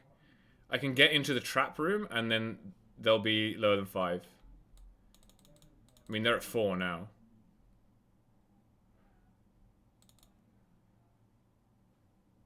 So Zenith for Unmanned Adventurer costs 6 currently,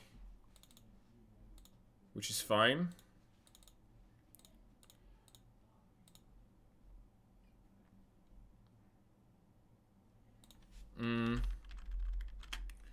I guess the way I want to do this is I want to fetch for Bayou. 1, 2, 3, 4, 5.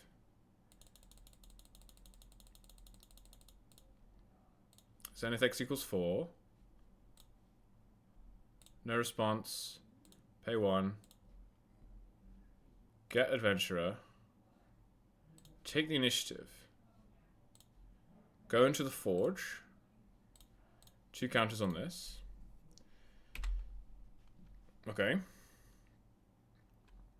And then unless they specifically have like Graveyard Hate, we're gonna be able to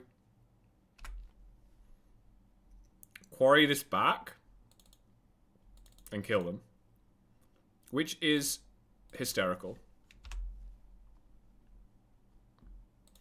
We're gonna take... Oh, they're gonna go up to 6. And they're gonna have... They're gonna be able to Solitude one of their own guys, I guess, to stay alive. Swords or Solitude one of their own guys. Which they have a good chance of hitting because... Chancellor doesn't do anything. They have a good chance of having Swords or Solitude. But if they don't have that, they die. Oh, they could also play their own ring. Oh no, that leaves them alive. That lets them live. Because the trap gives them... I can't take away their protection. I don't have any way of doing this at instant speed. That's sad.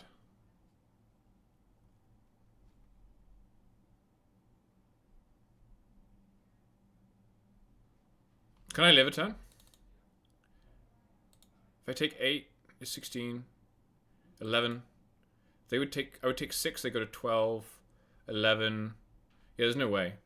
Oh man, I thought I had a line here, but I didn't. Okay, they got me with the ring. They got me with the ring, to be fair. So, we want Ufin.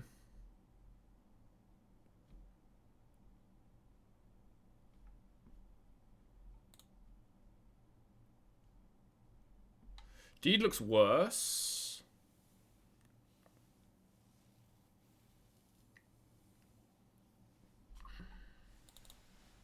Because they're on like Stompy.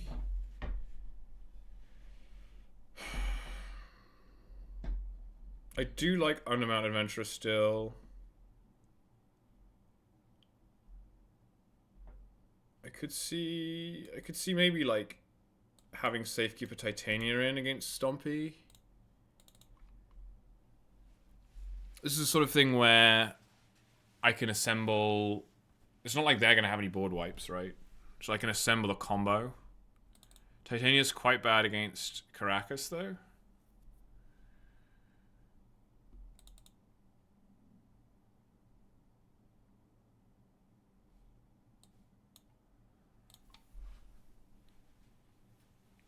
Is that better than Deed? I think I like Bowmasters because of Ring. I think I like Thoughtseize because of Ring. I think I like Therapy because of Ring. Let's try it like this. I think having Ufin makes me more excited about Safekeeper. Okay, this hand's super awkward. So this hand goes turn 1, get Dryad Arbor. Turn 2, Rumble. Oh, turn 2, Zenith 4, Explorer, Quarry it. Okay, this is fine. And if they kill my Dryad Arbor... Oh god, that thing is so annoying.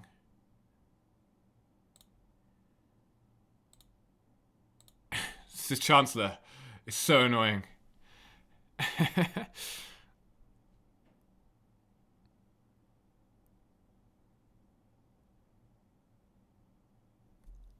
What do I do?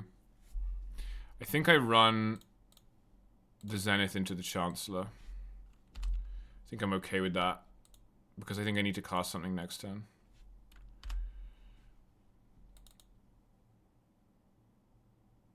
You have that guy.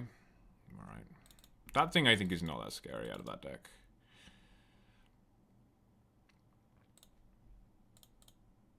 I'm gonna rumble. All 3 adventurers?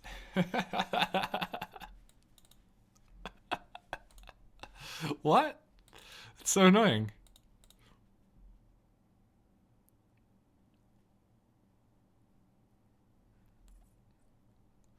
I mean, I guess I'll take it.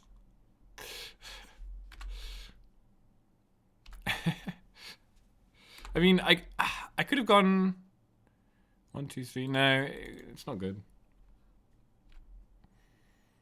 I'm gonna let him hit me, I think.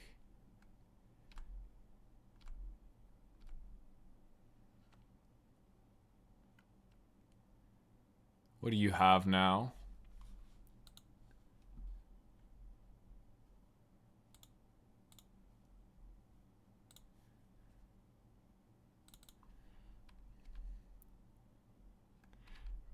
I guess now I wish I had Deed in my deck. I don't know.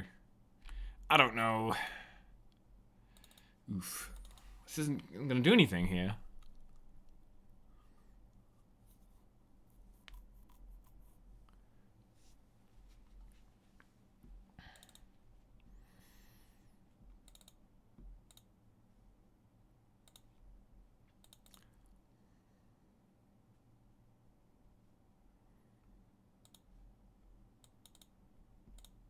If I get Explorer, sack it, get 2 lands, I have 3 mana.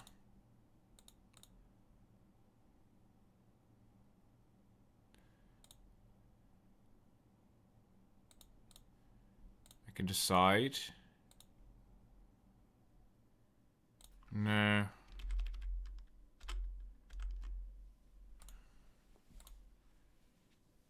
I should therapy first. Therapy, Zenith, sack, Bowmaster. Flashback therapy.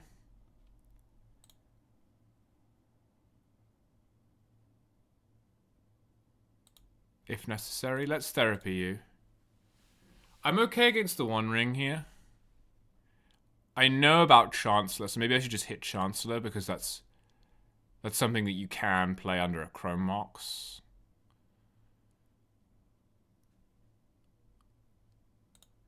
Let's therapy first. Name Chancellor, see what they have. Whoa! That's wild.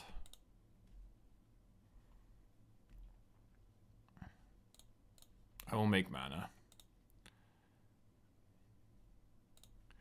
I think I'm naming Seasoned Dungeoneer.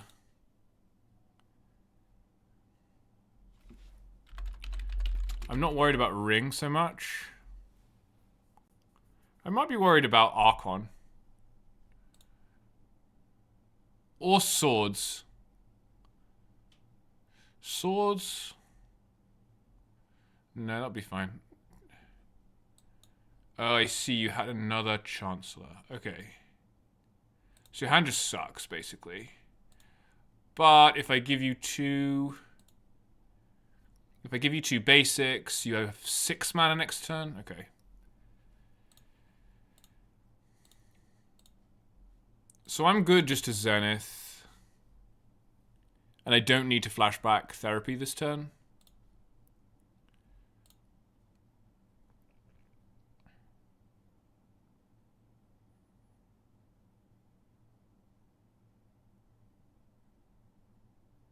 I mean, I could.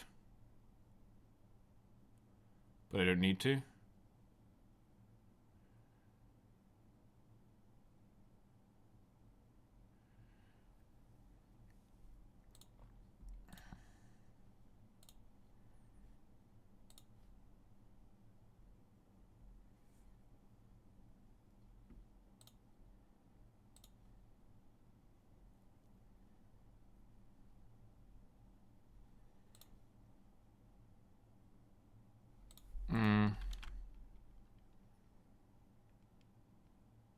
So I should just pass?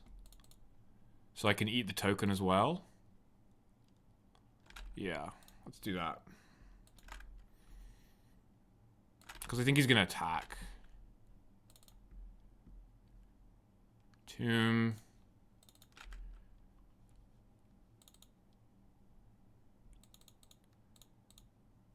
Swings. Plays Bowmaster. Pings Pride. And then I'm happy to trade here, I think. Even though that would have been a something to sack to therapy, I think it's fine. Yeah, because now I can... Well, actually... Yeah. I will... Titania. Target this. Play a Heath. And I have 15 power.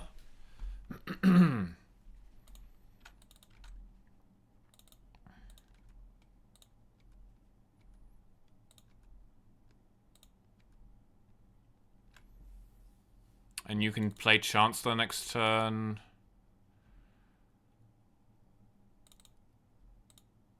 Or you can play Prison. I'm just gonna name Chancellor of the Annex. Which is what I should have named the first time. Oh, you had 2 prisons! Ha ha ha ha ha. Okay, but that's fine because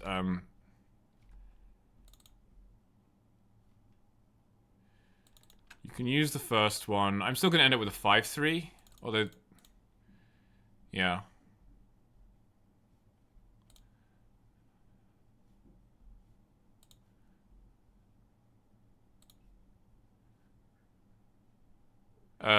I should fetch in response to this, obviously.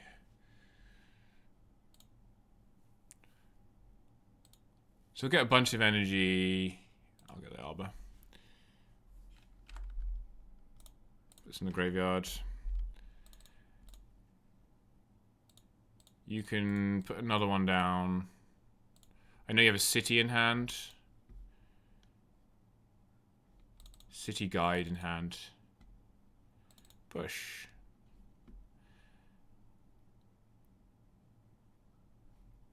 I'm gonna take the initiative.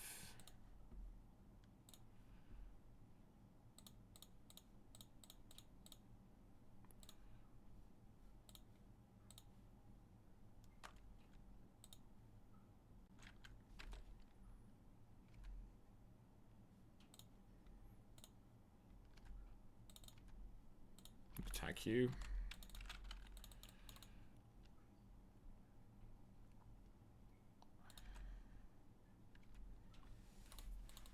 This was fun.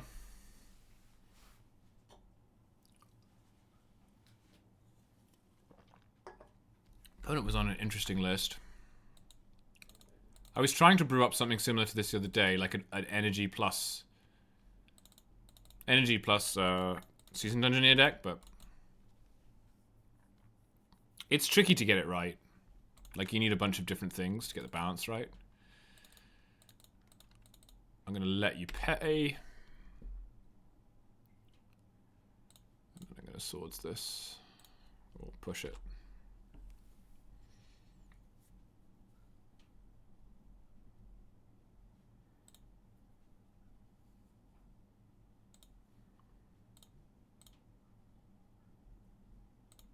Boom. 1-0 with Nick Fit.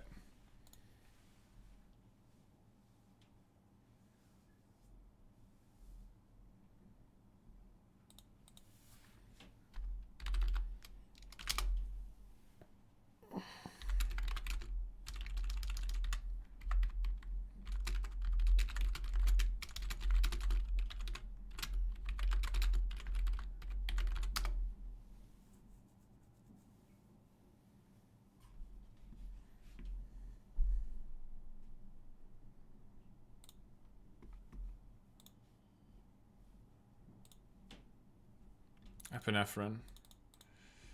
This hand is pretty bad. It's just it's literally just a Thoughtseize. This is a lot better.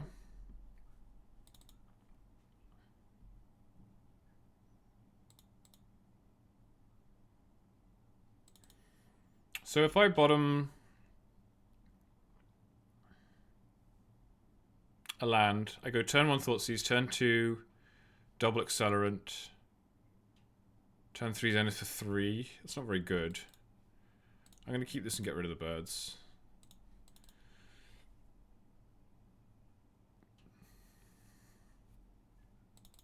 I can.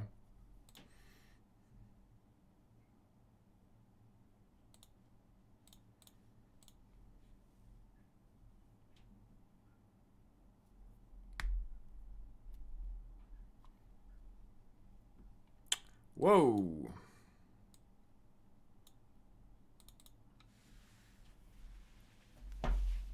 That's so funny because if this is if I'm playing blue-black tempo, you have to let the Thoughtseize resolve because you've got to keep the force, I think. But we would have been so dead if they just forced this. I'll take the show and tell.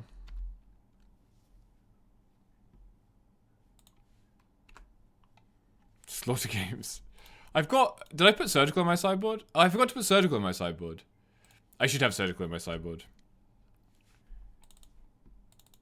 Probably instead of the trophies or pushes.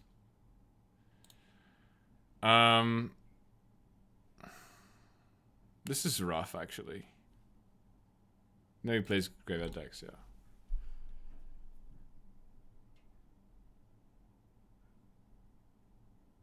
What do I do?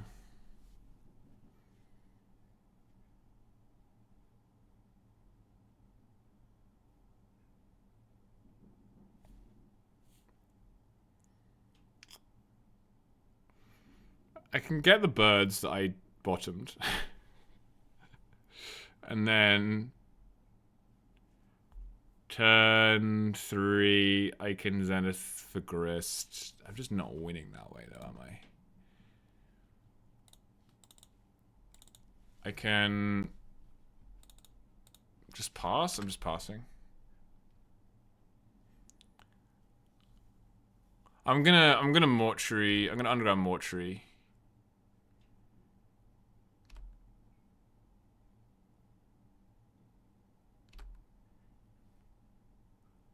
Getting an adventurer out, yeah.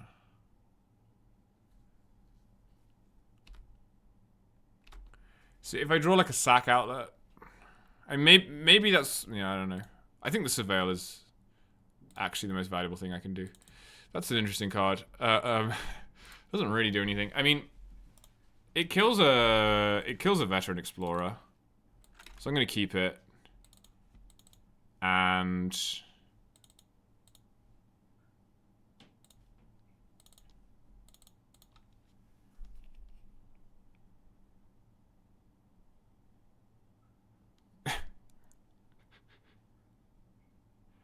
can Zenith for explorer, pass the turn.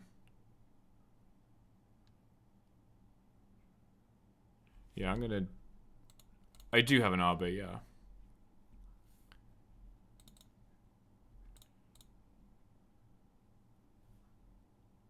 Adventure next turn, get Bowmasters down.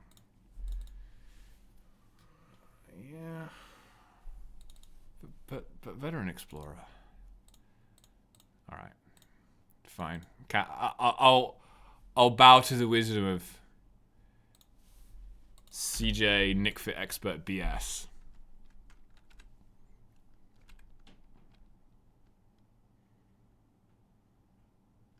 I mean, they're not doing anything. I guess I'll Bowmasters so that they maybe fight over it. Maybe. I don't know. Can we race this deck? I don't know. Oh no, he had Brainstorm. He had mana up on my turn, right? Yeah. So there was no real reason to Bowmaster on my turn.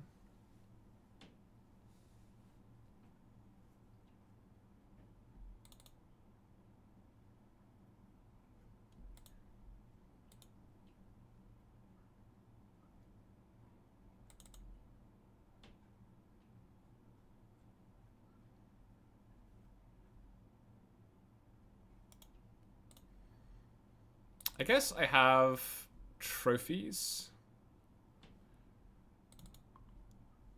Oh yeah, he forced it. Okay, okay, we're in business.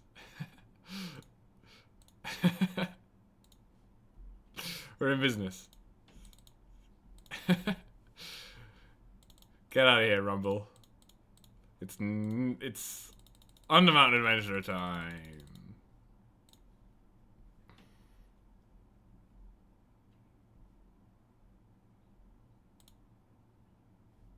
Boom.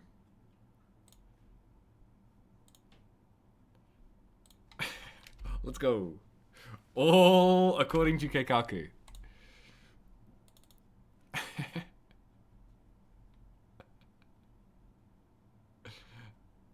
6 mana. Time Spiral? What is this? Oh, Lorien revealed. Okay. That makes more sense. Petal. Already played a land. Okay. Forge.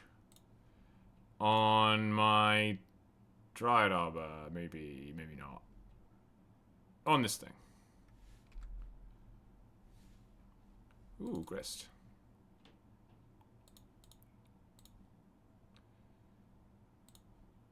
Wumble. Ooh. Titania.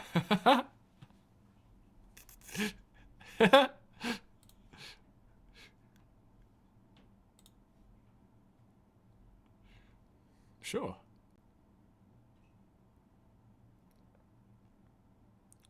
So I have 1, 2, 3, 4, 5, 6, 7 mana. I can do both Grist and Titania.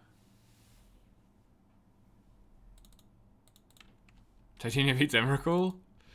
Yeah, I mean, they... I guess.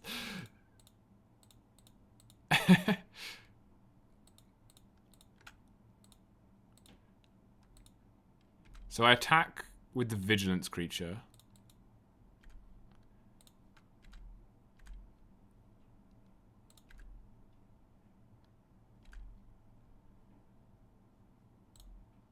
Play... Titania. Oh no! I tapped the wrong mana. I tapped the wrong mana. I was supposed to use colorless mana so I could cast Grist without fetching. Oh, it's okay. I have a Bayou in here for some reason.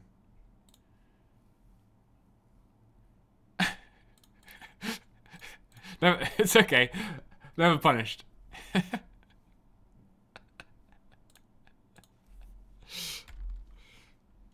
Alright, go.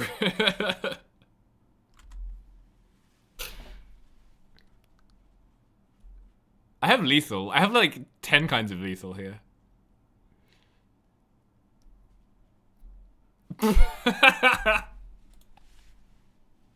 Wow, Thoughtseize, what a card. Okay, so it's the blue-green Omnitel. Lethal next turn through Atraxa? Yeah, fair. But I had Grist, so I could just kill the Atraxa. Anyway. Blue-green Omnitel. I guess I don't want Deeds.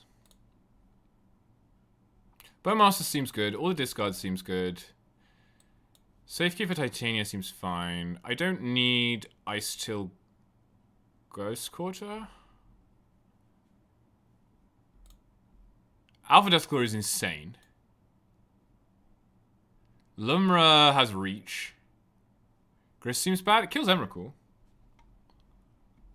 Maybe keeping 1 Grist. Initiative is good. What am I bringing in is the question. Oh, I can bring this in because I can Thoughtseize an Atraxa and then reanimate it. Alright, see you later, Callum. Thanks for the tips. Trophy seems fine. Caracas is good against Atraxa, maybe, sometimes. Galactique, not very good. Stops... I guess it stops shared summons?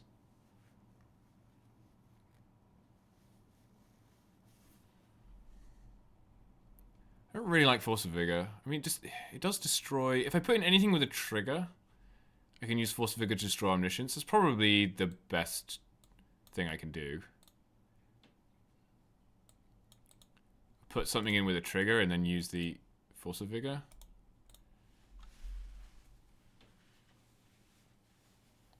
don't think I want Teague for that exact reason. I want to be able to cast Force of Vigor on the Omniscience.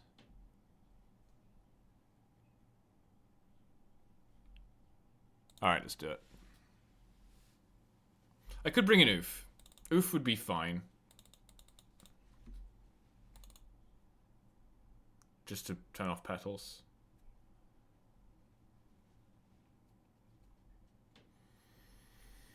I mean, this hand looks really good. It has a bunch of discard in it, so...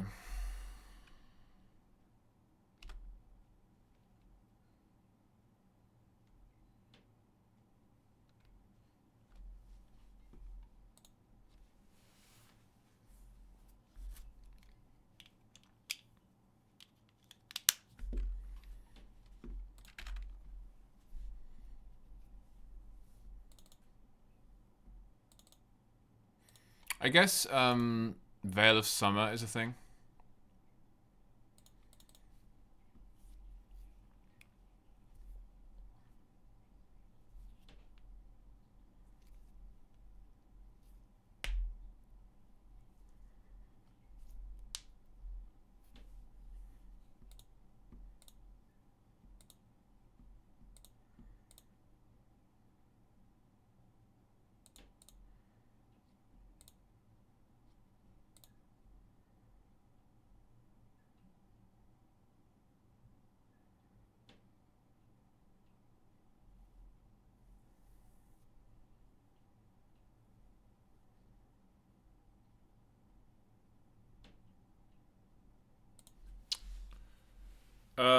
If I Therapy, here's what we're gonna do.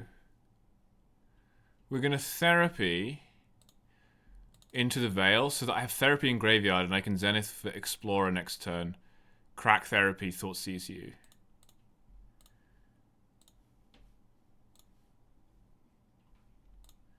So I'm expecting... Oh, they're gonna just straight up force the Therapy. Tight. Okay. Does that mean you have Soul Land Show and Tell?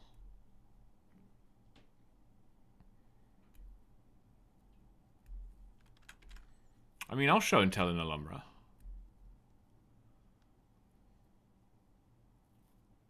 Nothing. Stone nothing.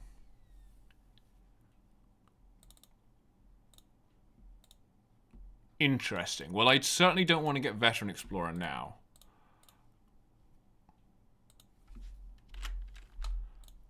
I am going to Thought Seize You, though.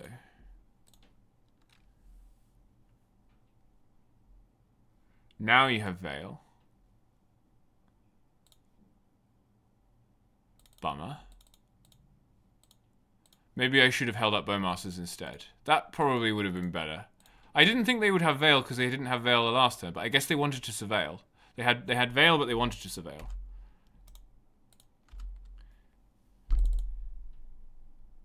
Land. Petal. Show and Tell. Right, okay, that's how they got me. That's how they got me. Okay, I misplayed that. That's fine.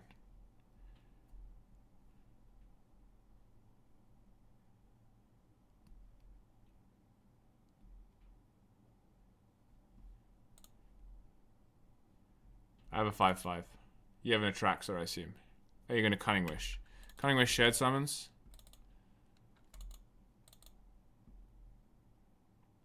Yeah, the thing is, if I hold up a trophy, if I hold up Bowmaster's Trophy, they can do all this.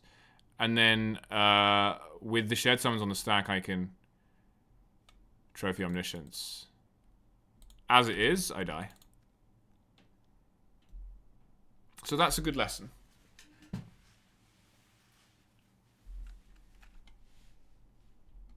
Yeah, that's funny.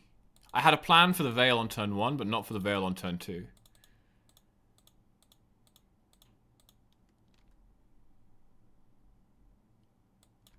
Just reveals Emrakul and Atraxa. Okay. I want to look at the deck, so I'm going to let them Atraxa. Yeah, okay. Stock up, Show and Tells. Alright, sure. Alright.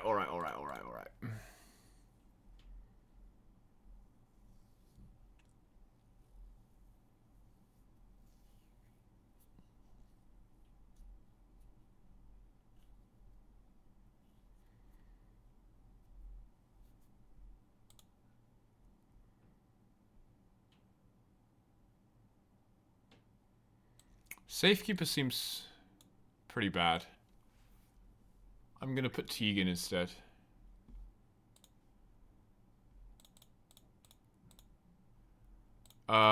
This is fine. It has the plan, which is... It's fine.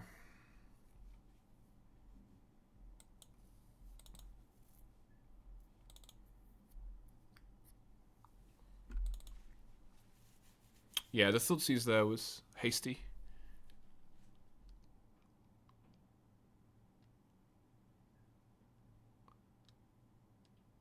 Because they don't have enough mana to... Are they mulling to 5? Jeez Louise. Alright. I think they're operating on the impression that I don't have interaction for Omniscience. So I would like to disabuse them of that in this game. I mean, it's a little tricky because they can obviously cast everything in their deck on the Omniscience at like instant speed, but it's fine. Yeah, I think this is good. I think I'm probably going to do it.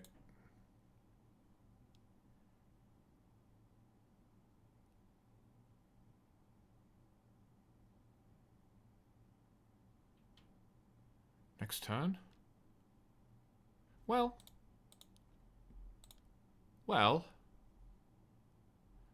No, actually. I'm going to do it now.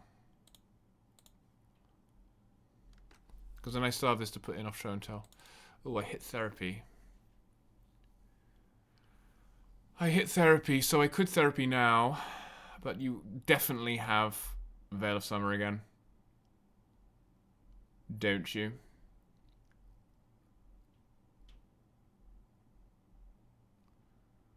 I think I'm grabbing Quarry.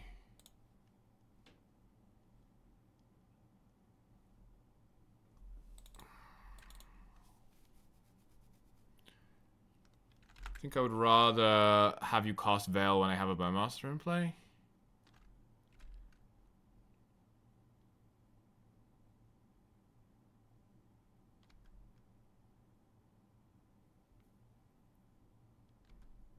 Yeah, so we're going to see the Omniscience here. They need Force, I think.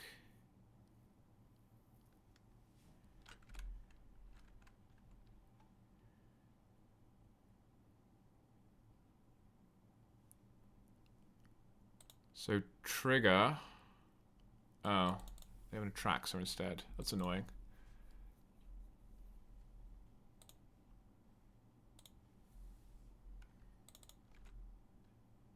I think I forgot to try and beat that.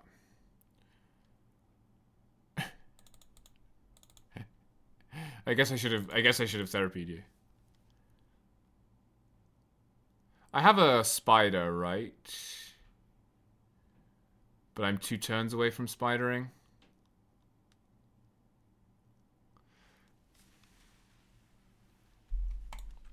Thing is, okay, took Atraxa, Force, Eureka, City of Traitors. Eureka is hilarious. Didn't take Ponder. Why not?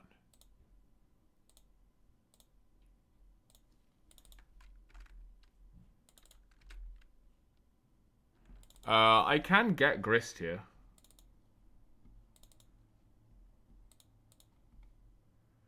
Eureka.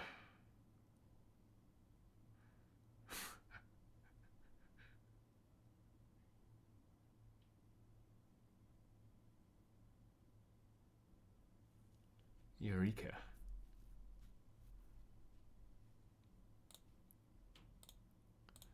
I'm gonna get a Grist. Or I'm gonna cast this anyway.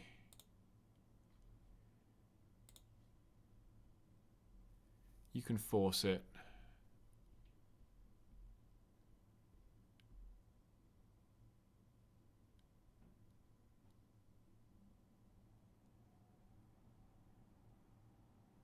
Pitching.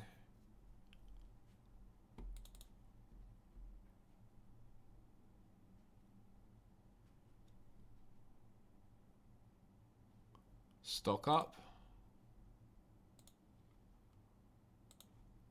Therapy you. Name Eureka. You have Omniscience Atraxa in hand. So, I quote-unquote just need to draw an answer to Atraxa.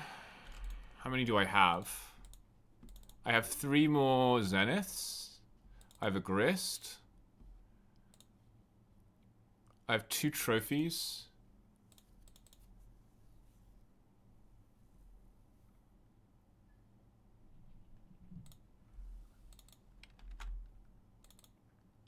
I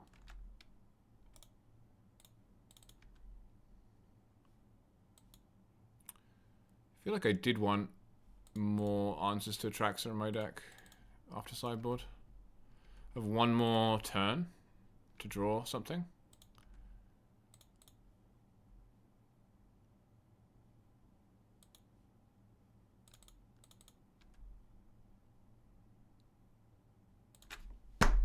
Alright.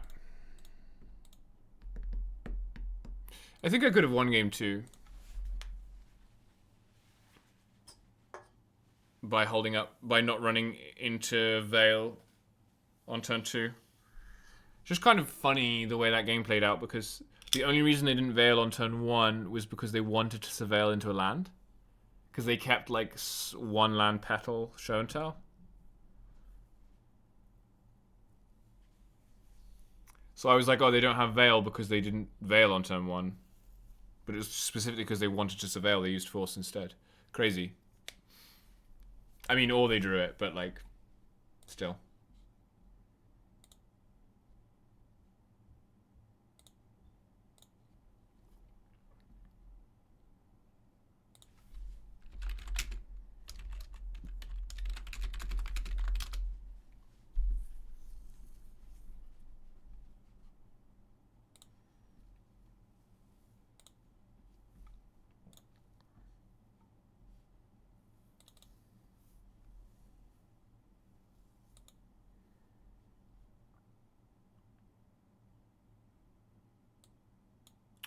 Maybe I want surgicals and endurances because of oops.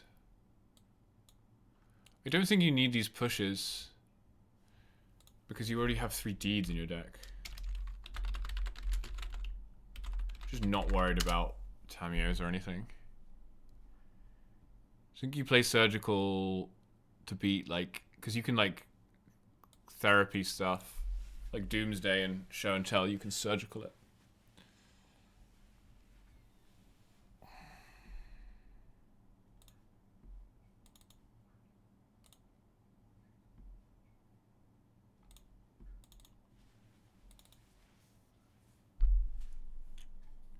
Mulligan. Wow. These hands are not great. Sounds good. Thoughtseize.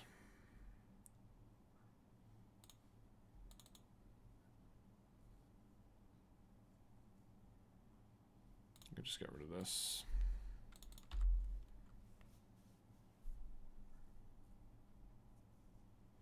Against Burn?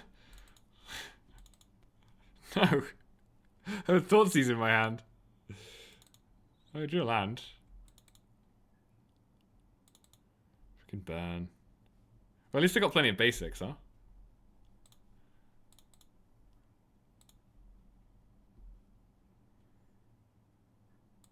I mean, I'm gonna have to Thoughtseize them at some point. Yeah. Take the Fire Blast.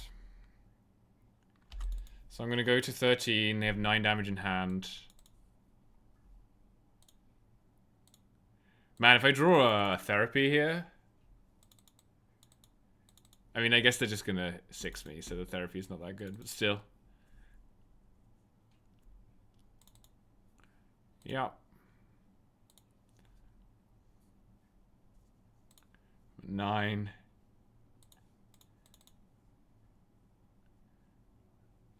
Gives me Grist.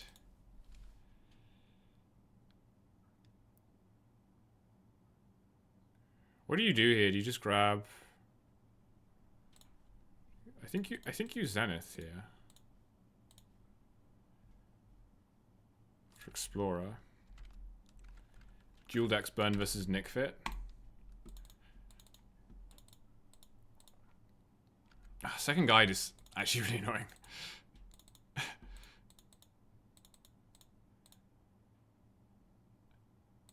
Because you can just, well, okay, you're going to do that. You put me to 2. I don't know that you're the last card in your hand.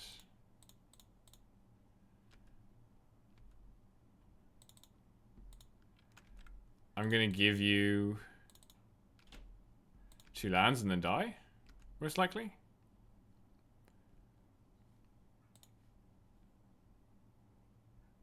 I have no way of gaining life, so I'm just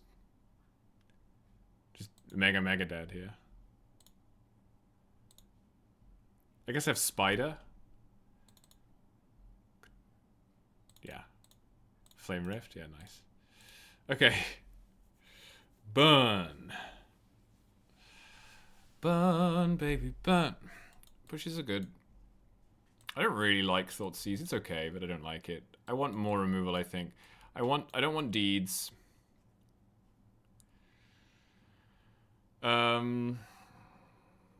Teague is not good.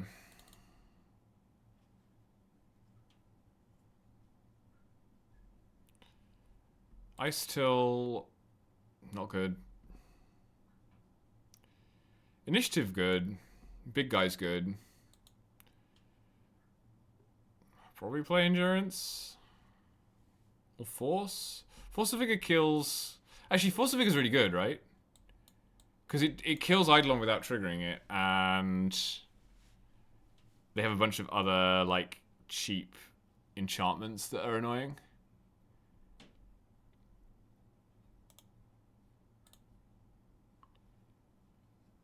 And you don't deed your blockers? Yeah, okay. Let's try that.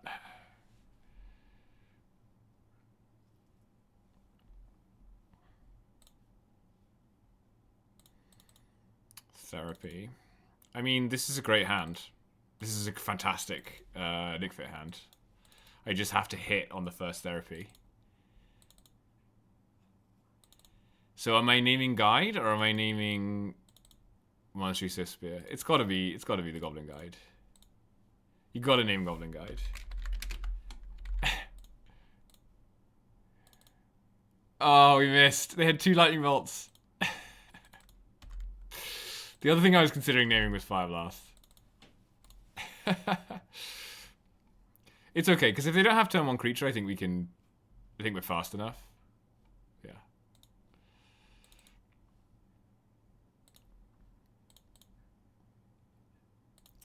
What I can do now is grab Explorer. And then I guess I don't give them the mana. The problem is then they play Eidolon. Huh. They'll play an Eidolon.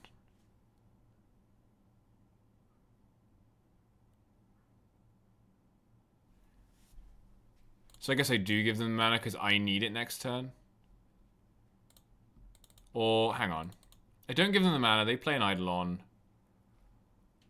I cast a Skyfisher Spider. I sack this to destroy the Eidolon, or I... No, I can't do that. Or I therapy them next turn. And then I cast Titania. So I would lose 2 life to the Eidolon, but I would stop them from playing Roiling Vortex in the same turn. Oh, but they can also just play Roiling Vortex and I take 5 if I therapy them, so I have to therapy them now. Even though I don't have anything to play, which is kind of annoying. That's fine.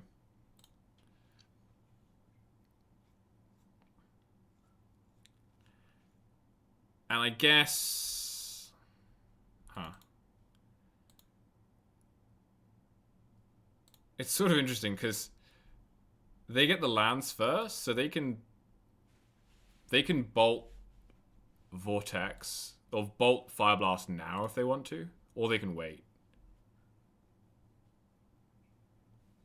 They're gonna wait. Wild. That's wild. So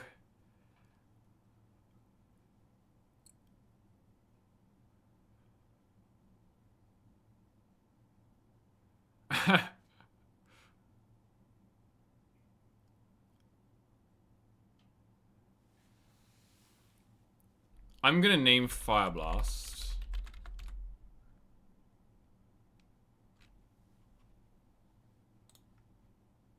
Because it's the most damage.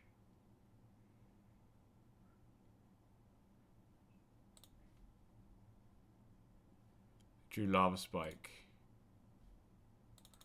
Say go.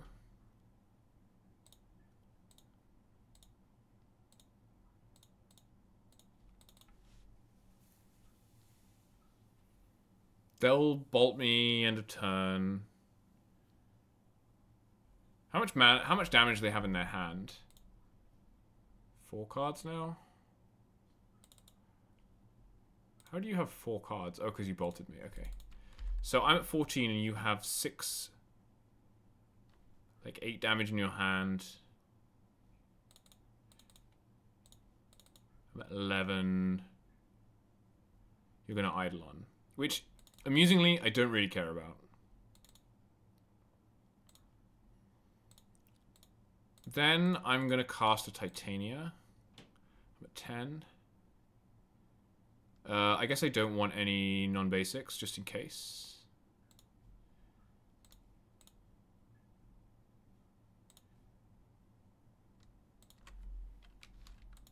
Say go.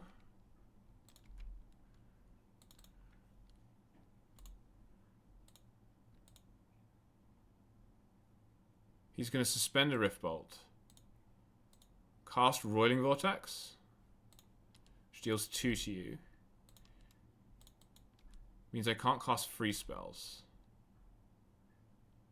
Pass the turn. I think it's worth surveilling here. Well, actually, maybe it was worth getting a... It's probably worth getting a Dryad Arbor for this Skyfisher Spider. That was probably better. I take 1.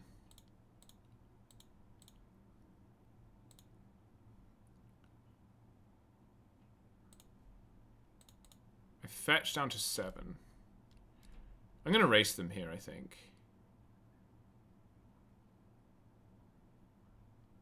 I'm not playing around price anymore. Oh, damn. I was supposed to get Dryad Arbor. Whoops.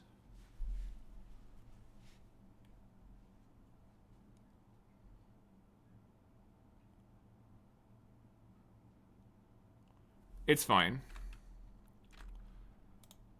Attack for 10. Sure. I have 13 in play.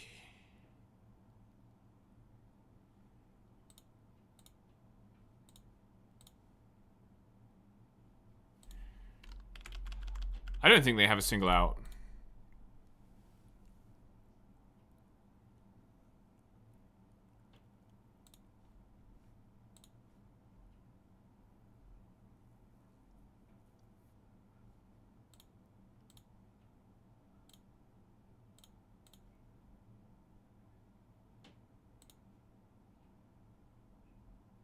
Oh, I could have gained a bunch of life.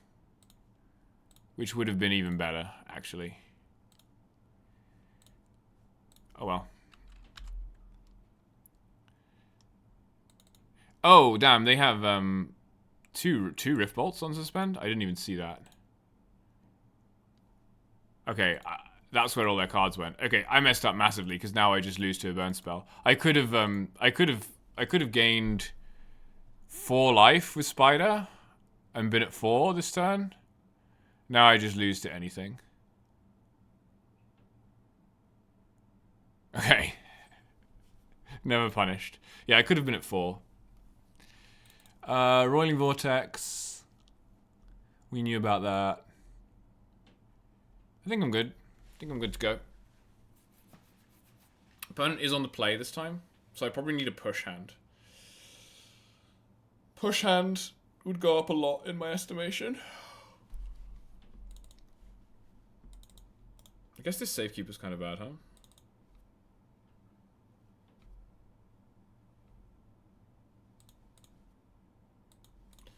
Titania, what a card. Okay, we have a push hand. It's also a Dryad Arbor hand, which is terrible, and an Alpha Deathclaw hand, which is also terrible, but it's a push hand.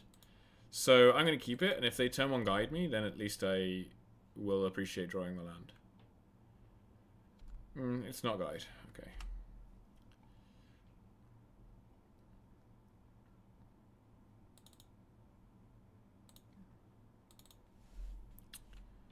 Go ahead.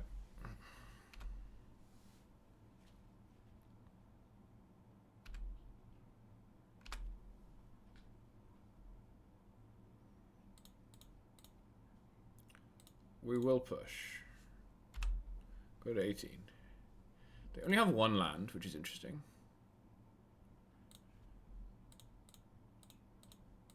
I'm gonna rumble. Ooh, the vet? The vet's pretty bad here because they only have one land, but it's okay. I'll take him.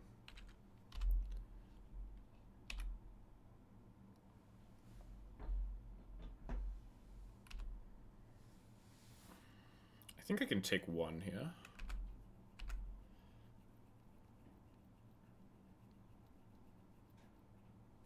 Oh my goodness. It was 5.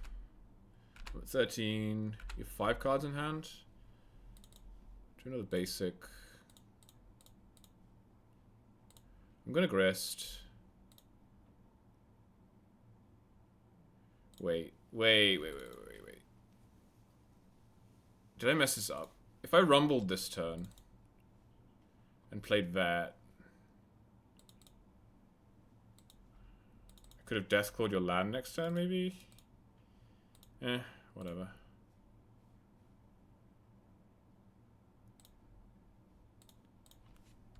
Kill this.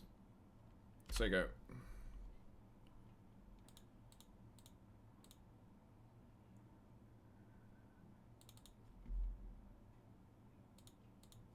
I'm kind of interested in the idea of Deathclawing your land, though. Oh, never mind. You have 2 lands. Eidolon. Eidolon is good. Plus. Yeah, I don't really want to get Eidolon. I'm gonna pass.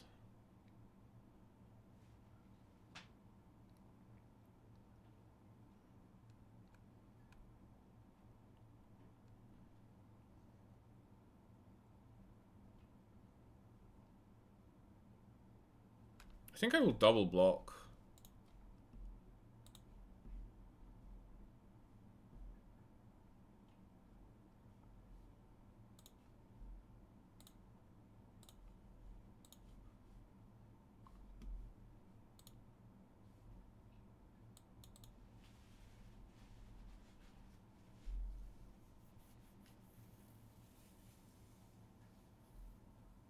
Mountain.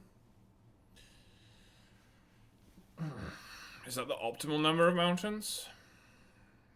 3? Wow, Searing Blood. Wow, you got the landfall and you missed on land 2 turns? Holy cow. So good. Deals 3 to me. Attacks. Me or Grist? Attack me. Oh.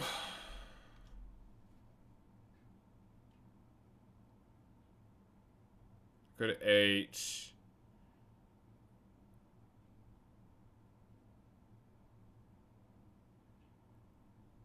Yeah, I'm gonna take it so that I can grist this thing away and not take more damage from it. That's an interesting draw. That's a super interesting draw. I'm gonna kill this. I guess I should have hit you first.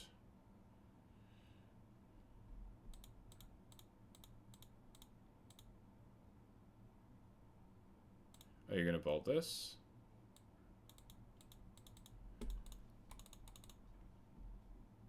No. But you could have done. It tells me everything I need to know.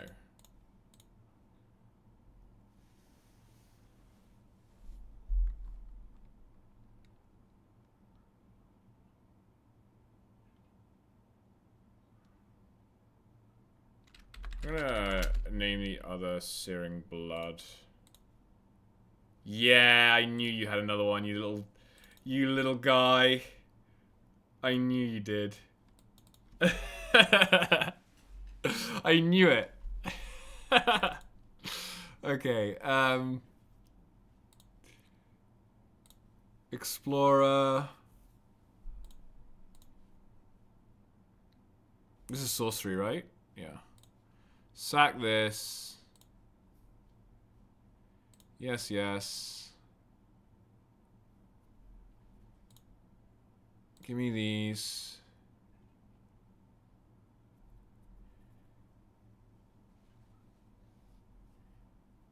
Name Flame Rift.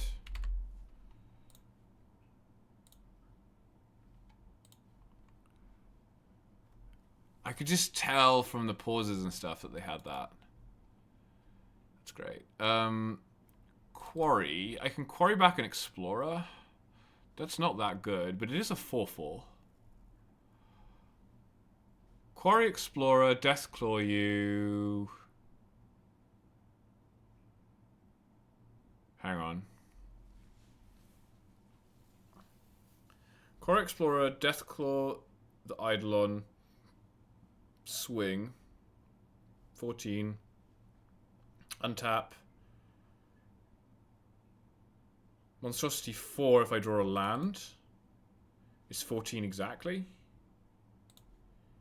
I think I'm down for that.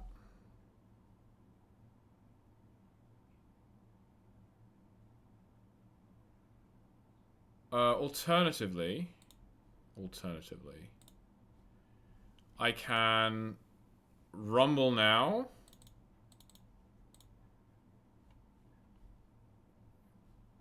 Bring back Arbor. Is that better? It's slightly better, right?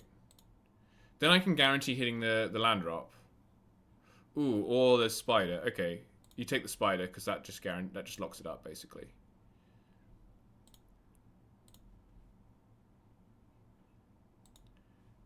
And you quarry the... Oh, although if I do this, then I can't use spider.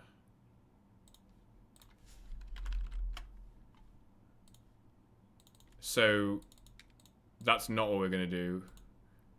We're going to play a longer game. We're going to play a longer game and then spider the Eidolon, and then we always have spider activation up, which makes it very hard to lose.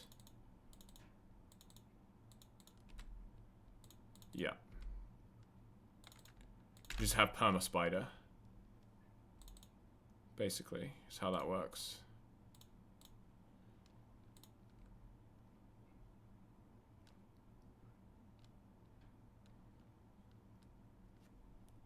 Wow, what a matchup. It's so deep.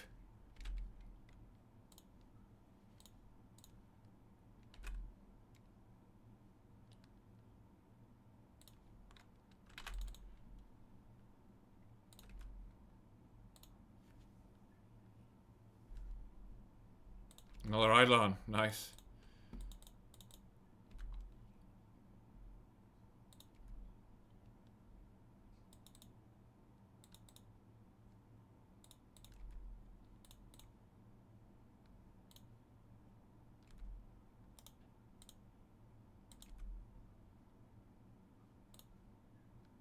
I probably shouldn't be playing this many non-basics out. Again, I don't think they have price. I think they would have sided it out, but still.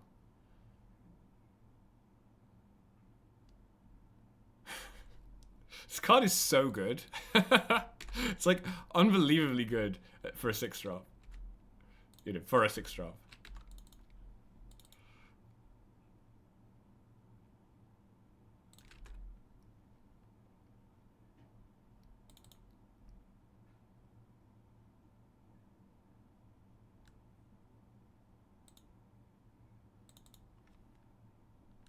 Yeah. We got there. This deck is so much fun.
See, the Nick Fit deck is so good that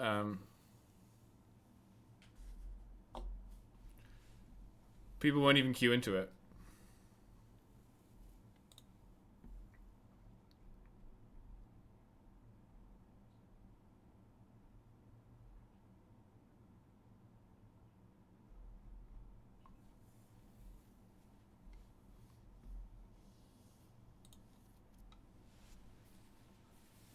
They won't even queue into it.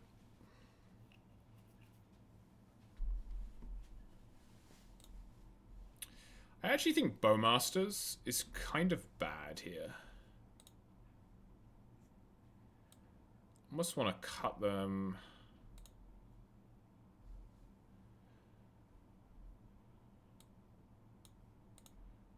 For more like 4 drops. 4 is the magic number, I think. It's a good hand. Shuffles the drummer. Current trophy leader shuffles the drummer. Is our opponent. We will start with the Thoughtseize.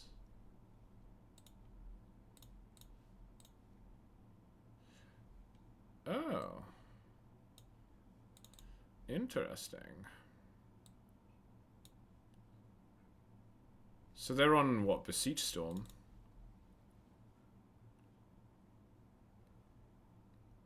What is your best card? I think I'm taking Petal.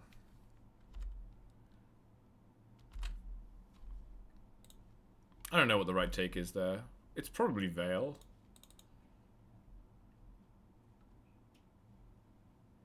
They kept that on top, whatever it was. We're probably supposed to get Bayou so that we can... Yeah, we should have got Bayou. I don't know what we're doing. We're still in burn mode. Should I show them the deed? I mean, I may as well. They're going to see it either way. I may as well have it in my hand. Deed. Didn't really hit much action off that. What do you want? You take the Grist here, I think. You took the Veteran Explorer? Yeah! The respect. I love it. Saga in the graveyard. So you drew Thoughtseize. Put Saga in the graveyard. I love the respect. Well, we're going to Grist.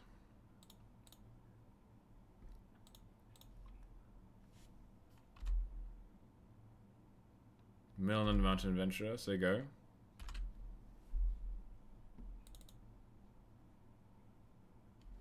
They're going to Brainstorm.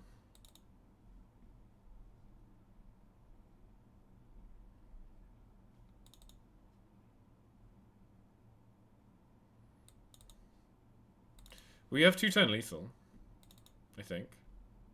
I mean, we may not even have 2 turns, but... Oh, that's interesting. What can I get with that?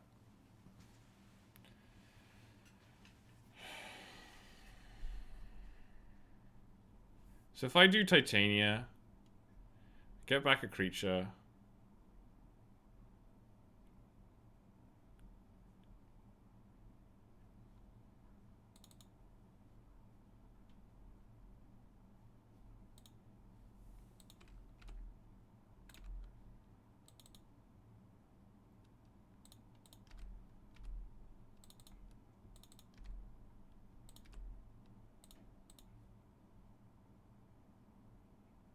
Build another Undermountain Adventurer.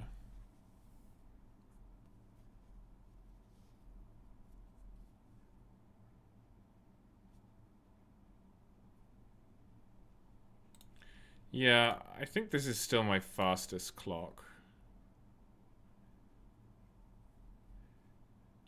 I am almost certainly just dead anyway, but...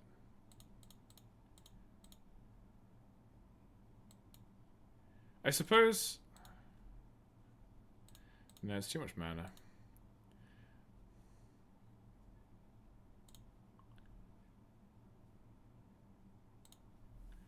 Get this back. So go. You fetch.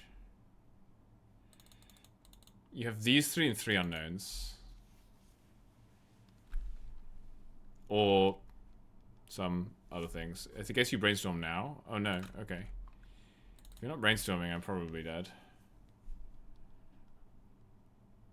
Okay.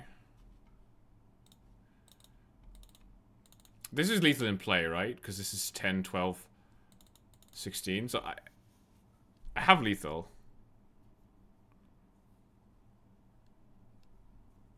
Maybe it would have been better not to... Could I have got 7 mana on this turn without playing Titania? I would have had 5, 6. Yeah, I could have gone...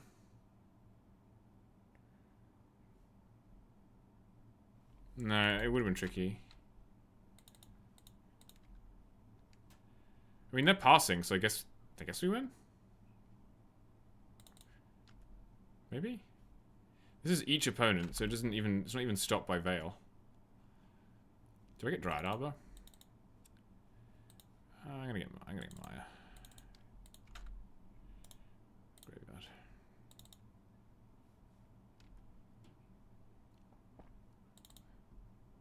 Birds, lol. Lol. So I can attack you.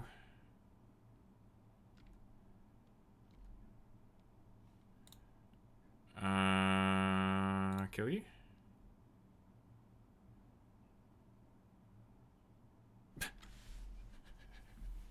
Okay.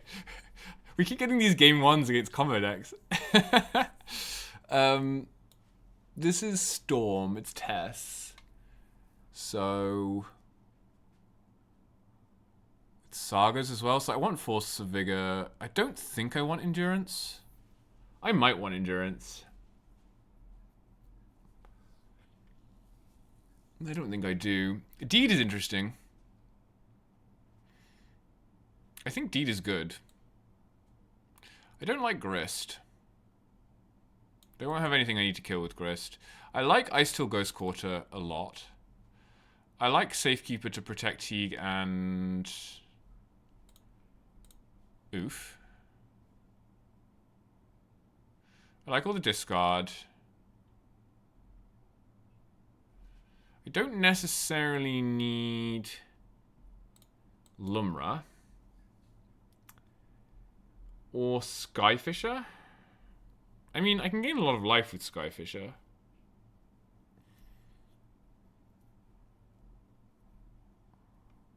Bowmaster seems good. Titania seems fine, right? It's 10 power. Alpha Deathclaw. Initiative. Yeah, okay, fine. Let's do it. I may want Trophy. I don't think I do.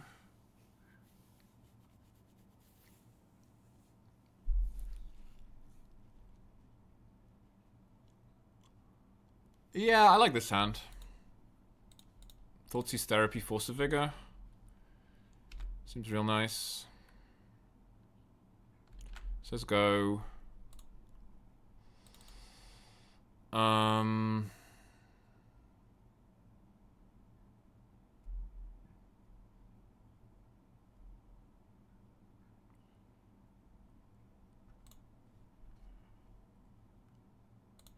Yeah, I'm going to do the same sort of quote-unquote trick where I therapy first and get it countered. Yeah.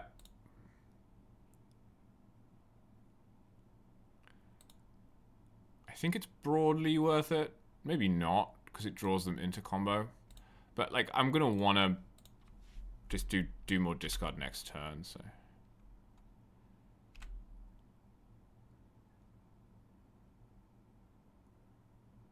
Dark Ritual. Thoughtseize. Okay. Thoughtseize your Thoughtseize.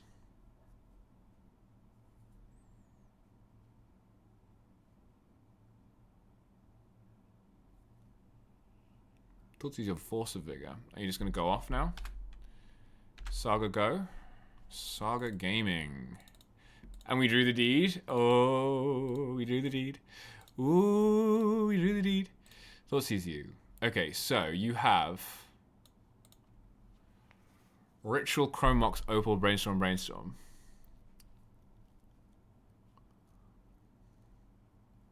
Oh my god, this is absurd, because I just take the Ritual, and then I...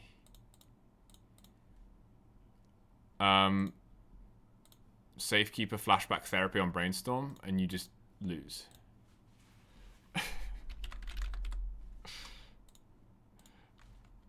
Because you have to go all in on Saga, and I deed you. Because I top deck deed after you Thoughtseize me. That's funny. That's funny. Yeah, do it. Do it. Do it. Do it.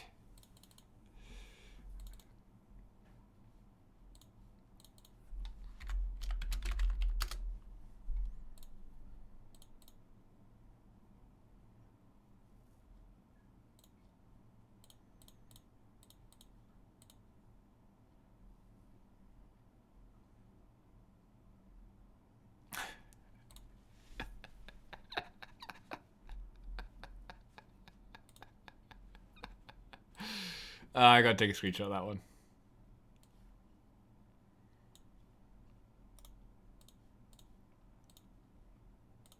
Alright, 3-1. 3-1 with Nick Fit.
Okay, round 5.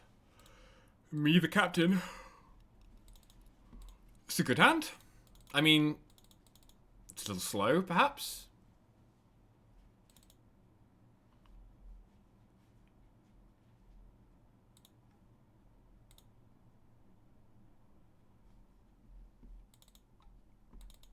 But my opponent has mulled.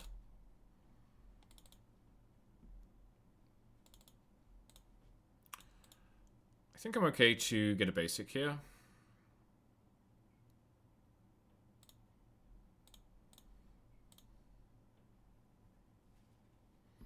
Oh, jet ski. Oh, those back to basics don't look very good, do they?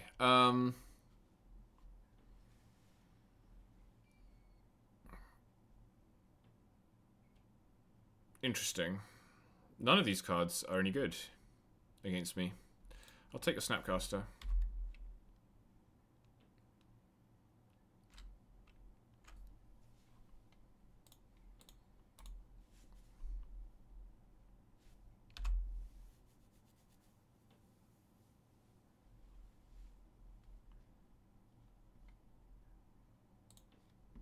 Mortuary.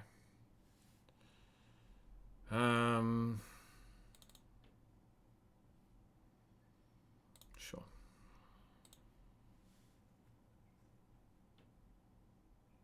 I mean, this is a non-basic, but I think it's fine. I'll probably therapy the back to basics next turn.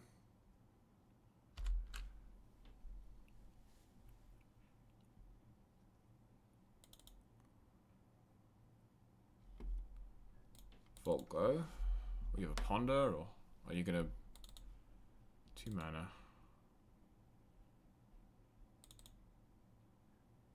Thunder Trap, okay.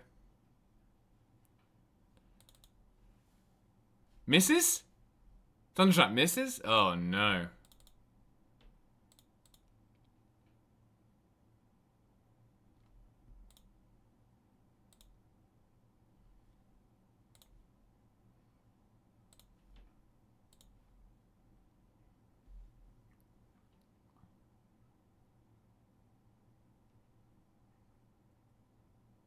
We're going to hit the Stern Scolding because we want to resolve the Ice Chill next turn. Force of Will plus back to basics. Okay. We actually should have played Bayou here. The reason we should play Bayou is because it will bait them into back to basics, and then I can play Ice Till and have Titania Heath, I think. Because now I can't get my Ice Chill through Force, but then I can get my Titania through Force, so I guess it's a much of a muchness, right? Probably fine.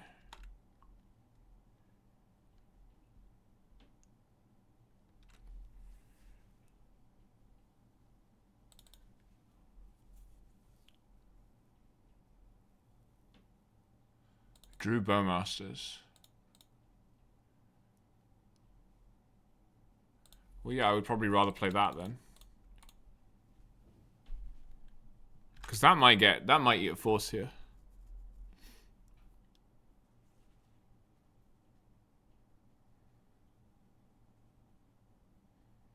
I guess I could have played it main phase. It doesn't really matter because I don't have the mana to do anything with it. I would rather be able to ambush this trainer. But I'm pretty much certain they'll force this. Pitching back to basics. Yes. So you have pending 1 unknown in your hand. It's a Tamiyo. That is fine. I even drew a deed. Check it out. So now what?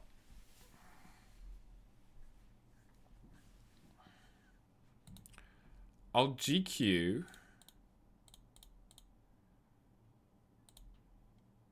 Titania.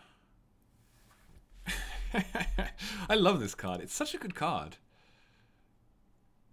I'm going to take Heath. And then I'm actually going to pass. It's a little bit messed up if they top deck Swords or Flame.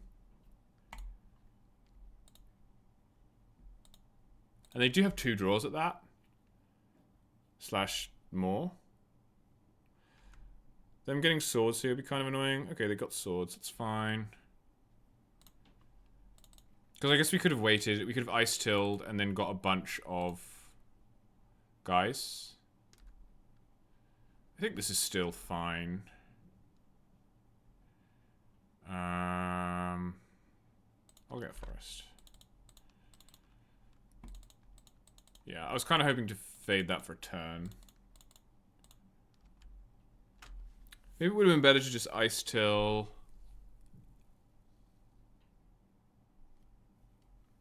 Play a couple of lands. I don't know.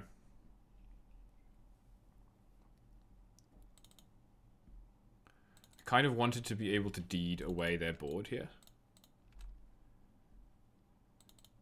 But I guess I could have done that with an Ice Till in play as well.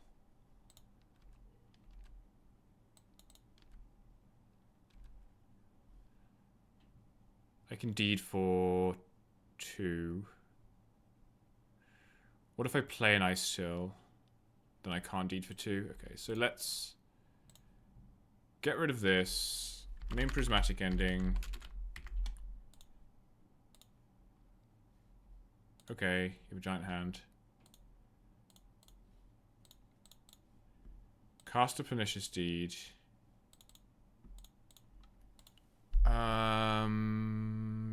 Just crack it now. Yeah.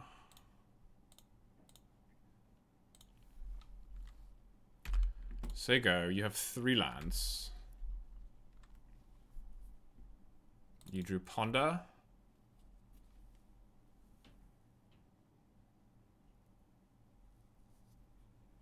Did not shuffle.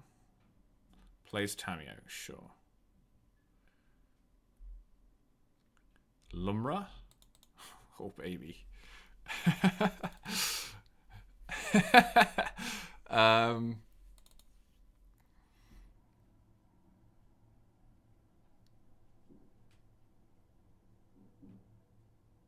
I just play that, right?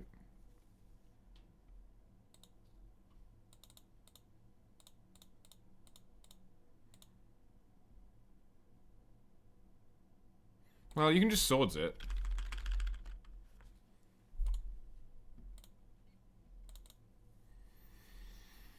What happens if I Ice Till?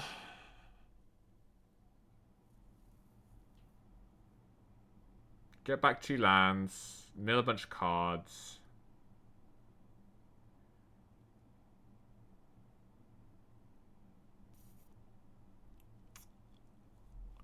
Nah.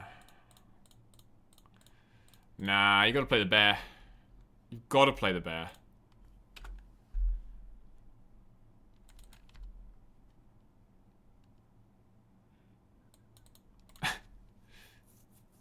Because if you don't have a sword, you can't even attack. Because it has reach.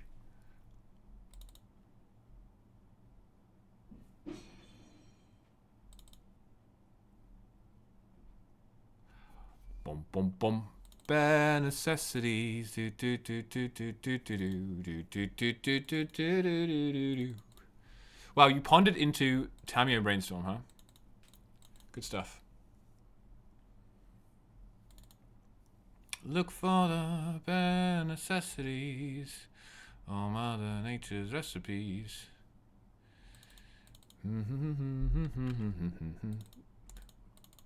Wait, you drew exactly swords? Unbelievable!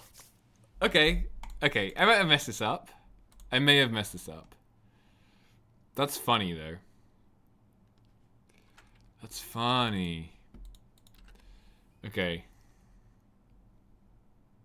Thing is, I have Quarry Ice Till Loop now, so it doesn't really matter.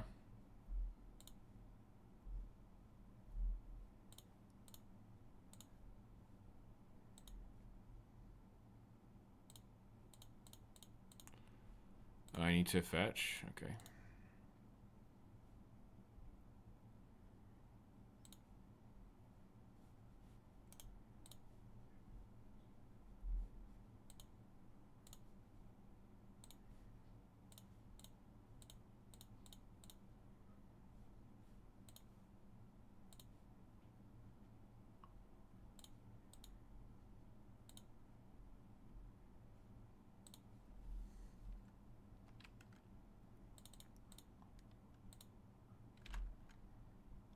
Like, even if you try and swords my Ice Till, I can sack it to Quarry, get it back, replay Quarry, get something, sack Quarry, you know?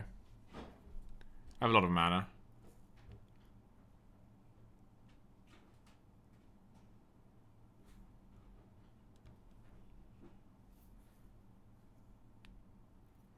Yeah, so you can pending the orc.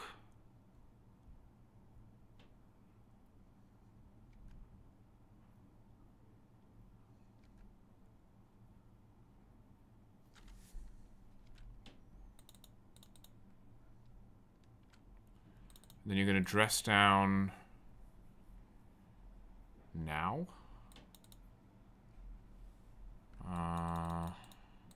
Sure. Draw a card.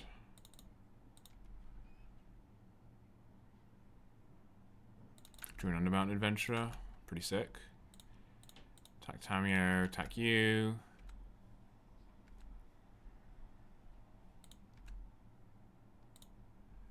Probably just therapy, name.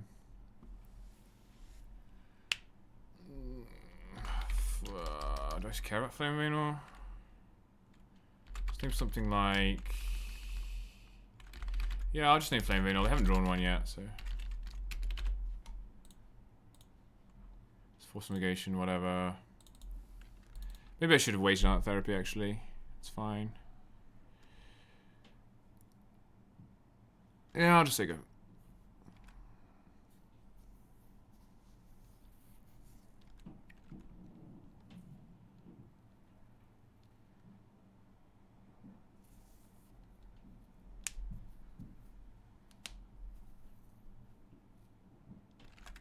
Ice Steel actually is just an entire endgame. Ice Steel plus Quarry is an entire endgame by itself, which is quite funny. You literally just have to protect the Ice Steel. The Lumra helped. Big ups to the Lumra. You're going to flame. Target yourself. Go for it, darling.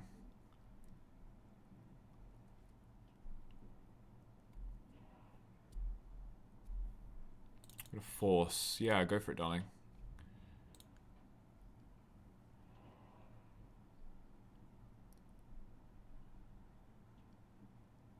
Now you're gonna try that one, huh? Yeah, sneaky. Sneaky.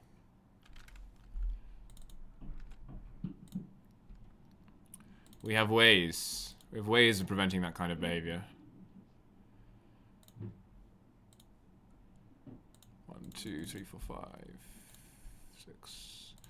It's like this. Quarry.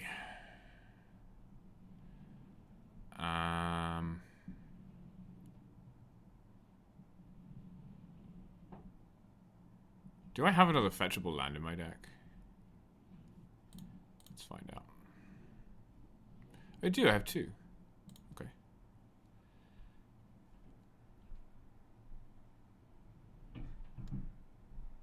Oh, I should have got the Bayou so I could get something else with...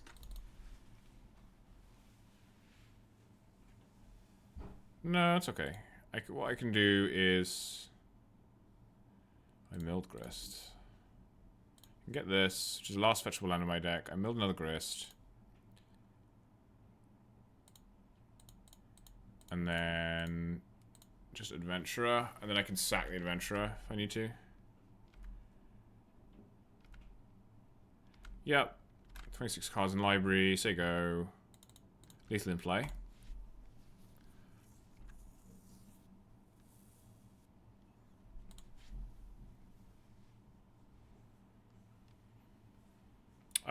I've just always had other stuff that I want to do other than taking them off red with my mana. Good question though, Flaco Javier. Okay, so against control. I like From the Catacombs. Do I like Deed? Not really. Deed is pretty mid, right?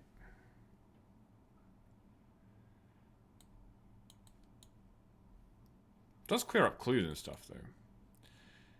I mean, honestly, I don't even know if Deed's bad. It kills, it like clears up all the trainers and stuff. Clears up clues, clears up 4th Aelingus tokens. I think we can do without it. I want at least 1 endurance to reset my library.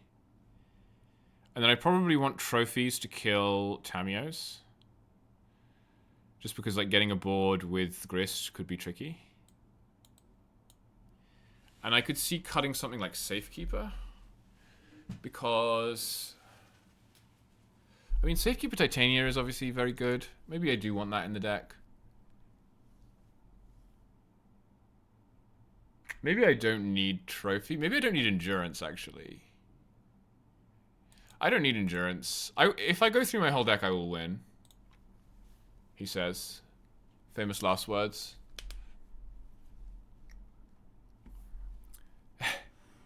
John, we're 3-1. We lost to Omnitel because I misplayed against Veil of Summer. And we've beaten Storm. We've beaten Tess. We're against Jeskai. We've beaten Burn. And round 1 we beat... What did we beat in round 1? I don't remember. Basically 4-0? Yeah, we're basically 4-0. This hand is pretty bad.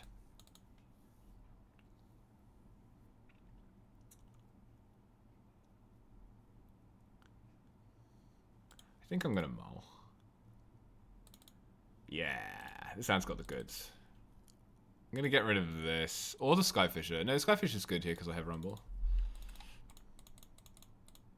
Because if they, like, flip a Tamio quickly, I'll want the Skyfisher.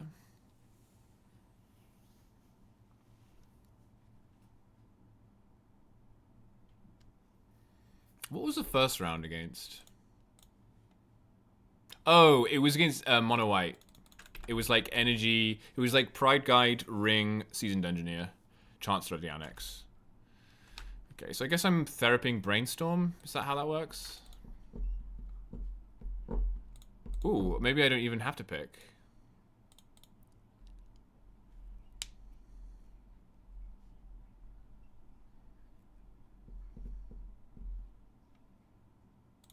These mismatched bios are tilting me a little bit, I have to say. Lochmere.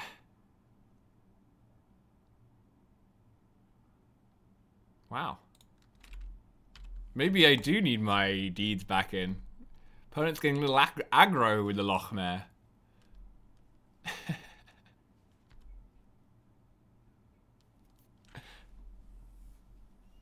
Love it. Lochmere.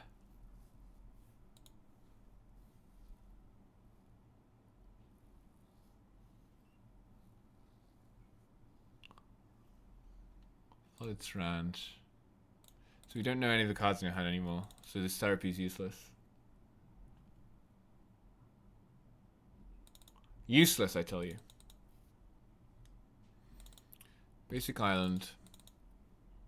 I wonder if they're going to back to basics me this game. Surely I showed them that back to basics is not... I guess back to basics is good because it stops you from using Quarry over and over again. Yeah, that's interesting.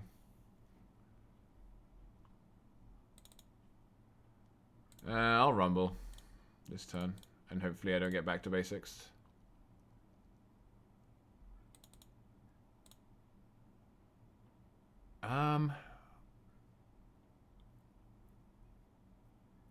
Yeah.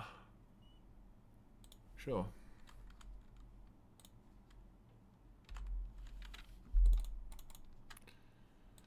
Let's nick this fit into overdrive.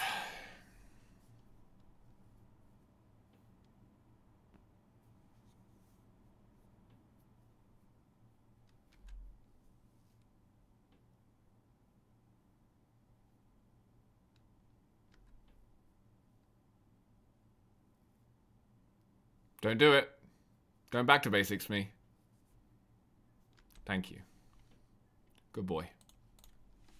Also, Flaco Javier was wrong. Flaco Javier was wrong. They have a basic mountain. So, ha.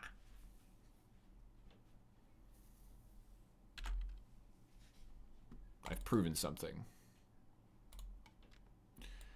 Okay. So, we go Veteran Explorer. They don't counter it, obviously.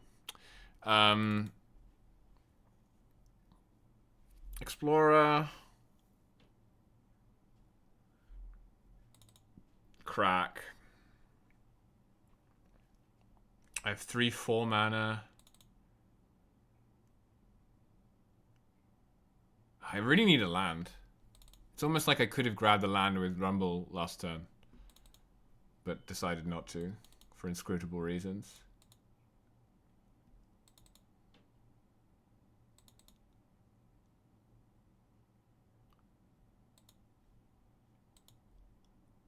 What happens if I Rumble into a land? If let's say I sack this and Rumble into a land, play land, Explorer, crack. I'm in the same position but I have more mana next turn.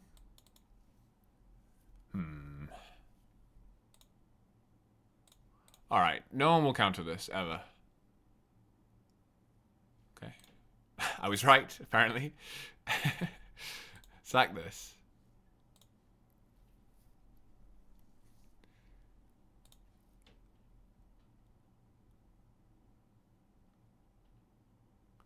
We'll get one of each.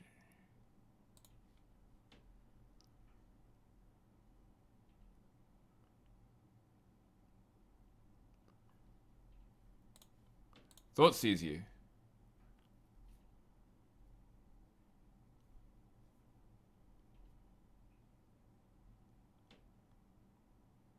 Brainstorm response. Sneaky. Very sneaky. You know what they're going to do? They're going to hide something on top.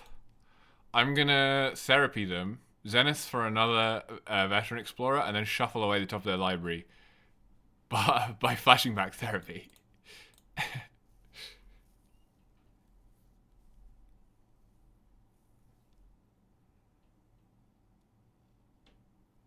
Okay. So you have a fire magic. You have a containment priest, which for some reason you did not flash in. And you have a clue.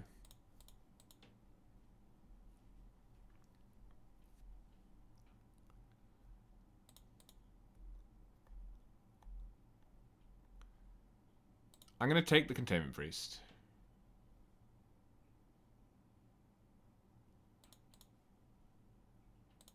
I'm going to therapy them.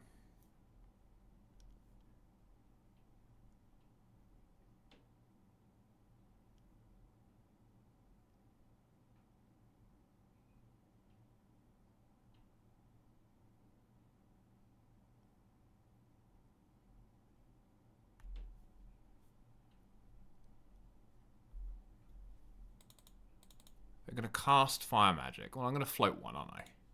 That's not doing a great deal. I'll name Tamiyo. Inquisitive student. Alright, so you have a plains in hand, you have a clue in play. You have a Tamiyo that is going nuts. So I'm not going to explore because I don't want to use therapy again this turn. They have nothing in hand. I'm going to Rumble.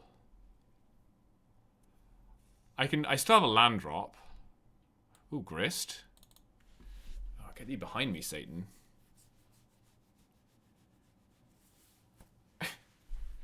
Thing is, I have as many Grists as I want.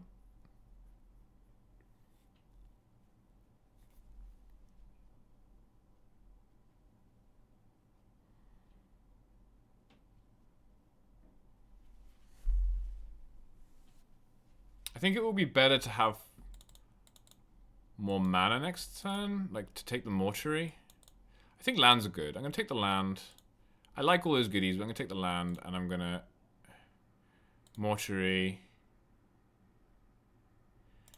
This one I will keep on top. Because then I can do more shenanigans next turn. We're really firing on all cylinders here. Sure, you can draw a card. So the thing to remember is that I must kill this Tamiyo this turn. They could have force in hand. They've had 2 shots to draw force, which would be a little tragic to get forced. I can just therapy the force away, right? So what I can do is flashback therapy, Zenith for literally anything, Grist, kill this.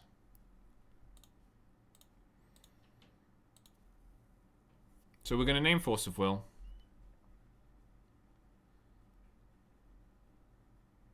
I mean, Force of Negation technically stops us as well, but Force of Will is more likely. Okay, so you have a Flame of Anor. You did have the Force. You have a Flame of Anor. That means... Oh no, that's bad. Because you can kill... Wait, did I mess up? Did I mess up by not trying to kill Tamio last turn? Could I have killed Tamio last turn? I don't even know.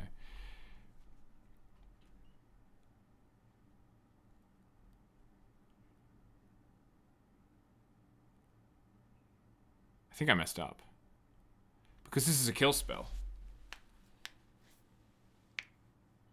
I can do it. I can do it. I just have to Zenith for specifically Safekeeper. Which I took out, didn't I? No, she's in. Okay, she's in. Alright, so I Zenith for specifically Safekeeper. Grist. Sack Safekeeper. Because you can't kill Safekeeper. It's the only thing you can't kill. Alright, this is a bit convoluted. Does anything die into a creature? No.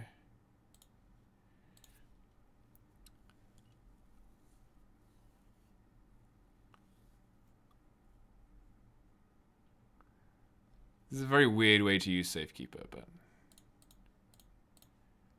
I'll allow it.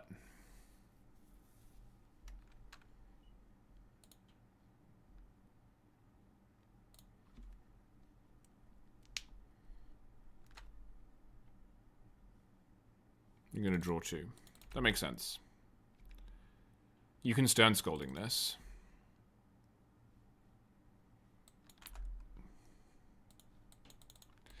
Man, they really drew 2 good cards, didn't they, since we stripped their whole hand.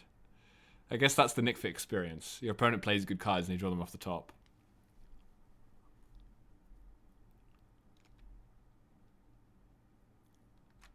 Right, this is why we get Safekeeper.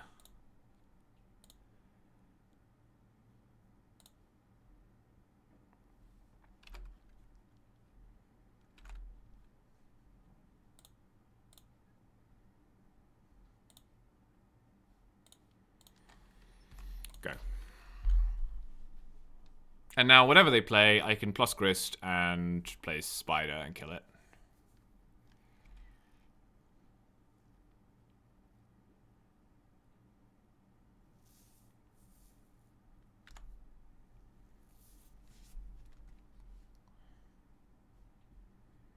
Oh, yeah. What a draw.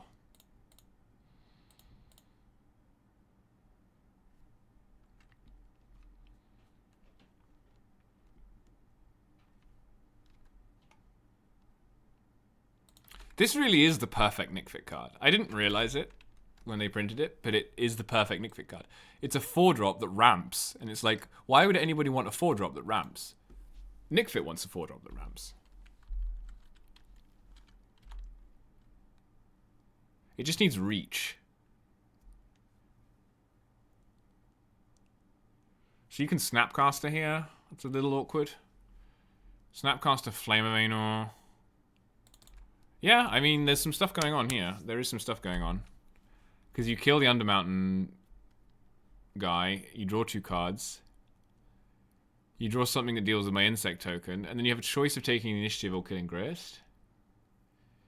Wow, what a draw. This game's an absolute roller coaster. An absolute roller coaster.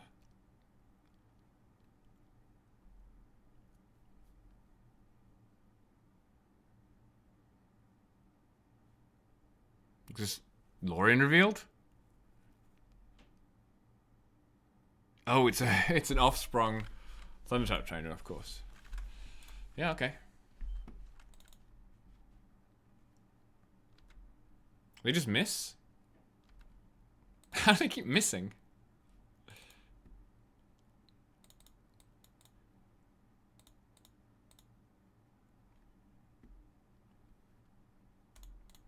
That's a stroke of good luck.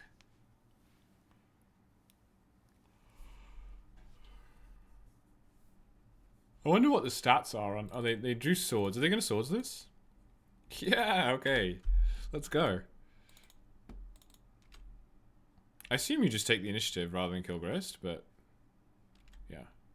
So you take the initiative, you put a basic in your hand, you have one unknown, which is something that you drew? Yeah. And then I have to try and figure out how to get the initiative back. Probably by reanimating Undermountain Adventure, if I had to guess. But I don't have enough mana. I can only reanimate 2 drops.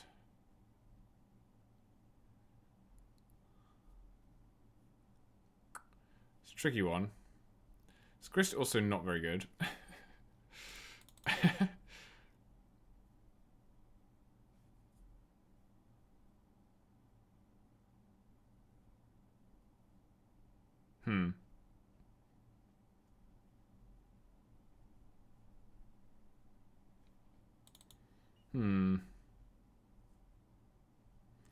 Let's have a proper look at this graveyard. So I can get back Bowmasters. That's probably the best thing. Yeah. I think that's higher impact than either of these. Get back Orcish Bowmasters. Oh, let's... If we're going to plus, we should plus first, see what we hit. Okay. Get back Orcish Bowmasters. Kill Snapcaster. We have 8 minutes. What game is this? It's game 2 or game 3? Get back Bowmasters. You can forge if you want to. Whatever you forge, I'll just kill it with the Skyfisher or the Grist. Probably with the Skyfisher at this point. I need tempo, tempo, tempo, tempo. I'm going to try and take the initiative back with my tokens. You're just saying go. You just have... You have nothing and or everything. Therapy. Therapy. Yeah, show me. Brainstorm in response with my Bowmaster in play. Ooh, I think that might have been a little bit of a misplay.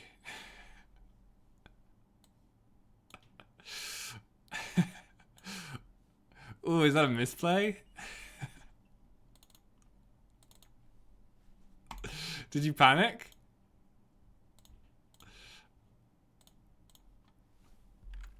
Kill your guys. Maybe they didn't panic, maybe it was intentional.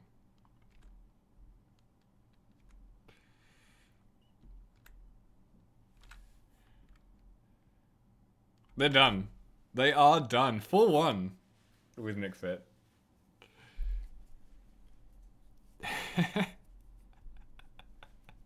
And like not even that scrappy. Like we 4-0'd the last 2 rounds. Just lost a close one to Omnitail.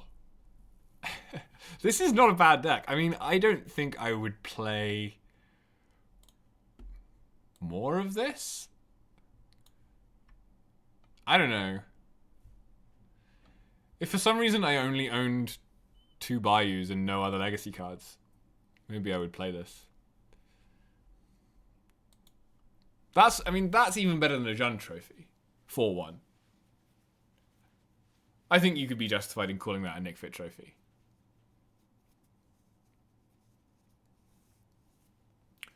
Alright, I'm getting pretty tired, so I'm going to call it there. Thanks for hanging out.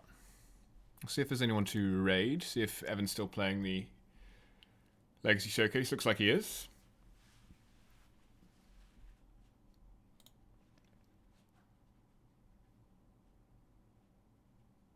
He is 4-2.